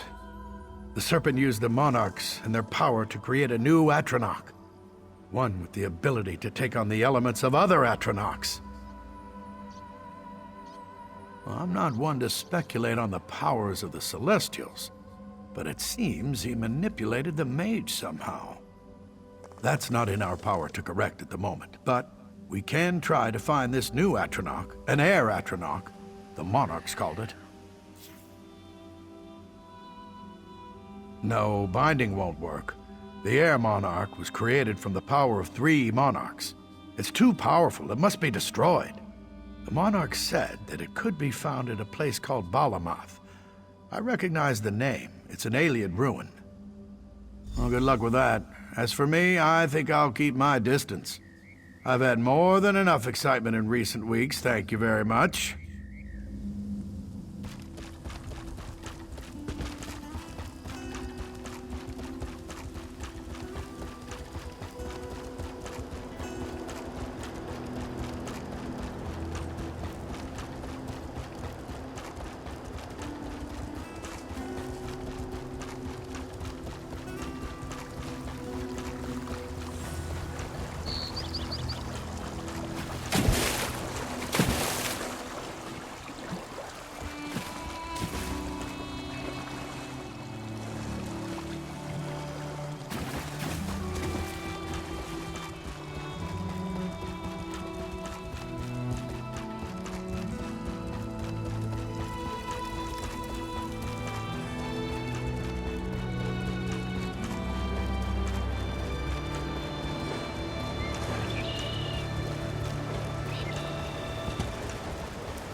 arrow in the quiver.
You know, it's very unsettling, the way you pop in and out like that. I wouldn't be a very good thief if I couldn't come and go as I please. Well, I've done what you asked of me.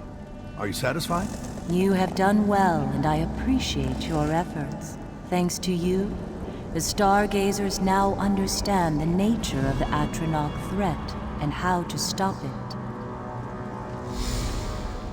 I suppose I should thank you. I couldn't have bound the Atronachs or defeated the Air Monarch on my own. I'm sure this isn't the end of the Serpent's mad plans, but I'd wager this sets him back for a while. Listen, I know I've been a spineless lout, but I'm grateful for this.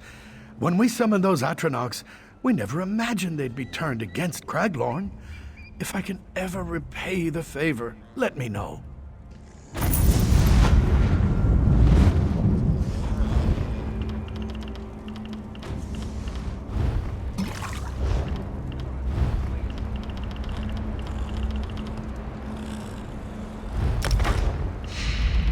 It is you. We must speak.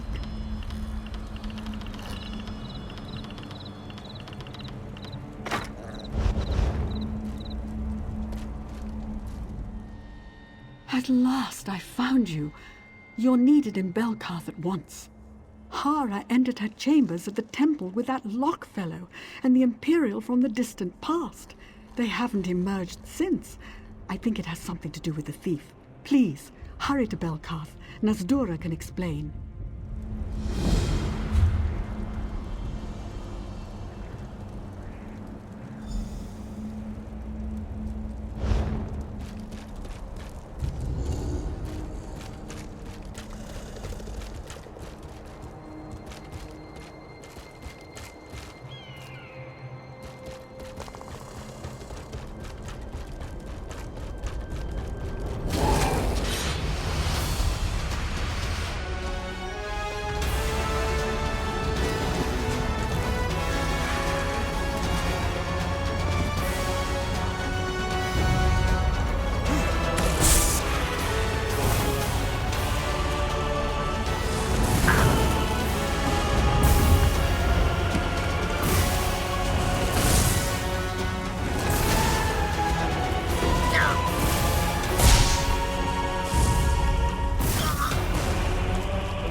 you're here. I'm worried about Hara. She's clearly tired, but she refuses to rest. She's going to make herself ill. Speaking of which, she wants to see you as soon as you can manage. It sounded urgent. I don't know. It was strange. Hara said something about the celestial thief and visions you've been having. I heard how the serpent corrupted the mage and the warrior. I hope the same thing doesn't happen to the thief. Oh, right. She's upstairs in her study. Those two men, Kelman and Titus, are with her. I guess she wanted to meet in private, but she said it was very important that you be there. Go on. Hara waits upstairs. I'm new to all of this, but I do what I can. People have been looking to Hara for answers since the Celestials appeared. So I try to help her with meetings, letter writing, little things, so she can focus on what's important. I came to Hammerfell with a few other orcs. One of the chiefs was going to pick a new wife. I wasn't chosen, but I was allowed to attend the feast that night. That's when the Iron Orcs attacked. I don't want to think about it. It wasn't even a battle. It was a slaughter. I don't know when I blacked out, but when I woke, the Iron Orcs had joined their victims in death. Standing above me was a solitary figure, hand outstretched. Hara. I don't know. It doesn't seem possible, does it? All I know is she found me and brought me here. So, you see, I owe Hara everything. I'll do anything for her. The Stargazers are my family now.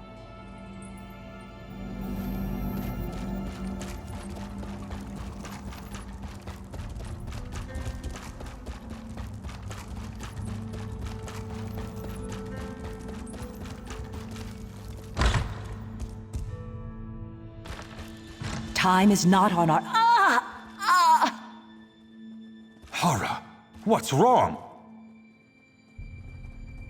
Hara, what have you done to her? Nothing. Something just came over her. Hara, what can we do? He found me. You must... Who found you? Who is doing this to you? Find the ruins. Reinhold's retreat. Hidden there. You must... No!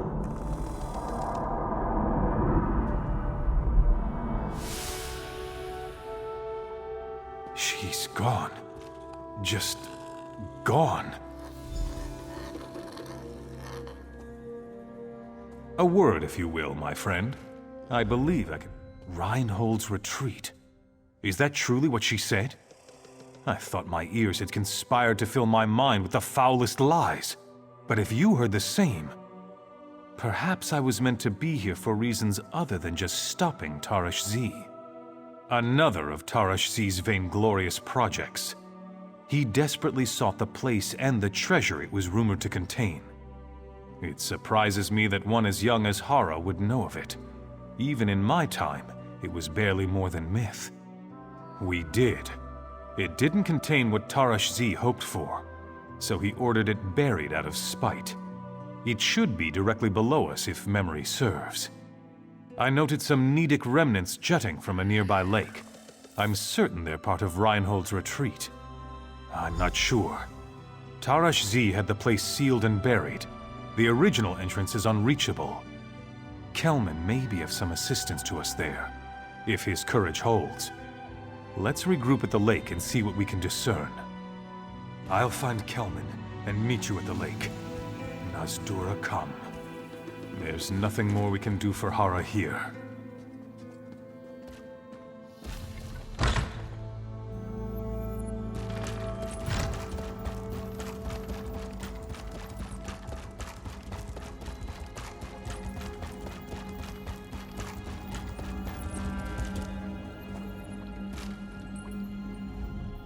The Mages Guild must guide the people of Craglorn through this.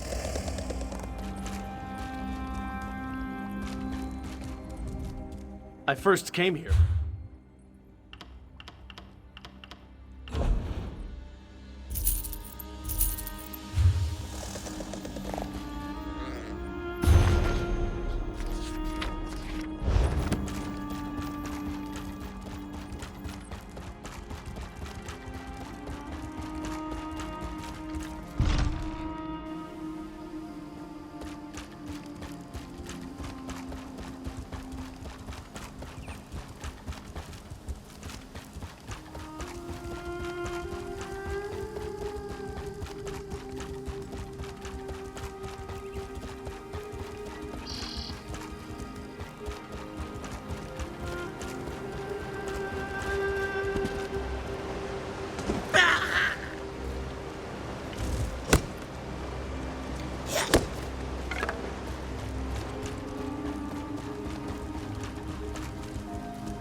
There's definitely something still active here.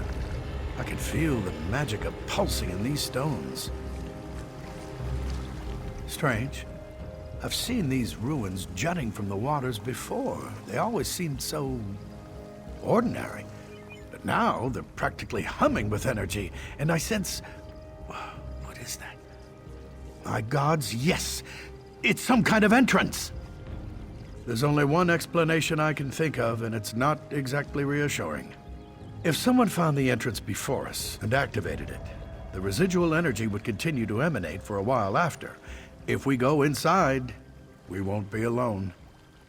Right, and we mustn't let her down no matter how terrifying the task. It looks like the energy has its source at these sconces. I see nothing that can be done to activate this one, but it might be worth looking at the others. Fancy a swim?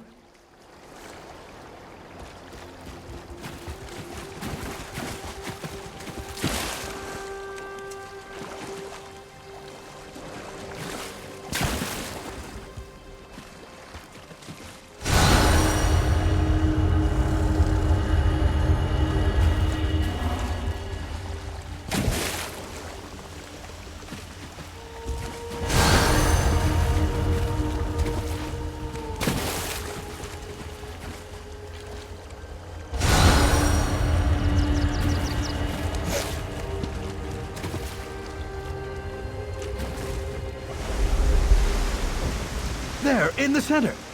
A passage must have opened below the water. Quickly, dive to the passageway. We'll follow behind you.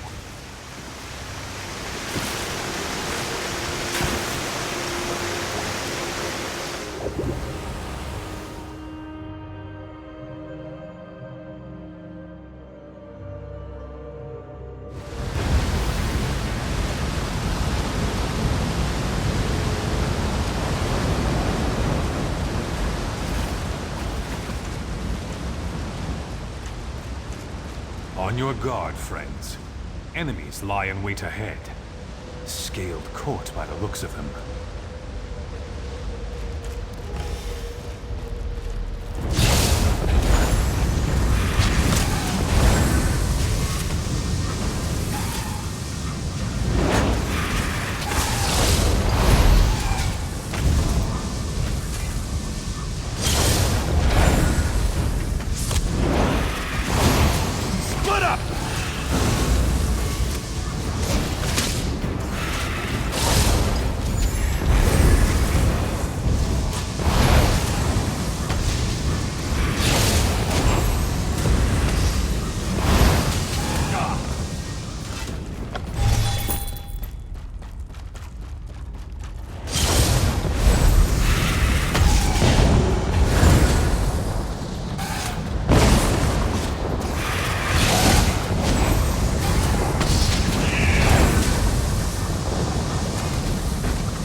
Interesting.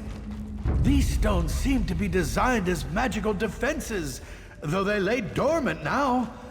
I wonder what other secrets regarding the needs have been lost to time.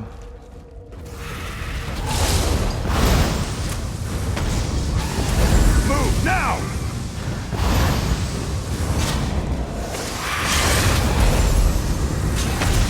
Target in sight!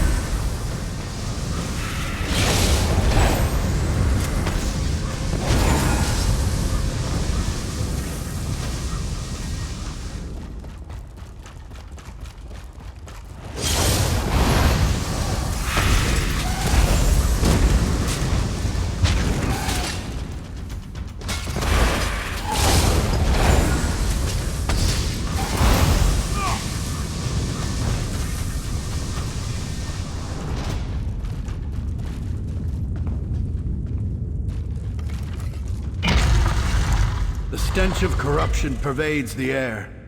Be wary. A powerful practitioner of dark sorcery is nearby.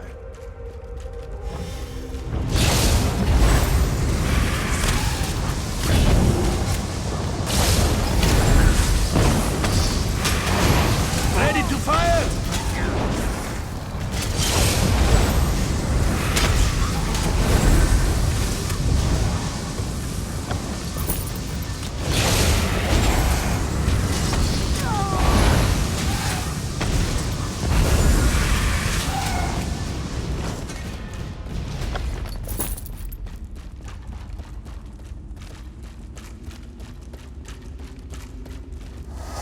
too late. The Apex Stone is ours. The thief will fall under my master's sway, and none will be left to stand against us.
Another Apex Stone.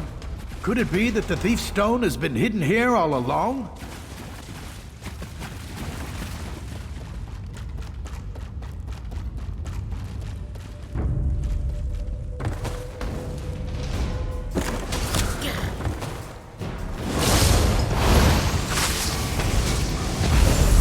Fan out!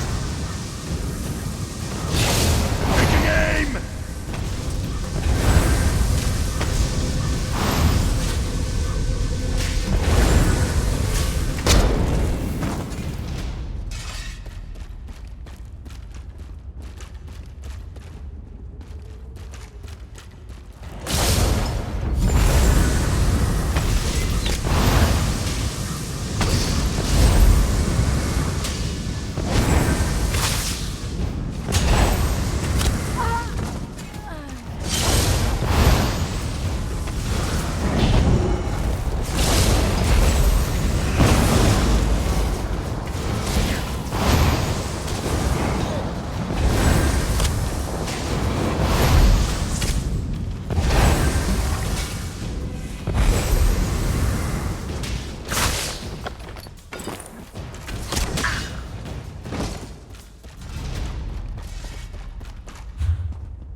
There, the Apex Stone.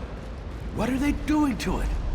Is this how they corrupt the stones and enslave the Guardians? Look, it's Hara. Why would they have her here? We have to find a way to free her.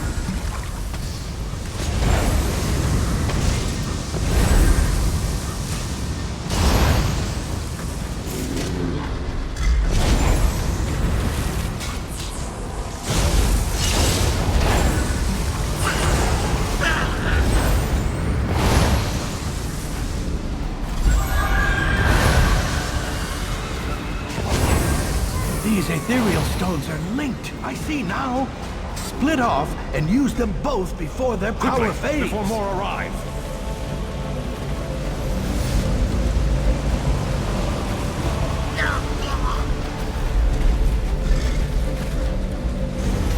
Fascinating. She knew this place was protected by ethereal power. A trap set by a thief for a thief?